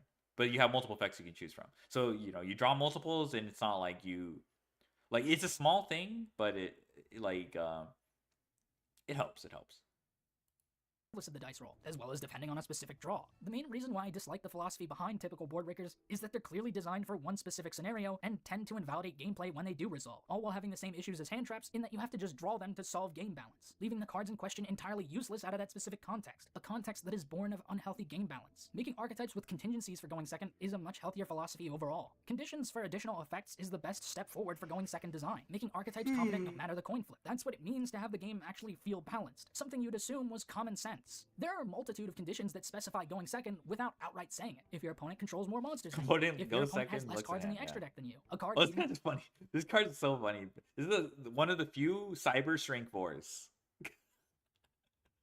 Fucking pen transaction. Battle phase, or by extension, main phase 2. Your opponent summons the previous or current turn. It's just a matter of using these principles in design for far more effective cards that actually address the imbalance in going second. These are means to properly address going second directly. I don't know. I feel like, okay, with Downer, no one really complains about that. I don't know. I feel like people will just, I don't know. There's no easy answer. I've heard people say Typhon doesn't need the summon restriction, which is fair enough. But like, I guess his point is use it on the cards that matter. But I feel like that actually starts. I don't know how to describe it, but we have the benefit of knowing like cards like talents are viable because they don't have a lock. We don't know if they attach a lock that it's actually going to see that much play. So like when I say people have expressed that Typhon didn't need that normal summon lock or whatever, that's probably true. But we also we also joke about Typhon's win rate, and because it has that lock at the same time. Typhon bots should be on summon. That'd be interesting. Yeah, actually, yeah, that's actually pretty good. Because like you do open yourself up to like quick effect removal. That actually could have been cool. Typhon would be broken without summon lock. Yeah, I don't know. We don't have the benefit of knowing that. So it's really like we don't have the benefit of observing that without the lock. Like we can, we can engage in hypotheticals. I'm not saying what you're saying is not true, but like yeah, like it's yeah, I mean I don't know. People still providing. I think Typhon is pretty balanced. Maybe overbalanced, I guess could be accurate, but I don't think people really get at least are attuned to overbalanced cards. I think people want their cards to be unfair deep down. Promethean Reason destroys Typhon. Oh, that sucked. I hated that Typhon fucking got cooked by Promethean. That actually sucks so much. Oh my god. I was clicking random streams yesterday, saw someone getting mad they were losing because they were playing a DC with terrible opposite and some 40 card only spelling. Well, that's unfortunate. I mean, like, maybe they should play a better deck, but I don't know. I feel like they're playing Master Duel so they can play their Obelisk deck. So I think it's okay. I think it's fair enough that their Obelisk deck.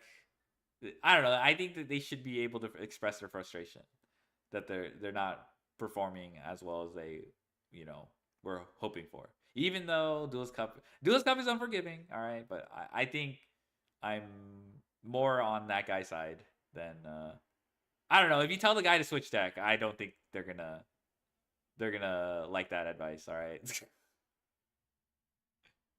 More cards like Condolence Puppet. Oh yes, Condolence Puppet. Oh my god, that card is so fucking good. To be fair, it's dumping cards that say "fuck you," but the idea of like sending 2 extra cards is cool.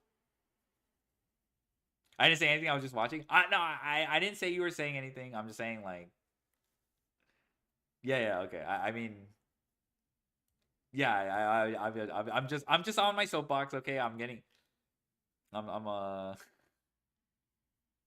Typhon. I think is sometimes having to use the highest attack monster. Other than that, yeah, that is annoying too. Yeah, and then getting mad because you're getting thrashed.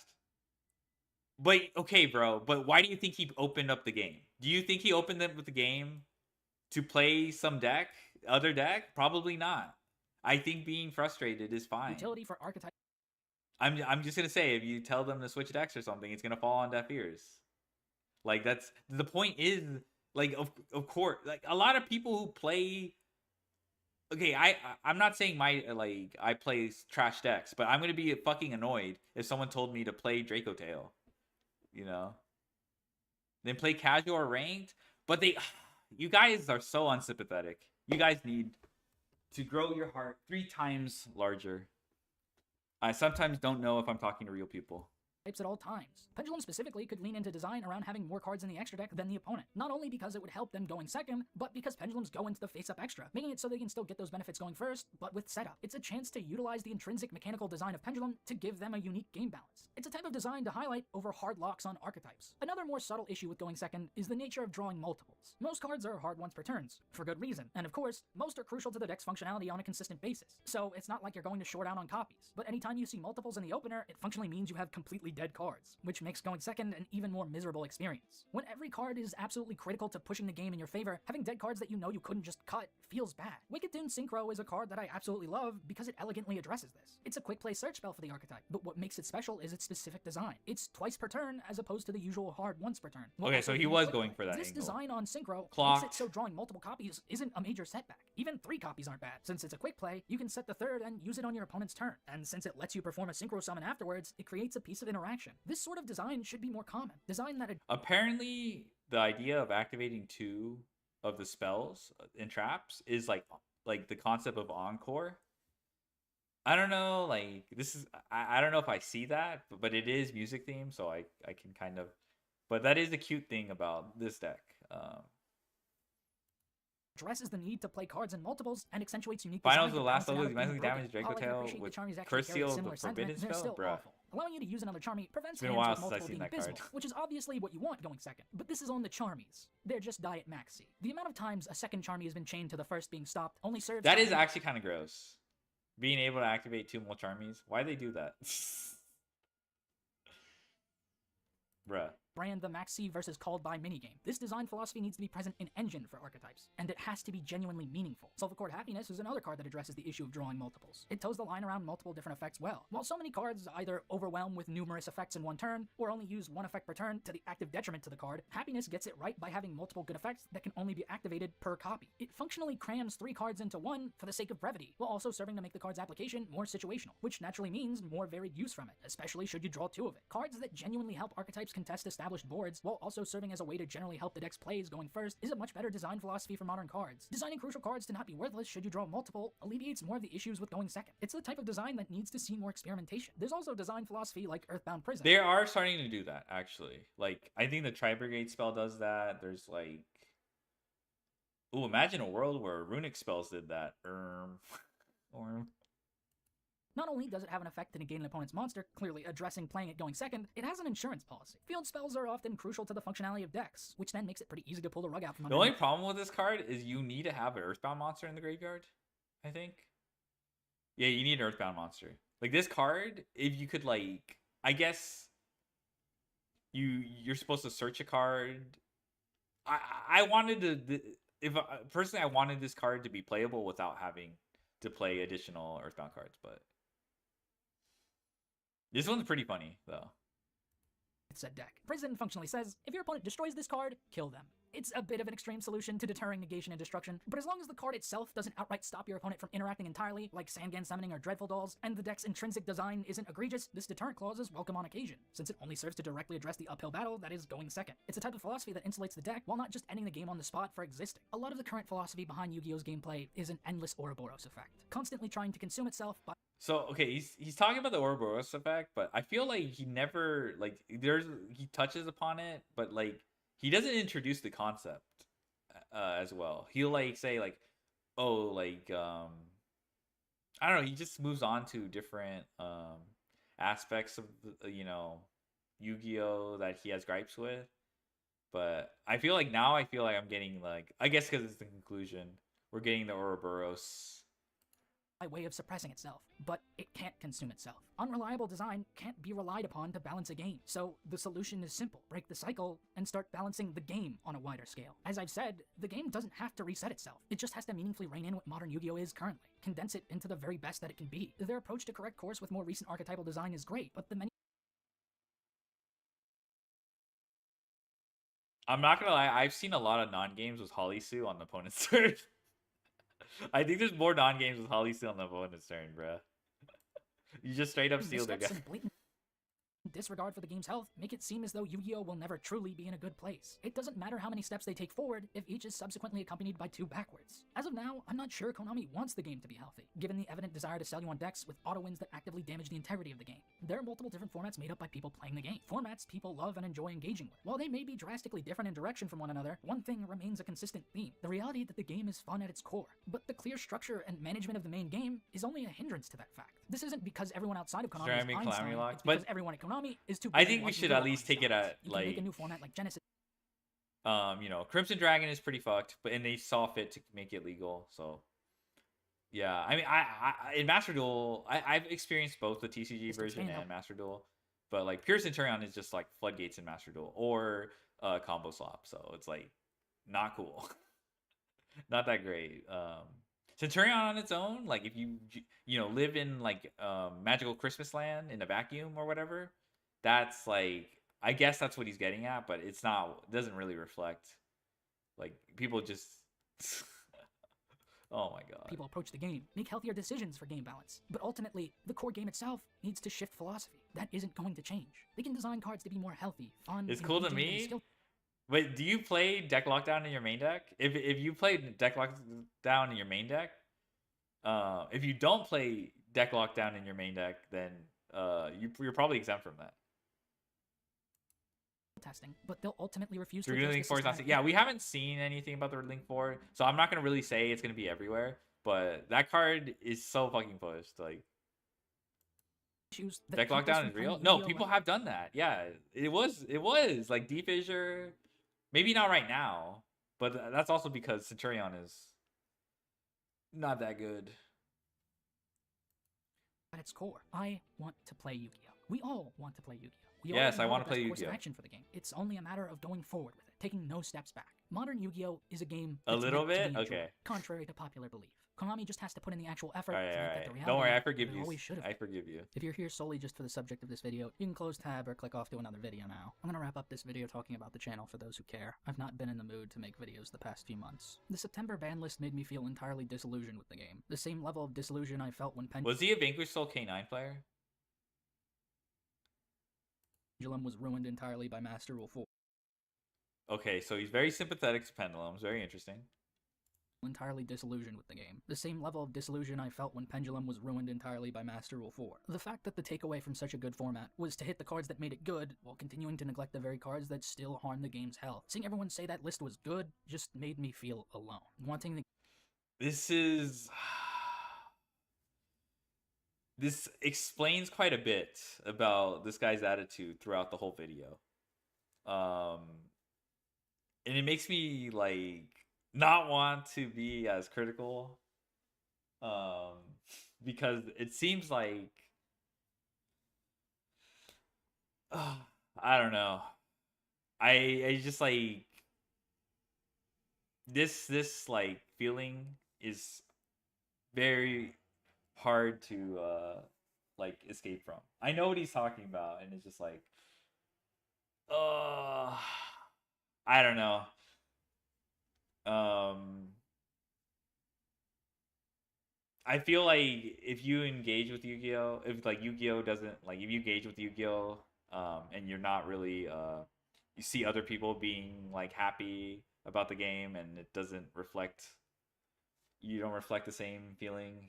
I think it's probably I think it's chopped. I think you need a game to improve for the better means nothing. As long as things look like they've changed, U-turn volt switch good into enough. teleport, I was bruh. excited to make a follow-up video on Vanquish Soul since it got its support, but considering the hits, it just felt pointless. Since I now know Konami just doesn't care about design. They can make a good deck. They can create cards that are genuinely well-balanced and competitively viable.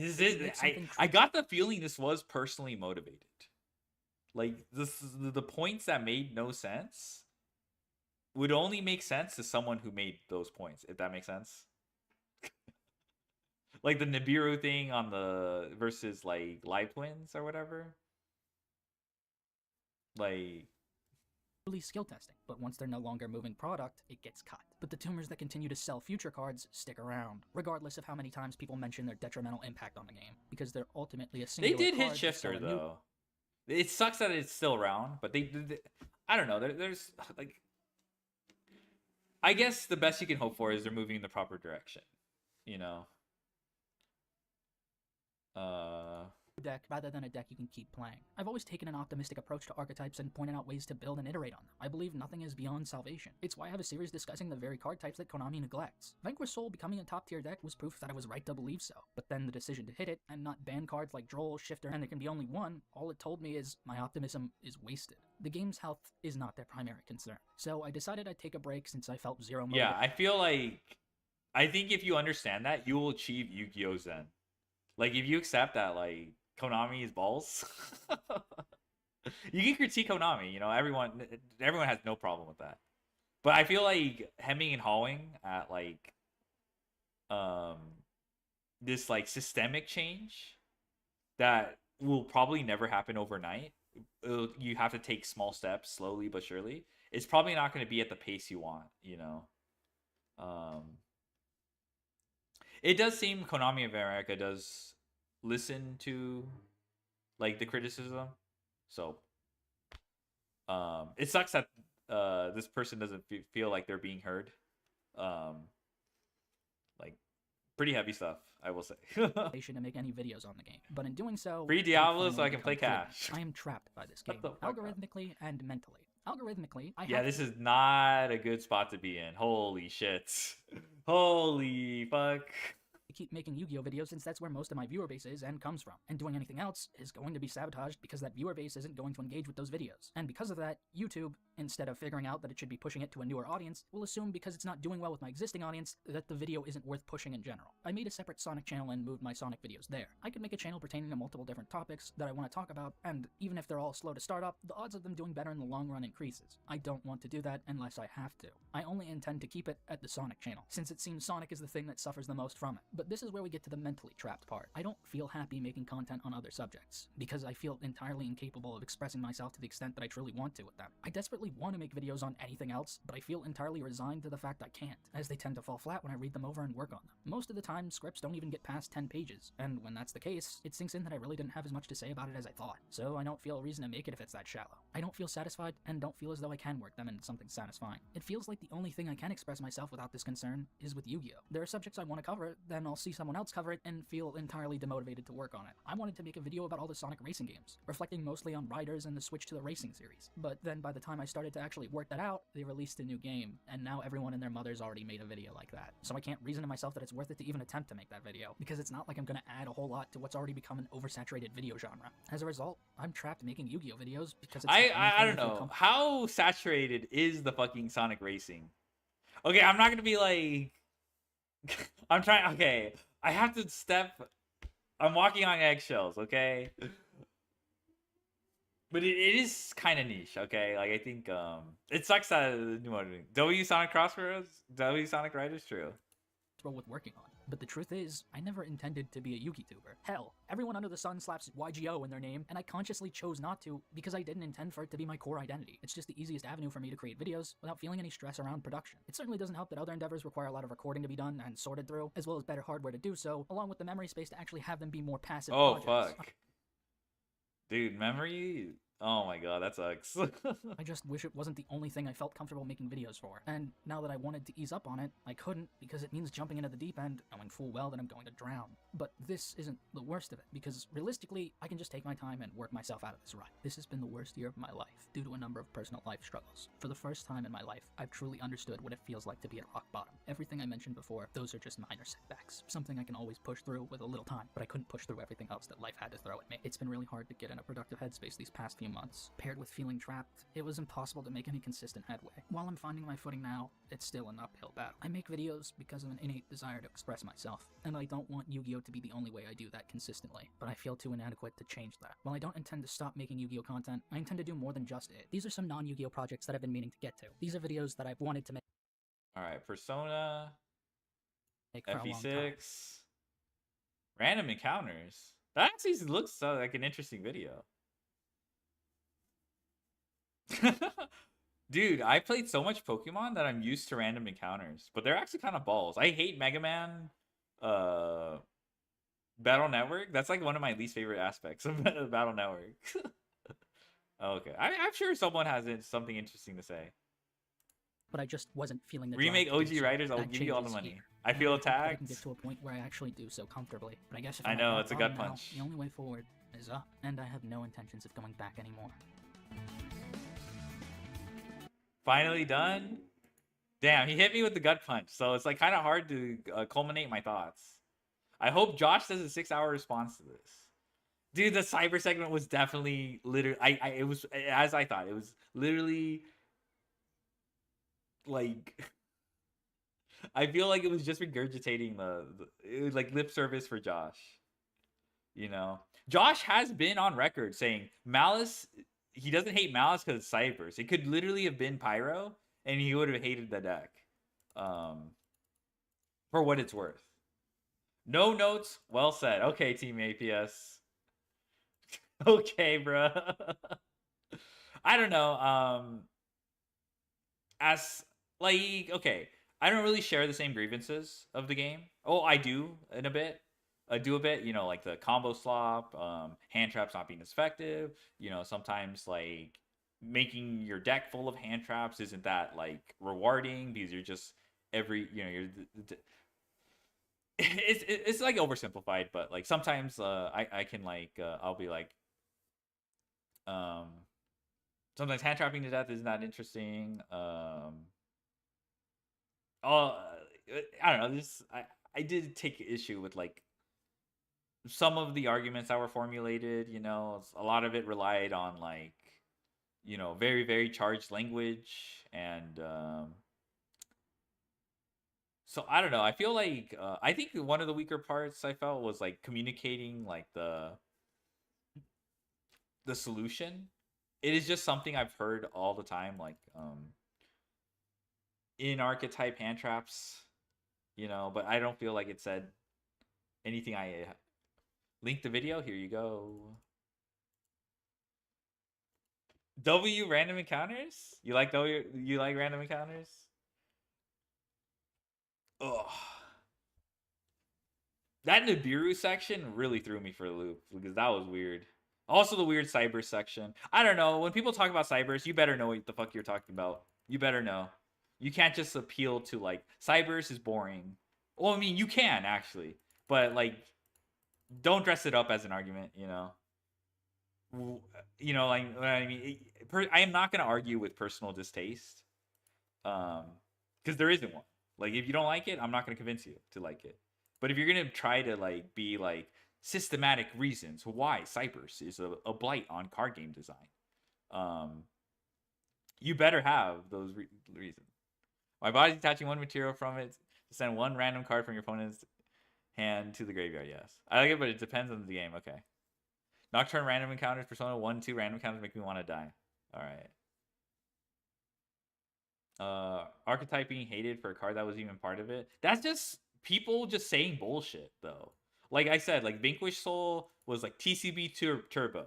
Like you're just saying shit, you know? Like you just don't want to even talk about the game. You just want to like spread memes and be like XDD. I'm very clever regurgitating the thing. I heard from Decade.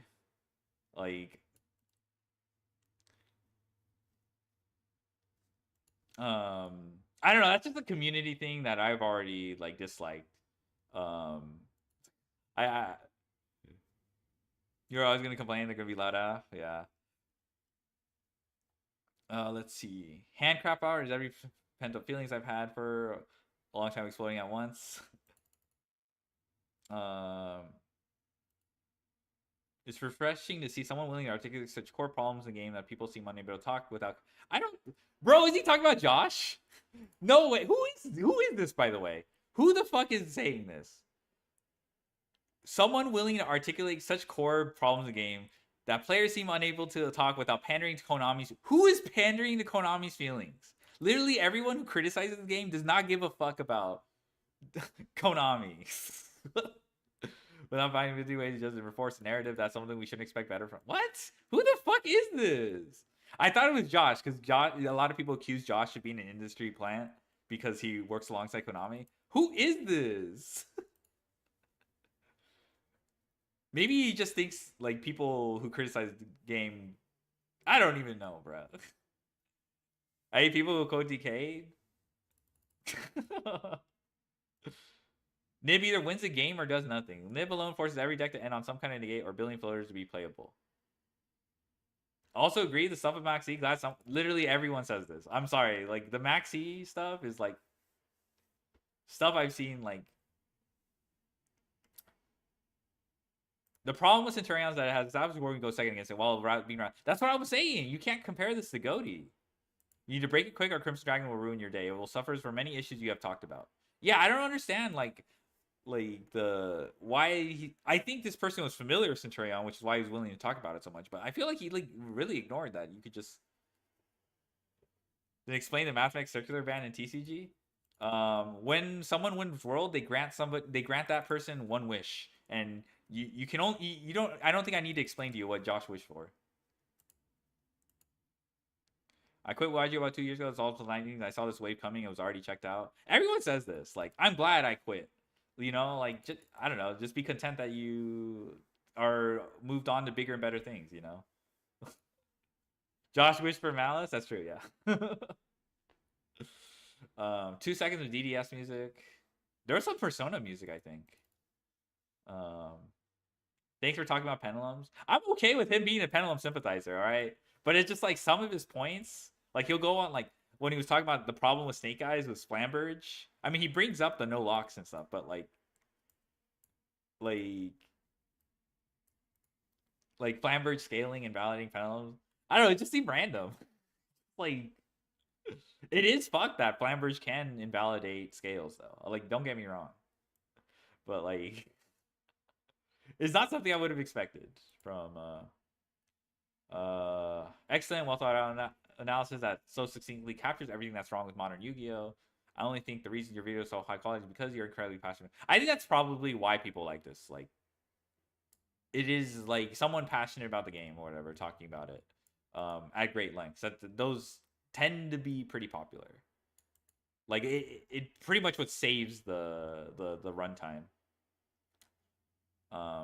I don't know. People are willing to listen to me talk about bullshit for fucking hours. So I'm not surprised. Not just trying to catch into the content cycle. That bro, I'm gonna be honest. Talking about why Yu-Gi-Oh sucks is part of the content cycle. Would Snake Eye Cash deck work to block back row? Yeah, I think it could. Though you do have a Xyz lock you have to navigate. Because of Rise Heart summon from hand and what's called Cashier Theosis. What's good, Pookie? Hello, Napster. Always been crazy to me how many people insist the latest new high power are what saved the game this time. That is actually kind of crazy. People will be saying that about Master Duel too. Like, clearly I've been working out for the past decade plus. I don't know why people do this. I mean, part of it's content creators too, but like, The worst part of it is that I think floodgates, at least in concept, can work, but the inherent design of archetype make a lot of the older floodgates just more punishing. It's also like, you know, the speed of the game, where like if you lose one turn, you're fucking dead. Like you don't. They're also like not that like the what another thing is like the amount of like cards that remove back row are also like assuming you know like I don't know you get floodgated by like a skill drain are pretty not very widespread, and even then if you have a back row removal they usually make sure to set up a way to protect that back row, so it's pretty fucked. I lose many turns and I still end up losing the duel. Rip. That can't be good. Losing one's already death. You thought I was gonna say win? No, I think like I'm leaning into it. Kind of workshopping fight for detail. Ooh, nice.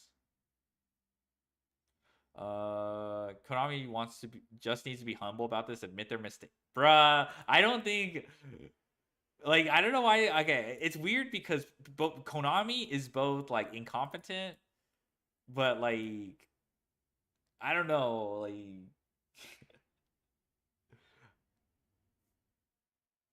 I'm pretty sure a lot of they push a lot of cards, and it's pretty blatant to me. They push cards and they don't give a shit. They'll print broken like I don't know. People said when Brilliant Fusion came out that it limited the design for light cards, and they printed broken ass light cards. So it doesn't matter. Multi-million comedy advantage. You say yeah, imagine yeah. Ishizu in tier format. Yeah, they just literally okay. I will always say this, I'll always bring this up. When Ishizu were printed, I thought those cards were ass. I literally said, those cards suck dick. I'm not even going to say tier limits were not revealed yet, all right? I literally said those cards will not see play. And then they revealed tier, and then I realized how wrong I was afterwards.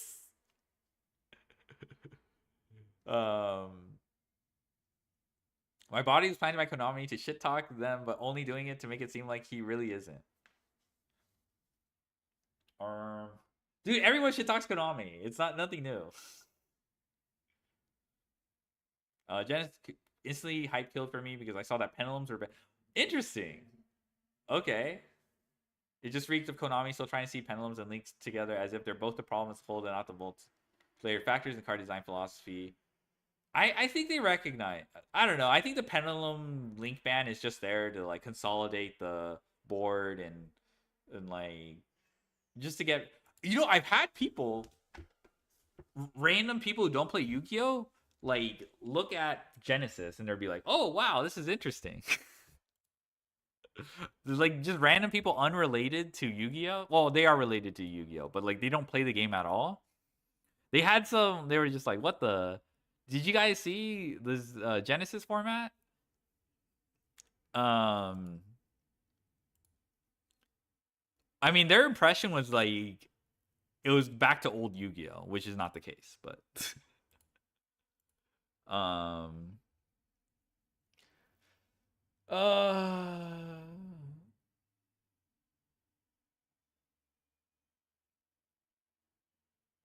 another channel I think deserves one-time feed.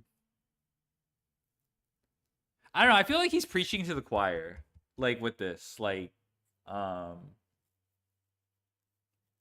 think that this is like grievances people have with the game, but I don't know. I think I've heard most of these before.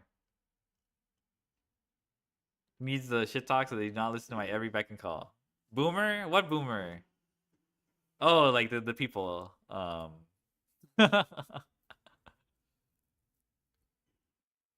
Let me see. Let me see if they're still talking about Genesis. I'm pretty sure Genesis just was brought up one time, and yeah, I think they just moved on to other conversations. Yeah, they just moved on. Someone said just play Go format. Okay. Oh my god. All right. I think they moved on from the conversation. How long did this take? 4 hours? That sounds about right. You could like it was at 1.5 times speed. You could double. It's not even double. It's like, yeah. Okay, I will say like, I think Josh mentioned he looked at it or something. I am the orchestra. Will you stop streaming now? I'm not sure actually. I wanted to just look at this. Really? I mean, I don't know. The video listing grievances, it's fine. You know, people will find solace, but I feel it's kind of like a circle jerk in a way. Nar, I don't know. You know what? Let's go. You know what? Before I what's called word salad.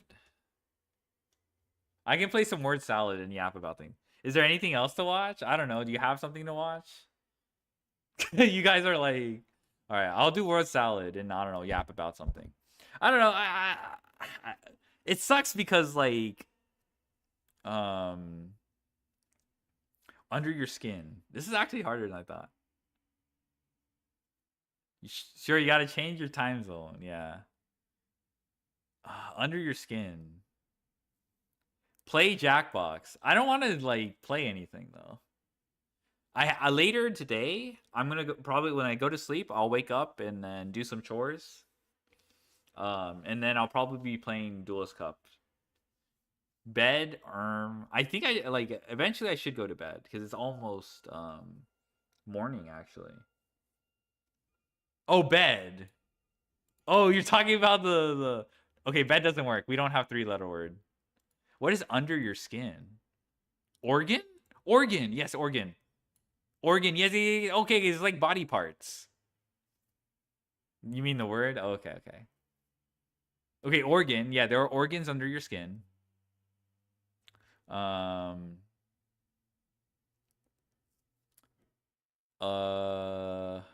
This is actually harder than I thought. I don't know how KVJ does it. He does have chat. He has like chat like help him out. Vein. Yes, it's vein.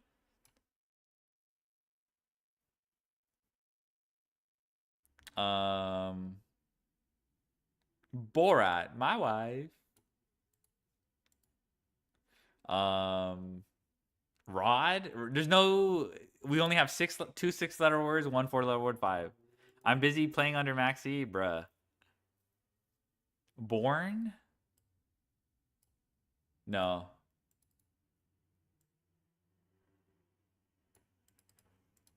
No English. Sorry. Okay. Bane was a good one. What's under my skin? Oh, this is so obvious. Bone. Bone, okay. What are these SAT? What is SAT vocab about bone? What are you talking about? Tree? Okay. No, we 2 6-letter words. What SAT vocab? Deer? It's 4-letter. It's 2 6-letter words and 1 5-letter word.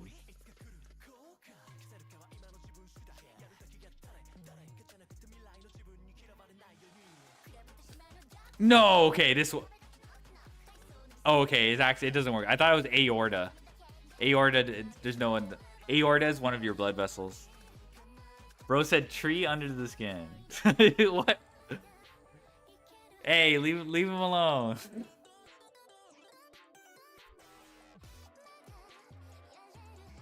Artery, that's what it is. Okay, we were close. I was close. I didn't get artery.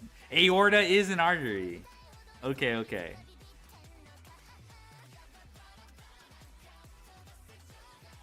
Is Deary still a word? But it doesn't fit the under your skin.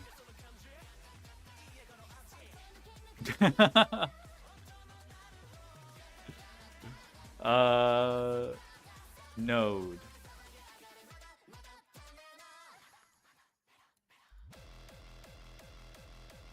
What the hell? Ryziel node. Are you a college? Aren't you a college graduate? Yes, I am actually.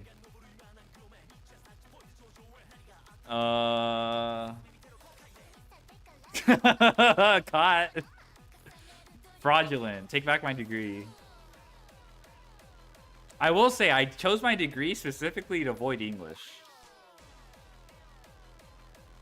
I wanted ChatGPT to write all my essays. Like 50 years ago. Okay, if you squint, Verte's one of them.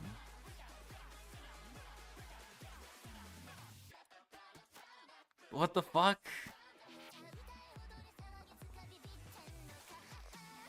How does KVJ do it? Never? No.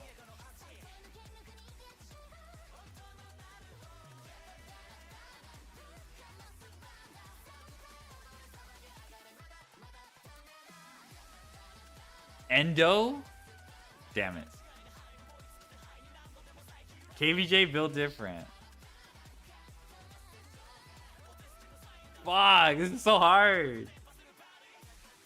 This is so hard. Oh, I got it. I got it. Nerve. Whoever said never was so close.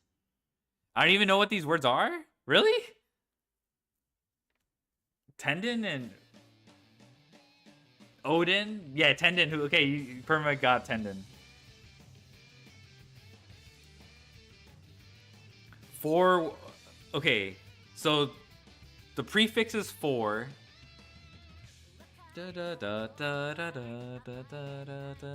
Word. Forward.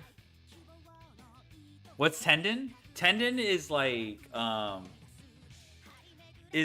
you know when you bend your muscles, sometimes you'll see like your muscles like be like stretched, like they attach your muscles to your bones. Yeah, it's like I can't think you. Oh, the Achilles tendon. If you like arch your ankle, there's a tendon at the back of your foot. If that gets cut, if your Achilles tendon gets cut, you get fucked. You can't walk. I need to know how a PhD to know that. Someone said foreplay. Foreplay. It's just words like that start with four, like foreplay, forward, forsworn, like just words like that. Foregone, yes, foregone. Wait, there's no O. Fuck. Foreglow? There's no L. Shadow. Foreshadow! Oh my god, foreshadow is a good one. All the fucking One Piece fans being like, this is Oda level foreshadowing. Foresight.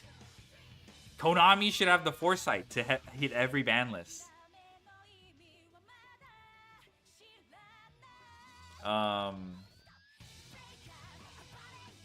Forecast. Forehead. Forehand. Alright, thank you, chat. You got the ball rolling. Words before let. Owlet. Rowlet? No. 40 card deck, true. Okay. Let. Outlet, right? Oh, I don't see it. I don't see OU, though. There's no T. Outlet is a... Pork? Oh! No K.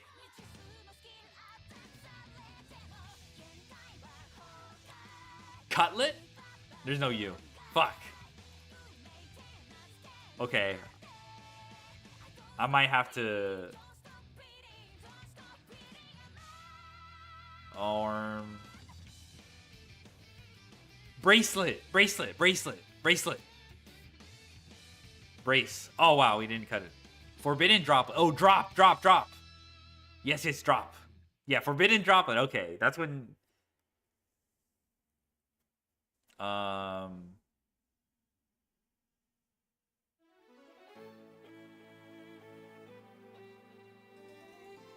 Um.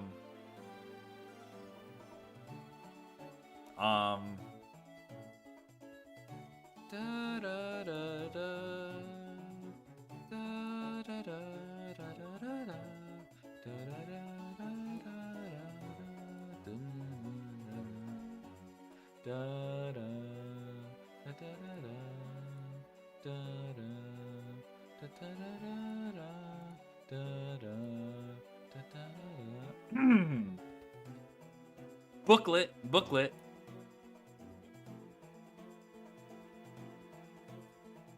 Ratlet. Okay, that doesn't work.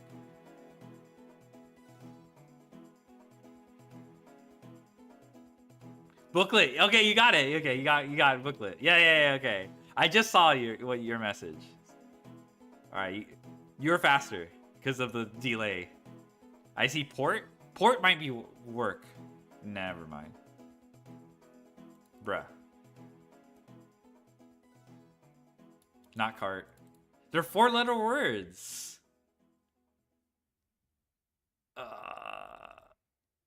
Trop.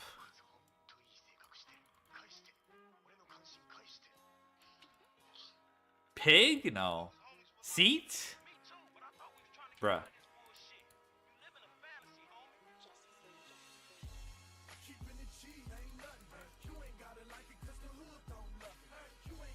Cart? Bro really tried top? You're the one who suggested it, okay? Bro really said tree under the skin. Okay, I'm gonna... Fast! Okay, let's try fast. Damn it. Race?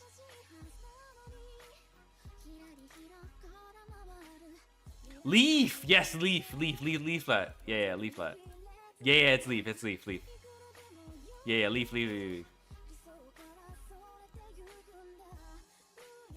I'm... Scarlet! Oh, that one's a hard one. I would never have thought of that. Scarlet and... No, okay, I would say violet. That's crazy. We're not doing scat. You control yourself. Crip.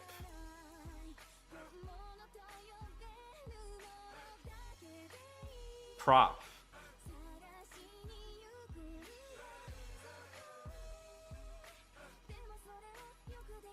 No, they're all 4-letter. Port. We tried port earlier and it didn't work. That's not a bad one. Already got Scarlet.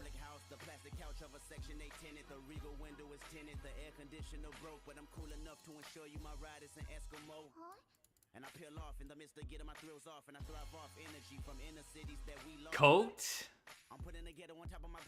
That wasn't a bad guess, actually. Hear the siren, walk up, try by, shooters, looters, federal fed intruders, engines on back of scooters, the real can recognize real, and we need to know just who you are. Fucking tried scat. I'm fucking cooked. I tried scat.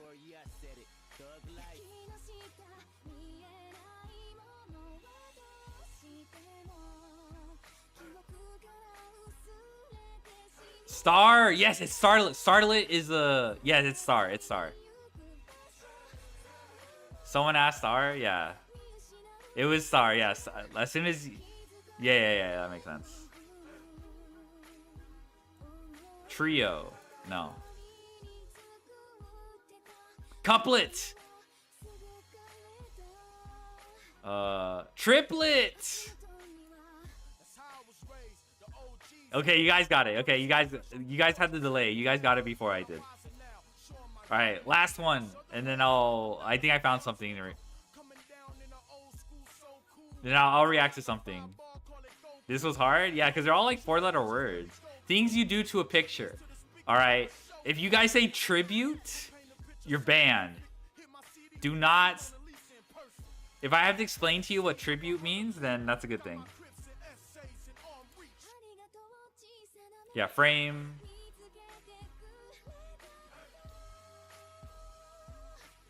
Right? No. Look. We collect on 3 brain cells. Why isn't the look not one of them? Who's we? Who's we?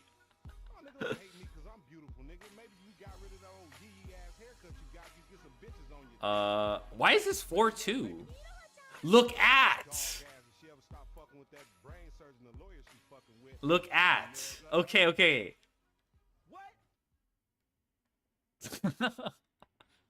Paint?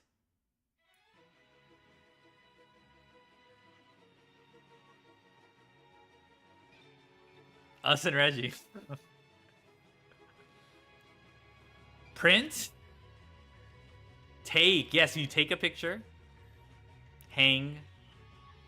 Okay, I found something to react to. While fucking, it's Master Duel related, so I'll be able to use my unique skills of grinding for hours. I mean, so I can't help. It's fine. Don't worry. More yap. All right. You know what? Get fucked. My ad. Okay, this is actually kind of. Okay, this will be the last one.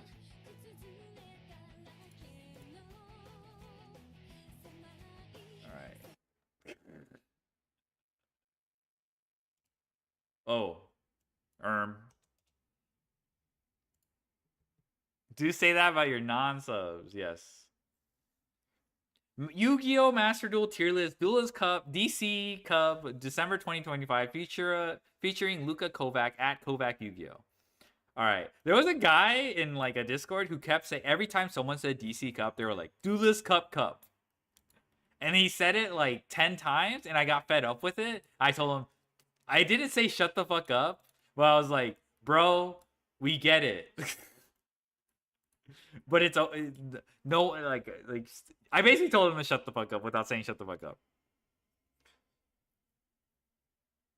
What did he say? I said don't worry about ads, and then Orb said he was also in ads, and I said get fucked. Should have said to miss my SMH my head. I'm just like, he just kept doing it. I was so pissed. I was just like, I don't know why. He stopped doing it after that. Okay, I was just like, it's just like, I think it's obviously not correct like acronym grammar or whatever, but as a community, we've all accepted it. You know, it's just like, I think it just rolls off the tongue. DC Cup, Duelist Cup, Duelist Cup. No one's saying that shit though. Okay.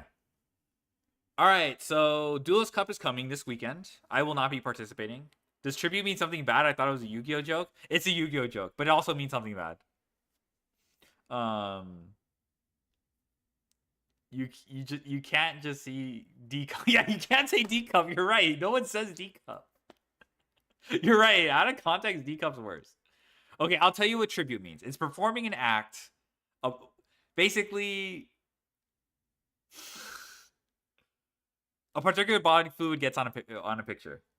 That's as far as I'm gonna go. Hey guys, Santola here with another YouTube video. Dorking on it. Okay, fine. Master Duel this time, we're here with Luka Kovac, my son, who is going to be helping us with this tier list. Draco just came out on Master Duel, so I think I had no better guest to bring on. Paying your respects to a picture. That is true. Paying your respects. For the upcoming DC Cup, we do have that in 2 weeks, the weekend before Christmas.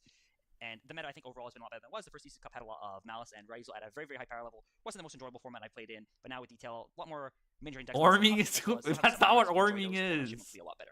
So I'm going to start with ranking the detail decks, and I'll go through the versions and we'll talk about the opinion on each of them. So one is the pure detail deck. This can also be including cookies. I don't get it. I must be missing something. It's not good. Well, I mean, it is a very online thing. Never mind. Okay. Aren't really detail plays. You have your stuff to help make seals, facilitate your detail engines, but nothing else on top of it. Then you have the brand fusion engine. So this is what is popular. I literally learned what that was this year. 2 brand fusion master as well. We have Fallen Alibis. You also play the Frixel here.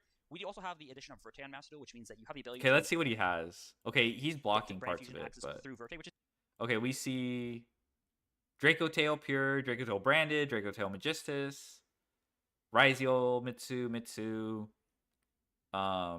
Onomat. I'm assuming that's Onomat Raizio as well. White Forest, Ray, Gem Knight. I don't know if he's differentiated between Go First.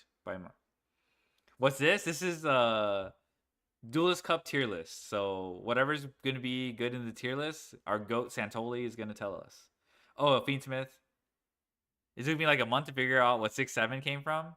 Oh yeah. Honestly, the people I asked what 6-7 was could not tell me. They just said I can't. Yeah. I imagine Draco Tail Pure is going to be lower than Branded or Magistus. I'd be interested to see what he rates higher for Magistus. I think Magistus is popular if you watch Judeo. He has a very high opinion of Magistus.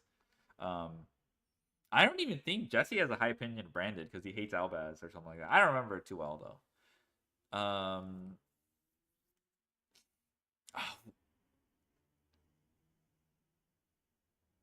What's called?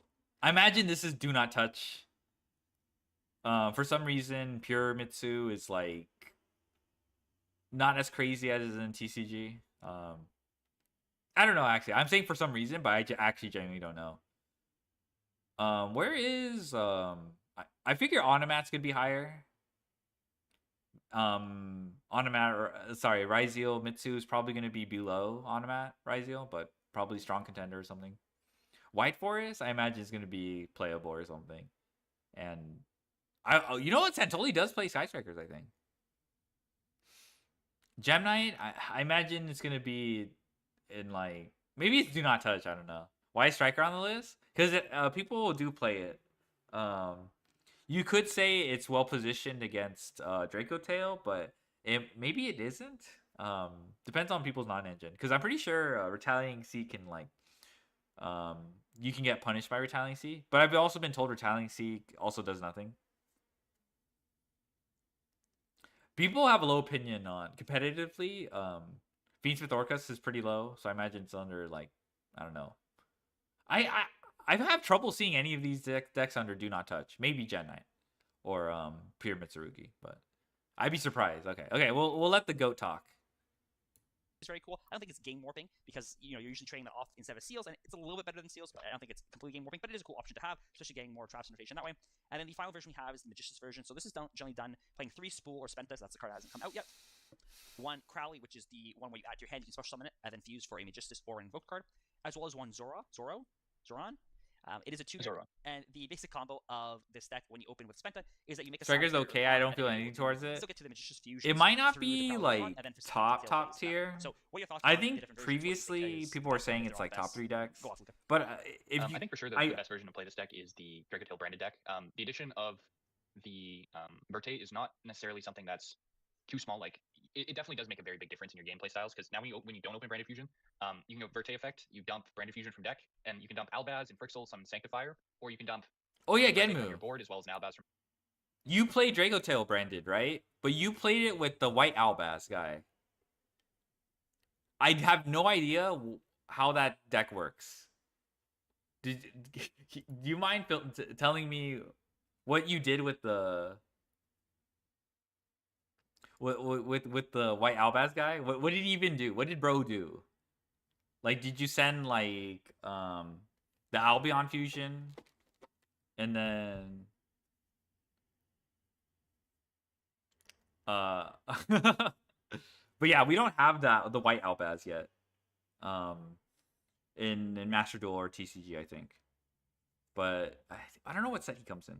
But in the OCG, they do play him. But I have no clue what it does. Yeah? Okay. All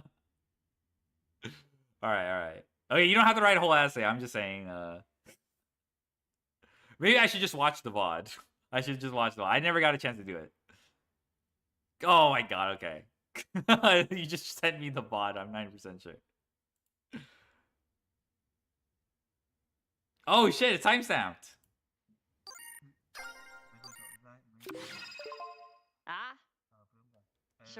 Is to use the effect and get the girl. I see. That's crazy. Okay, you're playing this guy too. That's crazy.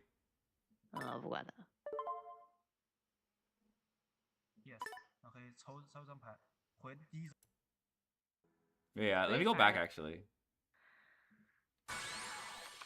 Let me find the timestamp. Oh, okay, all right. Okay. They'll talk about Verte. So okay, they just said best deck Draco Tail branded. And you can use the branded. Sorry, you can access branded by bridging into Verte. Deck summon Mirror Jade if that's like the line of play you want to go for. So the Sanctifier line gets you to the third trap if you didn't have access to it, which is really important, as well as just having Albion rotation Sanctifier. That card is insane, especially you can special Albaz to your field, use it as future material on your opponent's turn.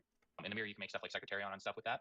Or you can summon Frixel, add it back to the hand, special a Malulu or a Lucius from your graveyard, and it's just more advantage and more future summons overall.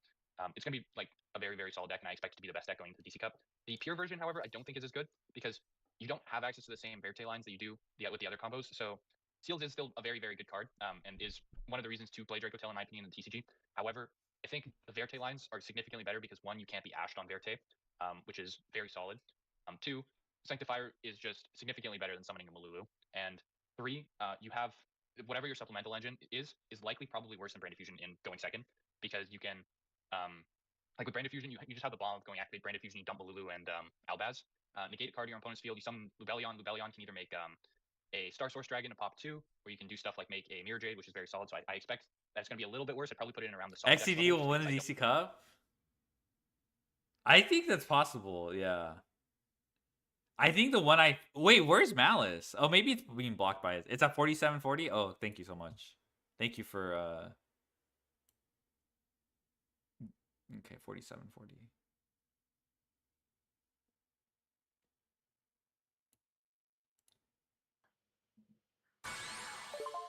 Okay. Special summon. Oh, you sent the synchro. 还是发那个康吧？ Okay, they find mana you. Oh, that's scary. 瞎脸未必能赢是吗？ Oh, I see. Maybe I don't know what he's saying, but I'm guessing you could have chained this to prevent the Gulamel from popping, but I don't know. Maybe it doesn't matter. 只要你不打四就行。我 Can you translate? What the fuck am I? No, I'm tourist fucking. 哎，那我不是不能。 Okay, you get Ecclesia. 对吧？所以说很简单嘛，就是你接下来拍目录，看到没？这个，Ermi. 然后看效果。Oh, okay. Wait. You can't activate this. So I'm curious what you do here. 等会儿。 Yeah, Secretarion Dragon prevents you, right? 封锁特招的怪兽。哦 ，special summon。Oh, this is wrong? 我是冲着的。嗯。 阳神。 Oh, it's. Oh, okay. I guess it doesn't even. Okay. 然后该两的魔线型。 There's one where it goes 因为这个 to. 不让我。 Okay, 这 okay. 个枪。对。这样。然后阳神看不了效果的，你就把墓地两个开效果开就行了。哦。 Let me find it. Okay. We'll go back to the. I don't think it's as high as the Magistus version either. The Magistus version with I played pure Draco Tail, and it's a stupid cap shell beast deck. So I'm actually just playing a bunch of ways to fuse with the pure engine. It feels okay. It's definitely playable. I could definitely see people playing another engine to amplify the end board because I don't know. I think I've only been winning off people who like fumble the mirror. The Zoro stuff, I am a very big fan of making the Borlo Savage Dragon. However, I don't think it solves the issues that the deck really has. My main concern with Draco Tail is being able to play to start if I have a weak hand, and Zoro doesn't fix that issue at all. The fact that it has to be a normal summon doesn't means that your plays are a lot weaker if you do actually get interacted on the Zoroa. Because while you can go Prowler, or you can use the Spenta in graveyard, you banish it. If for those that don't know, Spenta says that you can discard it to search a. Spenta's crazy. I found out that if you perform your Borreload Savage line and get Imperm on the Borreload Savage, attempting to equip if you start with Spenta, if they when Borreload attempts to equip a Link 1, which is the Artemis that searches, you can Imperm the Borreload Savage, so you prevent the negate. But the Spenta in graveyard can just re-equip it, and then you just keep going. So I just found that out today. We just sponsor from deck to hand, and then its graveyard effect is it banishes itself from the graveyard to place a Magistus monster from your extra deck or your. It equips from graveyard. I was like, what the fuck? That's pretty strong. You equip it to a Magistus or a monster you control. So while it's okay in terms of how you want to push into a board, it just doesn't provide the same amount of value as like a normal summon of a Lucius to search for a 5 mana does, because it's not a fusion It summon. never went through. Nice. Crowley can only also, there's 2 targets in the extra deck primarily. I for the mean, fusion summon. it seems like One it does is its I Watch the job. Magistus Spell Spirit, who requires a Magistus and a Spellcaster, and the second target is your 704 in the beginning. Zorua Okay, got main it. fusion Okay, monster, yeah, and he I'll check it requires out. a Magistus monster plus an extra deck monster. The concern, however, is that Thank you. if you open some of the cloggier dragons in your deck, like Urgula or Pan, your engine doesn't actually fusion summon with those cards, so you can't make anything of importance that actually lets you get going. So I do consider it to be a very strong engine. However, because you do have to draw the supplemental Draco Tail cards with it, I think it's a little bit worse than the branded deck. I think keep in mind as well for evaluating these is that Draco Tail is perceived to be one of the best decks, and so it's possible you get hit with a Vitality in the Duelist Cup. Doesn't mean everyone's going to be on it. It's kind of depending on how much you want to build for, how much there is. It will probably change throughout the course of the day. And I think that the Brand Fusion version is actually just fine into Retail. It's not the end of the world, especially the Verte lines that you can just, if you normal Lucius and you have a monster heavy hand, you can get to Verte without using any spells, and it just feels really good to Retails that way. And I think a lot of times when you have the no supplement engine, it can be a little bit rough into it. And same with the Magistus version, even though you're leading with a monster, if you have a weak Draco Tail head, you do need to get to the spells to actually fusion summon, and then that's a chance to Retail. Then you're burning the Savage Negate on Retail, which isn't the best healing in the world. So I'm inclined to agree with the positioning of these. I think they're all fairly good, but I do think the branded version just stands out a bit above the rest of them. Yeah, I'm for sure inclined. Go on. I'm for sure inclined to agree. I think Zorua Retaliation goes is a very, hard. big part of this format. Yeah, I going can into Duelist Cup. imagine. I do definitely agree with the take on the Magistus cards. While you do have the negate for the Retail C, it doesn't necessarily mean that the game is immediately like in your favor just because you've used your Savage Negate already. And there's a bunch of different interactions your opponents can have. Additionally, the Magistus cards are notably worse into Droll and Max. Ban So Spenta? that's definitely something that could come up in this format, as well as being a lot worse into Fua. Moving on to the Mitsu and Reizo versions. So the big thing with Mitsu that's lost for the pure version is that we don't have 3 Extrav and 1 Prosperity. We only have 1 Extrav, and it is a great deck already in TCG. That's my biggest concern. I think when it plays, it's very good, and there are some other supplementary stars you can play. You can play more of the level 4. You can play double mirror just to have prep live more often, just by not having the 1 mirror turn off the other preps. But I think that's my main concern is just consistency, especially when playing into hand trap decks. And Ash and Bell are both going to be in the format. I think it's fine, but I don't think it's particularly anything insane. I think solid deck is reasonable. I'm for sure inclined to agree. You do get to play Impulse, which is pretty important in this format, just because it's pretty good in Draco Tail. You can use it either going when you're going second on a card like Branded Fusion if you want to interact on their turn, or you can use it against a copy of 5 mana if they're fusion summoning on your turn, which is it's pretty big. Just being able to deny your opponent fusion summons is very important in the Draco Tail matchup. The other option is Mitsurai. So this deck has 1 X and 1 Sword, so there's a consistency hits there. I think X is kind of the biggest benefit of playing Razor cards in a hybrid, and having less of them isn't ideal. The other issue with this deck is I just feel that it's a bit clunky, and I think Draco Tail just does a very good job at punishing clunky decks because it's not doing anything unfair. But as soon as you start having dead cards that aren't playable because you're playing conflicting engines, it just feels a lot worse. Mainly because the board may be breakable if I'm only ending on 3 traps and you maybe have 1-2 hand traps, but if your cards just aren't activatable because it's a clunky deck, then you get punished. And so I'm inclined to put this again also in solid. I'm not sure if I'd put it above or below Mitsu. I'd probably put it above just because it does have a more power level, and it does face consistency issues, but I think the clunkiness is just a concern for me there. Yeah, no, I think I definitely agree. The one thing I will say about the Rizal cards, though, is you can probably play some form of smaller package in this deck. You probably don't play the Cross, you probably don't play the Node. It makes your Duo Drive a little bit worse if you're still playing that. In Master Duel, I run into so many freaking... Like, people play so... like, a big Rizal engine and a big Mitsurugi engine. It's fucking... I think when I was playing Draco Tail in Duelist Cup, I ran into 4 of these guys. And it just opened, like, the... 2 of them I actually beat, but one of them, like, played like dog. But, like, it looks so broken. But, like, they're playing all the, like, crazy bricks and shit. So the guy just all, you know, he set up Purification.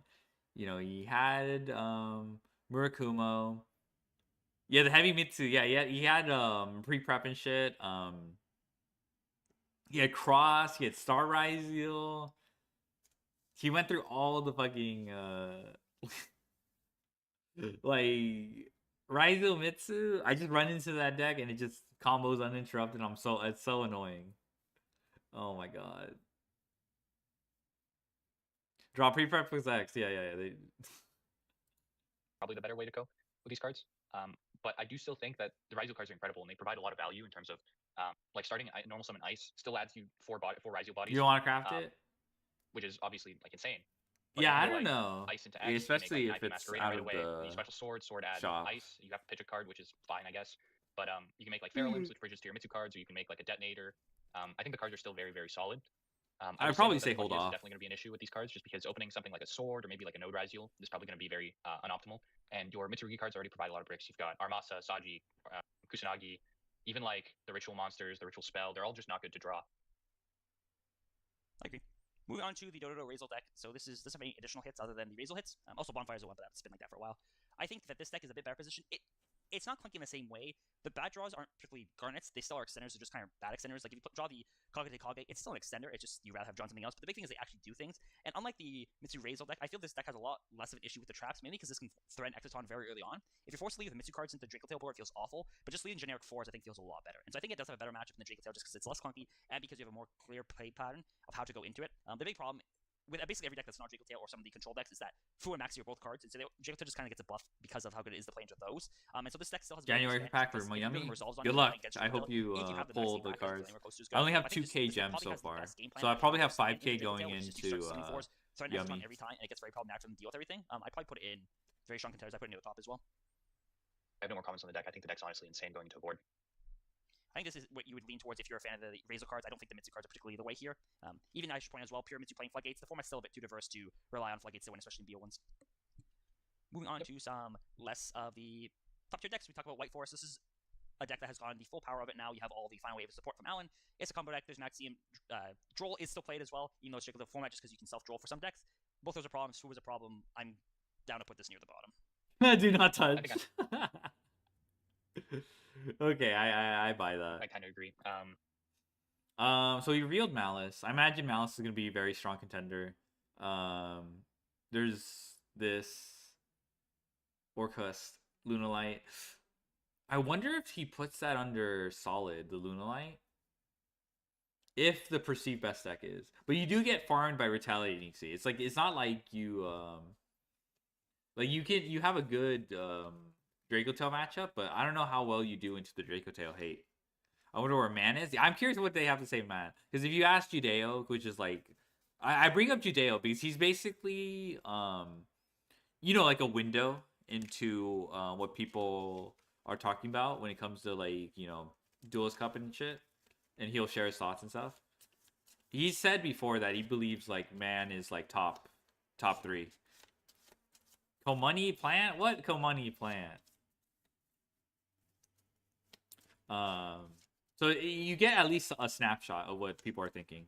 I like Man a lot. Yeah, he does. Like, it's interesting because you would expect Man is definitely like one of those decks people will be like, people weren't very like, I think before I think on release people weren't like that like warm on it, I think most people were focused on the Draco stuff in the pack, but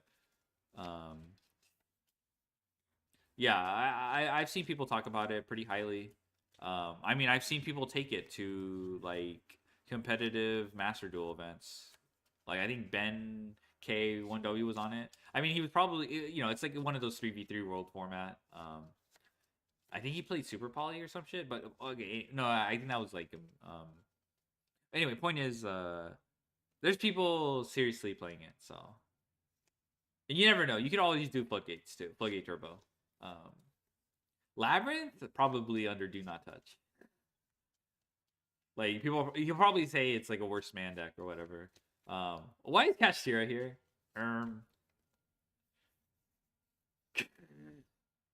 Okay. Soul Drain is Soul Drain is insane. I will say though, however, it has some pretty solid half boards that you can put up with stuff like Evilswarm Vengeance. Was not particularly a ban master every deck. drain. Like, True. You can get away with giving them like 2 to 3 draws, and you said it still set up a pretty reasonable board of like 5 to 6 interactions. Cash Stun always top. However, Okay. One big concern with the deck is Fua on when your opponent's playing and they draw Fua as the 6th card and activate the Fua right away. A lot of your interactions actually do special summon from the deck first or the extra deck before actually destroying something. Something like Evilswarm Vengeance destroys and then special summons another guy for disruption. Woes of the White Forest also specials from deck, and then synchros immediately after, so you're giving them 2 draws, not even just 1. But I think I'd probably lean towards putting in Do Not Touch as well. I think the one thing to consider is it is one of the few decks that can play breakers, which I think can be good into the detailed decks. I think just starting your turn with pitch Blackout is actually very good into basically every deck we talked about here. Turning off Therion, turning off the Detonator or a Murakumo. It's almost just because of that card alone I want to put up a little bit higher, but I don't think it's well positioned overall. Yeah, I think Blackout's insane as a card, but I think playable is probably the place I'd put it. Sky Striker is up next. I think that this deck is okay. The biggest problem with it isn't the format or anything specific. It's the fact that the format's just very diverse. The way you want to approach detail is more of a value-oriented matchup because you can break the board, but they're going to have so much follow-up. And their end board isn't insane that you need to layer breakers onto it. You want to play a value game. But then a lot of the other decks in the format are very combo-oriented where you really want to have every breaker alive, imaginable. Also, I think that your end board when you go first is okay into some decks, but not going into detail because it's just so good at pushing through boards. It just doesn't really have a solid game plan, in my opinion, that can work through a large amount of the meta. It's playable for sure. Like, the new support is decent, but it just has issues of, like, in a BO1, you can't really tailor your deck to do something good into every matchup, and that's what the deck kind of I needs. think Ray plays Mitsurugi Striker. I mean, his reasoning, if I recall correctly, is pure Striker doesn't have as many playable hands compared to like TCG. I'm guessing that's because the Radiant Typhoon card isn't legal, and like I think he just wants to do stuff. Yeah, I saw him play it. Yeah. So I think he's pretty serious with that deck. I don't think that. I mean, the concept of Ray activating Habakiri after baiting everything with Sky Striker cards is pretty funny. Is he trolling with it? I think he's serious with it, but I don't know what he's going to play stage 2. I don't know if he's going to play Draco Tail. That's the thing. But we'll see. What other decks does he have? He does have Man, by the way. He does have Man. So we'll see. Maybe Malice. He does have access to Malice cards, so. I mean, okay, I wouldn't say he's trolling with the Habakiri deck, but at the same time, it's not like. I've seen the way he breaks boards going second. Basically, just throw Sky Striker cards at them and then Murakumos. So it works. Yeah, no, I agree for sure. It's just kind of ridiculous. And Zero are obviously very, very solid cards overall, very high quality. But the issue with the striker cards in general is that it's still just not enough when you're going first. Like, you can't expect Widow Anchor plus a pop plus like maybe another disruption in the form of like Zeke with your Ray on your opponent's turn to be enough to just win the game on the spot. So next up, we have the Gem Knight deck. So this is traditionally played in the combo version with Fiendsmith cards. I'm going to talk about more about the blind second version. Right now, the combo deck, I think, is dead because we have Christia gone. I don't know if there's any immediate replacement. I'm going to talk about the Go Second version because this is the version I have more experience with. I play it for the first DC Cup. The immediate replacement? I've seen people experiment with those cards with Fiendsmith Gem Knight after the ban list. And like couple of the OCG players just settled on shufflers or just like no floodgate. It was just controlling with orange light and stuff. But like the main thing was also shufflers. I've seen Dynafossil. Okay, yeah, in the wild people are playing Dynafossil, so we can't rule that out. Dynafossil is a thing. I would say the line is probably less insulated because the cool beauty of Christia was you could self-roll yourself and then still cheap that. And I imagine you can't do that with Gallon Granite, but what do I know? Pascal was playing that for 3v3? Okay. I heard about that. Okay, yeah. I remember that. That's pretty funny. The goat. Okay, that makes sense. I think this deck is actually decently positioned. We saw Anthony Zhu in the TCG top back-to-back. YCS is with it. We also have the card in the form of Reboot in the format, which is very, very good into Draco Tail. It's also good into some of the decks. It's decent into the Mouse because of Reboot, decent into Murakumo. Maybe you're relying on drawing that card too much, but you still also have Maxi, Fu, or whatnot. The non-engine in the format's okay into this. It's if someone like Anthony Zhu was playing this deck, do I think he had success with it? Yes, I think if you play it at that level, it is decent. And it does a very good job of being the half boards of decks that they chummy them, or also decent time with the control decks, which is the big thing. So yeah, dude, it feels like fucking shit having to make a half board into Gem Knight. Yeah, no, I for sure agree. The one thing I will say is immediately after topping the YCS, Anthony Zhu actually shot me a message and said, "I'm never playing this deck again." I think the deck is actually pretty decent as a go second choice. I think the issue, however, is again it's a issue with Sky Striker as well, where you're tailoring the deck to try to beat the best deck in the format like Draco Tail, but the reality of the situation is a lot of those cards like that you're playing like your breakers are just not as nearly as good into the other matchups as well, right? So you have like, let's say you decide to play something like Reboot. Reboot doesn't actually do anything versus the automatic Ryzeal deck. Like you're gonna get some form of FTK'd either by like a million material detonator plus cross plus whatever they set up with Plasma Hole. I guess you can trade with Plasma Hole, but that's not really that great to be honest. Or you're gonna play stuff like I don't know, Forbidden Droplet, and it's not going to have nearly as good a use into Draco Tail outside of just like dodging flame. I think the one thing with this compared to Sky Striker, because there should be a bit of difference between solid and playable, is that I think the Gem Knight engine is just a bit better at pushing, like it ends the game, as opposed to Sky Striker's Wincon being it grinds. Don't Automat play the counter trap? Yes, they do, it's actually. noticeable because if your cards trade but not effectively, but they trade enough to kill, Unbreakable Exceed. The rank 1 guy, let me see if I can find his list. You probably heard of the heavy slump guy.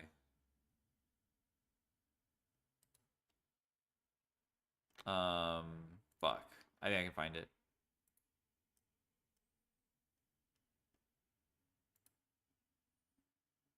Reboot could be helpful. Yeah. So this guy is currently rank 1. Maybe he got dethroned, but he has like this Ryzio automat list.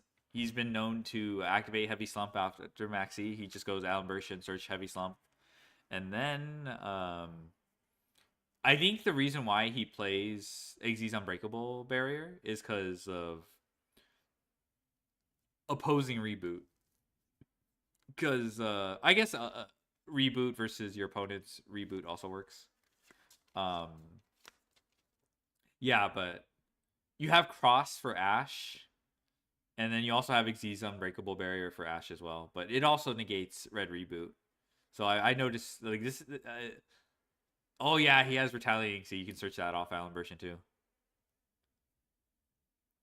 But yeah, the heavy slump is nasty. Did you see the heavy slump? Yeah, this is the heavy slump version. Yes, this is it. Right here, there's heavy slump. Yeah, this is it. Yeah, don't worry. Don't worry. I got my sources. Don't worry. Here, I'll just follow him. Yeah, he's rank 1, I guess. Okay. Oh. It makes me almost want to put this down a little There's bit. all kinds of messed up. Yeah, it's a war I crime. will say, I think Skystriker has a significantly better backup plan than the Gemini deck does if they don't kill. Like, a lot of the time with your Gemini cards, there's not really, like, you can crack the board, but if you don't kill them, I think the game's pretty much just over if you pass it back to them. But with Striker, if you don't kill them, you actually have this backup plan with, like, Zero and maybe, like, a Widow Anchor or 2 set, where you actually have, like, a little bit of a grind and pass back. Because you still have, like, your engine intact as you pass it back to them. It's interesting. I think we kind of view that different ways. Where you view it as a positive, Striker being on the grind, where I view it as almost a liability that they're forcing the grinding sometimes. So, I mean, it's a bit of both, but I do think Gemini just card quality wise is a little bit better and can use some of the better cards like Reboot. You can't play that in Sky. Moving on to Cash, I think this deck has outlived its time. People still play it because it's just a Master Duel special of go first, summon some big idiots, and set some back row. Don't touch this deck. You can of course skill in games by doing the exact thing of go first. Yeah, Maxine went out and chose the second effect to add a level 4. It's No! a diverse format. You can't have your tech cards trade super effectively. I don't even think the It's Cash okay. is insane. The form of Unicorn, which is usually the best card in the deck. It's hit. Let's just not touch Cash, please. Yeah, no, I'm definitely inclined to agree. I was thinking about this a little bit earlier. I was like, wait a minute, my Rise Heart can take Malice cards, and I realized Rise Heart's mandatory, so it's always going to be chain link 1, and their Malice cards are always going to be chain link 2. So Yeah, it only does it on your own turn.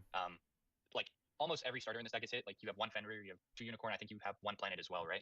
So you have like 4 starters of a possible 9 there. Your engine's going to be a lot weaker. But like the one benefit I will say Cash has, you can play all those war crime floodgate cards like Dimensional Fisher, you can play Macro, you can play Shifter. A Rise Heart itself is basically Shifter on legs, which is going to be really solid in the Draco Tail matchup. However, I will say the one issue with a lot of these anti-Draco Tail decks is if they draw 5 mana, you're probably still losing the game anyways, because if you activate any of these like war crime cards, they'll just chain the 5 mana, and you're probably not going to be able to gain as much value from those cards as you wanted into the matchup. Continuing on with the other. Yeah, with D-Fisher, you force out the 5 mana early, but you need removal. Luckily, you have Malice actually has in-engine removal. You know, you have Cryptor, so it's not like that bad. That they get value by setting cards and shit. I guess if they drew Urgla, they out it. That is also a thing. Yeah, if they draw Urgla, then it doesn't matter. Like your D-Fisher got dealt with, but yeah, I think forcing out I think that's still a good trade though, because you force out the 5 mana early instead of them holding it for like a Link 2 or something like that. My body's a snake that eats a card from your hand. True. I wish I could be Murakumo.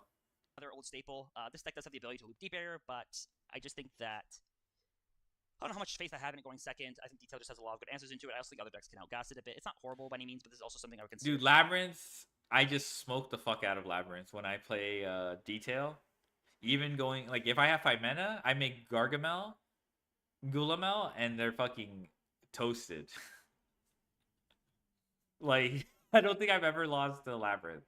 And if you can actually force a grind against Labyrinth and then still beat their ass. So, yeah, this deck is chopped. Somewhere near the Probably bottom. do not touch. Yeah, I think it's a little bit better than Cash, but I don't think the Labyrinth deck. While it has the plus of being able to loop D barrier, it's also got the issues of just like the format syndrome, where Ash and Vel are both very, very Turn good zero dominated equation cards, out of my both of Gargamel, which they still interact with died. Big Welcome, which makes the deck a lot weaker. That's amazing. It also just it doesn't utilize cards like Maxi well enough or Fuelos to be able to push 3 Resolve to Maxi, so it gets a little bit awkward sometimes for sure. I think I'm inclined to put this in playable the more I think about it, just because I think that you do have the both Impulse is a very good card as well as Songs of the Dominators, and I think this deck, at least when it goes first, has a very, very solid game plan. There's a lot of decks right now, they play a lot of non-engine, and that's just awful versus lab, and sometimes those cards just buy a turn enough, and you can just win by having guaranteed engine through the lab cards, and winning with those tech cards, but I wouldn't put it much higher than that. I'll bump Sky Striker down a little bit more, just because I think Gemini does what it wants to do better. I think that's fair. Moving on to the Odeon deck. So this deck is hit on Master Duel in a fair few ways. So one, like I said, with the... I'm not sure what deck is it. I think I said with Pyramid Suit. I hope he places it. Like, I'd be, honestly, like, coming from Santoli, I wouldn't be surprised it'd be, like, very strong. But I think it deserves to be solid deck as well. Like, obviously there's a difference between the two, but only time will with less tell. pop cards. So we have 1 Extrav instead of 3, as well as no Prosperities, both of which this deck used. You also have no Terraforming, so you are really, really starter late on this deck. And my biggest concern is consistency. I think that just setting Floodgates is not necessarily enough to do anything. I think that until we solve the consistency issue, it's not that great. Playable, yes. Yeah, playable. You're really just hoping that the Floodgates get there. And I mean, the reason for it is not bad, though, for sure. Like you do have, like, less starters. Are people playing 7 Tachyon for this, but man? That's what I'm curious about. I mean, losing a card isn't trivial, but first you have to be defissured because you think you're against Draco Tail, then they go activate Mr. Ritual, they're playing Pyramitsu, and it just feels awful. So I haven't seen that. Okay. There with the deck. I will say, I think this is a very, very good format for the Odeon deck. While it does struggle a little bit into Draco Tail, particularly going second into the deck, it has a pretty decent going first matchup if they don't draw 5 mana plus names to be able to out stuff.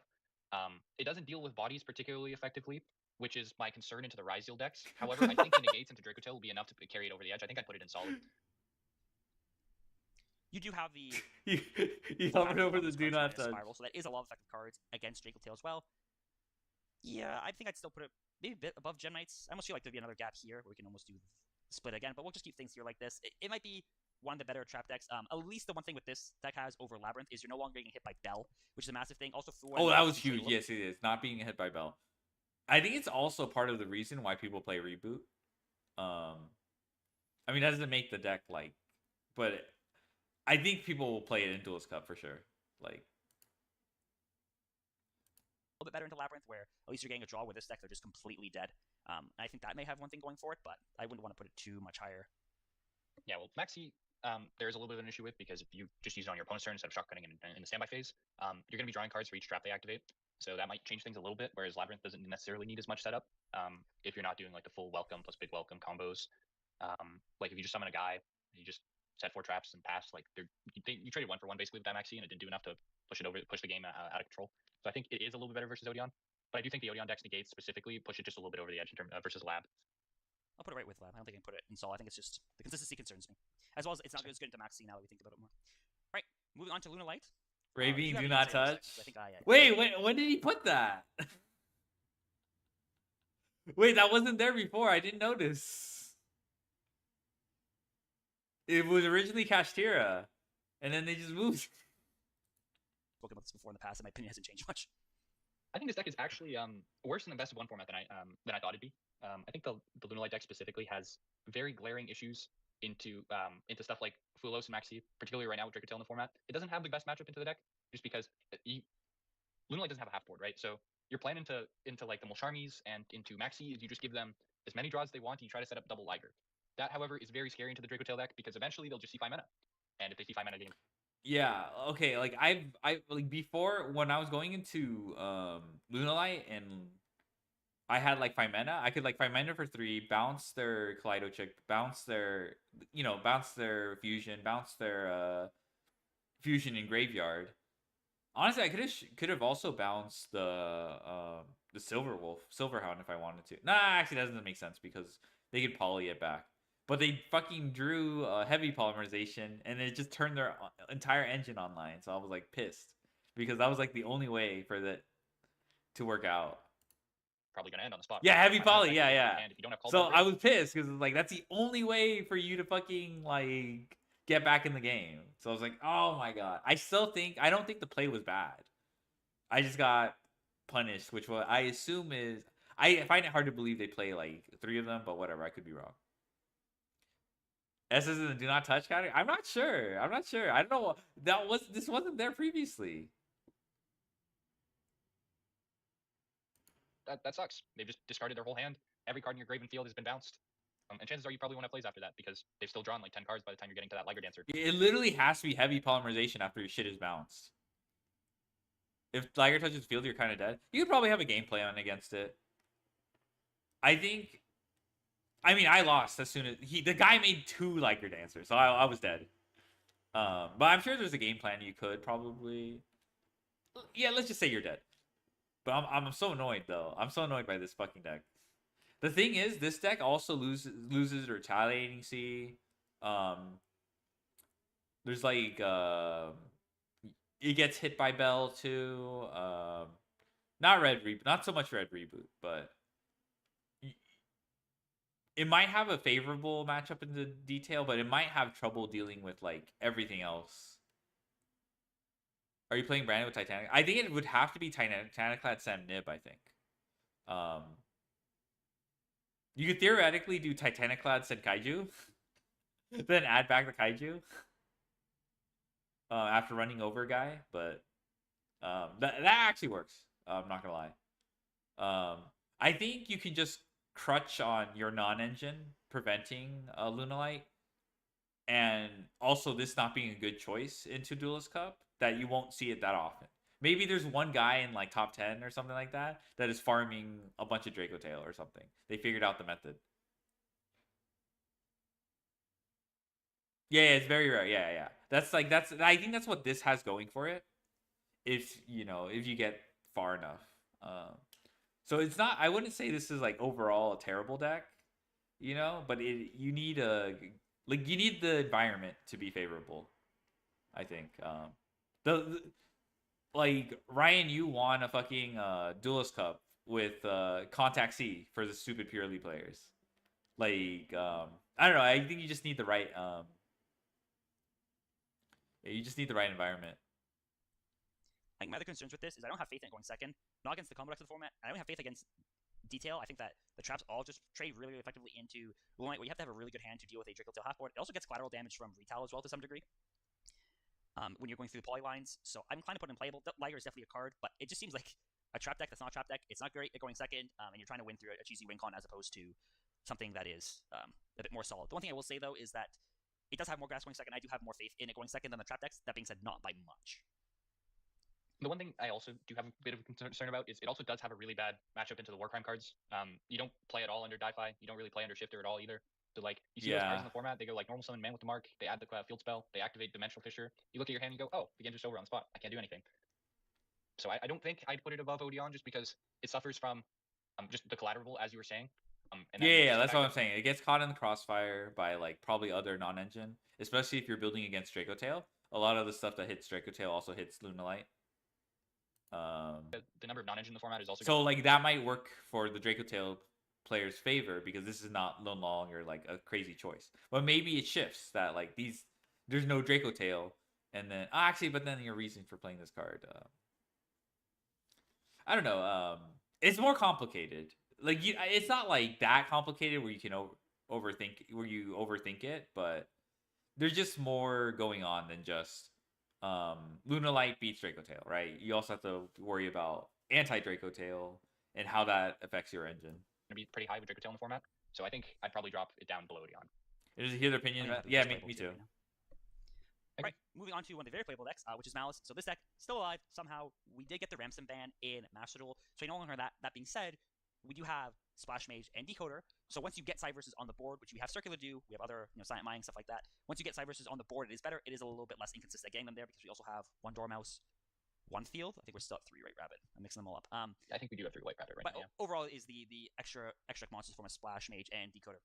I think the biggest benefit of this deck is the fact that you deal with a lot of the quote-unquote war crime cards very effectively. You don't lose a D-Fissure, you're not losing a macro, shift, these aren't problems. The other thing is that when you get Chummied, I think this deck actually has a fairly decent half board into it. If you can draw cards either off Allure or Chessie, you see 1/2 non-engine in the form of Impulse, Imperm, Ash. It's so fucked. And a lot of games you'll be able to win off that. This is also a deck that can play Droll because you can self-Droll, and it's still good while not into detail into a lot of the other decks in the top. And so I'm inclined to put this Unfortunately, as much as I don't want to, near the top, I think it's still worse than Jacob Brand So deck, just this because is like definitely a good example of something that's well positioned, you know, but only because of the dominance of another deck. I mean, people also say like, oh, now that there's less Lancia, this also buffs Malice. But I feel like it's also you like the non-engine everything everyone plays to beat. You don't really mind. Permasil nasty to beat tail, but impulse, yeah, impulse is strong. deck is the deck to beat, but I think that is just positioned very well. It sucks because then you probably also have to, as a detail player, probably have to play shit for Malice. I don't know. It's very good to be interesting metagame. Maybe he's gonna be disgusting war crime bullshit. We don't know. I'm gonna be spectating. I'm gonna make sure to let him know. I'm gonna make sure to have like 9 streams. It's kind of scary to think that even with the ransom ban, so with some of the events we've been seeing, like the Meta Weekly, Malice is still the second most represented deck in the format, which you shouldn't be seeing, except for the fact that while spectate more, ransom, no, obviously thank that's you. going to be very impactful. Well, okay, I will, it's but I'll nowhere mute near him. as good as it used to be with ransom. I'm not but at gonna the same, like. you're still going to see like your opponent's going to open like. I'm not gonna have like 9 let's say people White Rabbit plus speaking Abyssal, at once. and you're All gonna right. look at your hand as they go normal summon White Rabbit. You have your Veiler or your Imperm or whatever you have, and you're gonna look at it. You're gonna go, okay, I'm gonna Veiler it. You're gonna make. He's so funny. Decoder, Bill's and they're cup. gonna Okay, activate but Abyssal or Hair or whatever he target says their some advanced racist attack or shit, raise and I'm special just like, attack. bruh. And they're gonna make Binder. You're gonna go Binder effect. They're gonna go Decoder effect, Binder effect. You're gonna look at your hand. You're still gonna be like, wait a minute, I'm just losing the game even if I have a second hand trap here. There's no consistent way really to be able to beat the Malice deck with just like the low impact hand traps that you have in your hand. So we're kind of gonna have to settle for, not only is it well positioned because you're able to play cards like Shifter and Di-Fi, but you also have the access to the regular hand traps that every other deck in the format has, while being very, very good because you can also play Impulse versus Draco Tail, and it just has a very solid overall matchup because the traps into Draco Tail don't actually do as much nearly as one would think. The only one that's really good in the matchup is Horn because you can Horn the Link monsters, but outside of that, they all get checked by Linger Rebo, which is very scary. Sting isn't very good into the matchup because there's nothing in the graveyard you really want to banish, and Flame is also not as effective because the deck just doesn't have as many spells as you'd like them to have. Mm-hmm. You think we ever put it higher than that? I don't think so. I think that if this deck ever gets better, it gets targeted, it gets worse. I think it's where it is because it's positioned. Yes, I positioning. think it is definitely the deck to beat the best deck. However, I don't think it can ever be the best deck itself. And the last deck is a Master Duel special deck, which is There's also like, there's a chance that even though this is the best deck going in, maybe day one it just falls off, and like that's why I think people are predicting like Automat Ryzeal winning as well. We'll see though. I think the Automat Ryzeal betters probably have a good chance though. They banned Linger Evo, hit Malice. Why is Lab even in the list? I don't know. They're just. It got Trapaholic, I guess. It got some new support, maybe. But they weren't too like impressed by Labyrinth. Like I think Labyrinth gets farmed by Gulamel from Draco Tail. Like you straight up just. I think the best thing Labyrinth can do to you is D-Barrier, but for the most part, I don't know. I just Urgula, Gulamel. Okay, Urgula is just hand dependent, but like. You 5 mana Gulamel and they buff flip explode. Chances they ban Linger Evo? Oh my goodness. Huh.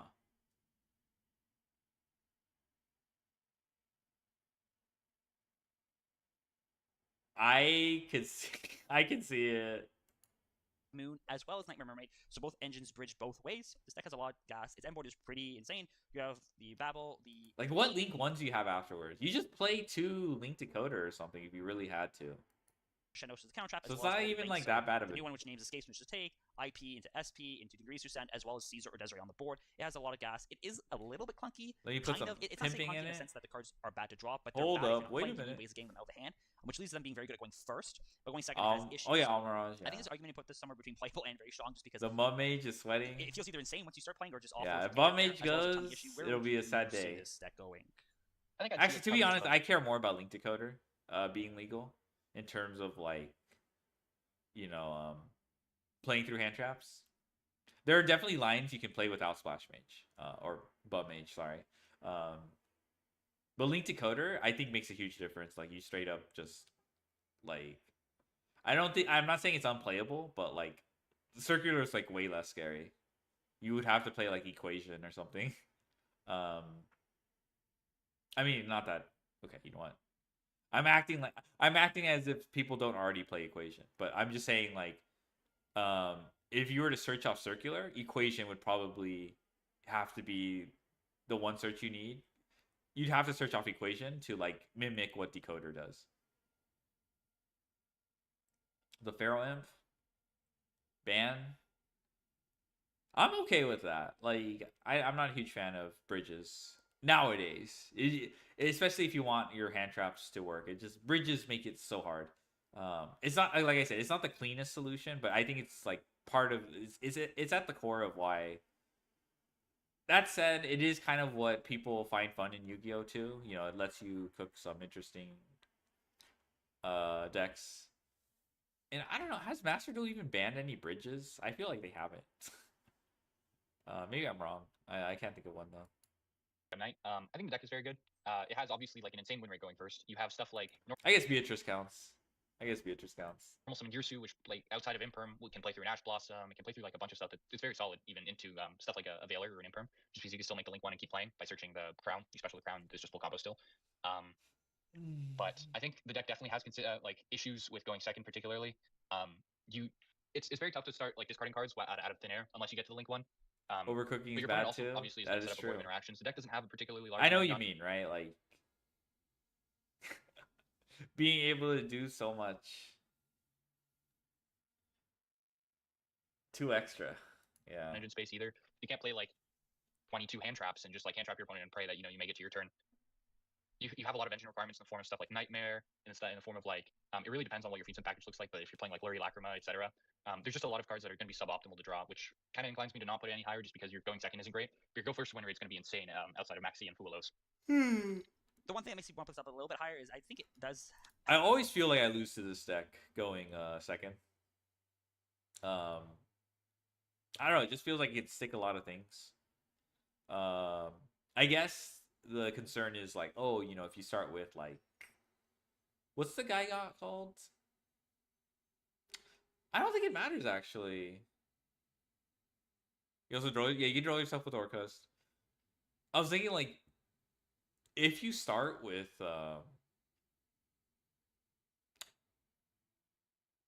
actually, no, it's not necessary combo if your Link 1 gets interacted with. What I was trying to say, if you start with like the guy that revives, it's not. I keep seeing the reason why I'm having trouble remembering his name because I only think of Brass Bombard, which doesn't see play. Well, actually, okay, I'm not gonna go on a tangent. Point is, the guy that revives, Symbol Skeleton. You go Symbol Skeleton, make Link 1. Link 1, yeah, if it gets interacted with, you're probably hey, if you open Girsu, you're chilling. Girsu's the GOAT. Girsu's the Chad, Imperm killer. That guy cooks. Yeah, I guess you could get interacted on Link 1 or something. Have enough stars because you have both the Orcus cards and the Fiendsmith cards. So I'm gonna put above Pyramid 2 there just because it doesn't suffer the consistency issue. It's also okay to That's play removed for degenerate cards Babel. just because the Orcus cards True. still do function kind of under Defissure. Like you can still get the Galatea and set the Ding or the Trap that way, and the Trap gets followed if you're under Defissure exactly. I think it's fine here. Yeah, I think I agree with that as well. Okay, so here's our tier list for the upcoming Master Duel. That's DC crazy. When did they put Ray here? She clearly was not here earlier. There was like a white board. Yeah, she was in playable before. When did they do that? Yeah, they put Crash here and literally the first thing on Do Not Touch. When did they shuffle these?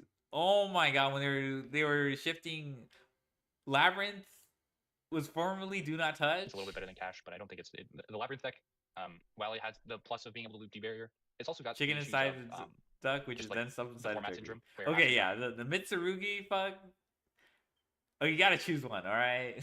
Unless you go 60, I guess. Are both very, very good non-engine cards, both of which interact with Big Welcome, which makes the deck a lot weaker. It also it doesn't utilize cards like Maxi well enough or Fuelos to be able to push 3 Resolve to Maxi. So it gets a little bit awkward sometimes for sure.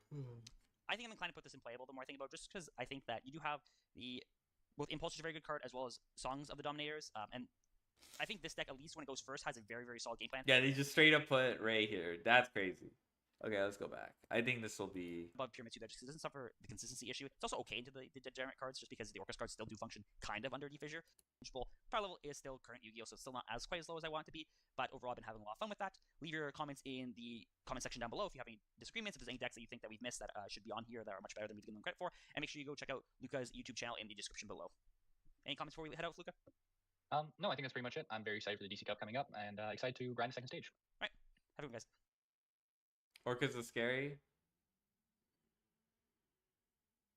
Luka Kovac and Master Duel? What the hell is a polar bear doing in Arlington, Texas?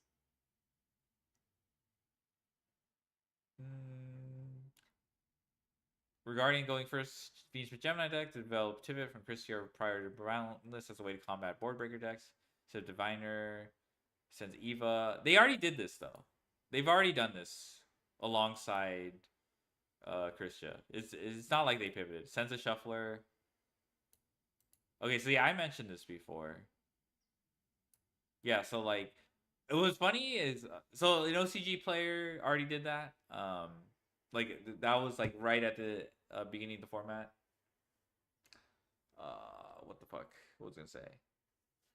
I remember also like afterwards. I think Judeo was calling it ethical Gem Knight, which is like fucking cap. If you play Orange Light, there's nothing ethical about that, man. Yeah, we don't care. We don't talk about what it doesn't do yet. Rip. Gonna yap a little bit because Striker is definitely higher than that. End board is more than 0 Widow pass. You open 5 cards and standard 2-card combo ends on roll, Widow, Lemnis, Linkage, 1 or 2 draws, plus 3 other cards in hand, which will be hand traps more than likely. That's the best version of the deck. The deck can also trade well into hand traps, and you barely care about Fuo backseat. You don't have to worry about the coin toss. Never understood how a deck like Luna can be placed higher when a deck is Liger Scoop. 0 plans, eats every tech card that will be used counter Alice. Regarding Lab, Ryan was having a really bad time with it and raiding even when he wanted Duelist Cup with the deck. That's it, enough yapping. I'll be playing Duelist Cup and trying my best with the deck. Best of luck if you're a Oh, this is Sky Striker. I see. Okay. This is a Sky Striker player. I just realized, I have to say X002. That's Shizuku, I think. Right? I think that's Shizuku. Shizuku. Yeah. X002. Unk still got it. Ray strongest soldier? Okay. Pure Orcus is for sure best variant, less breaks, impulse is cracked, mermaid plus drones help you not get wrecked by nib. Oh, okay, they're talking about drones and shit. Oh, I feel like yeah, that's true. I feel like Orcus doesn't have that many good cards to play though. But I guess at the same time, if you play Fiendsmith Orcus, you also probably cut into non-engine because Fiendsmith package is pretty demanding. What the fuck? Luca doesn't know how to use computer. How can he play Master Duel? What the fuck? I'm missing an inside joke. Okay. I think this will I'll call it. I did not expect stream to be this long, or at least extended by another hour. I am okay. Orbs. Okay, we never questioned that. All right, we the way you talk about Ray, and I think I'll die for Ray. Yeah. That's good thing. It's a mobile game. That's true. That is true. This was interesting. This Duelist Cup is probably going to be the more interesting ones. I think last Duelist Cup was kind of like Malice Cup. It was cool to see Ray do as well as he did though. 14th place with Malice. Unk still got it. I don't know. I don't do like some people do like oh yeah, what do you think expect the percentage to be for top 100?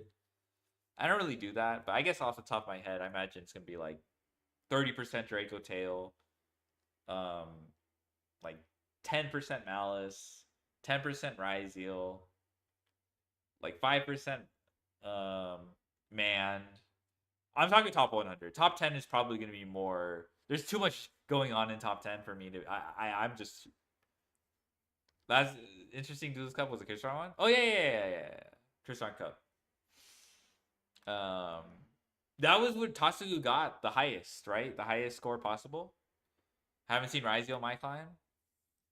Yeah, I think it's just Ryzeal's more of like well positioned, rather than like because it can go second, with the Dodo cards and X and shit like that. And it can play hate against Draco Tail pretty well. So I think I don't know, for me, like the automatic cards, I don't really know them too well. Some people play a bigger package, and I don't really. I just know they just spam. They just spam like 9 bodies or some shit. But yeah, I don't want to. I don't like dealing with Ryzeal. That deck is like War Crime Central. I never beat that deck going second. Okay, time to. Yeah, I'll check out this bot. Tenpai Draco Tail went. Babel did nothing wrong. I don't think it did anything wrong. It's just a very, very weird card. But I don't think it did anything wrong. You can't really do anything to Ryzeal X'd. So it's okay. I forgive you. Chandra DC? Oh my god, Chandra DC didn't go through. Oh, it did go through. Alright. Where do I send you guys? Where do I send you Chucklefucks? I will do a longer stream later. It'll be Duelist Cup because I need to finish my Duelist Cup. I got max on the Draco Tail count, but I still need to do the remaining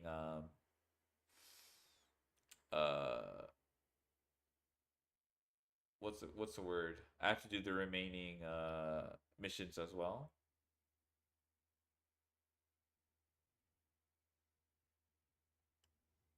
Yeah. Level 6 in Blue Lines, good luck. Hopefully you run into hella Draco Tail. Bye bye. Oh, this person's playing Uma Musume.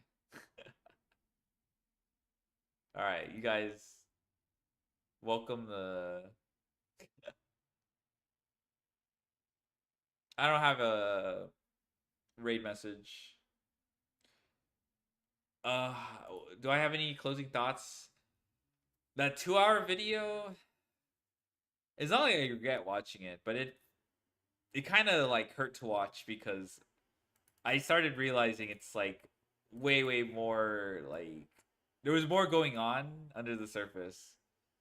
And then like at the end he just hits you with the like the damn. No Blicky with me. No Blicky. Favorite Uma? I don't know actually. Gentle Donna? Gulship is the GOAT actually. But I feel like I don't want to say Gulship.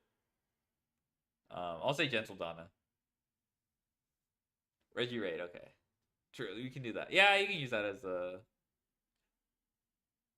I like Gulship though, but I need a better. I need like I feel like everyone says that. I'll say Gentle Donna. Okay, bye. Yeah, I'll play Duelist Cup later, but I'm gonna go to sleep, wake up, do chores. Bye.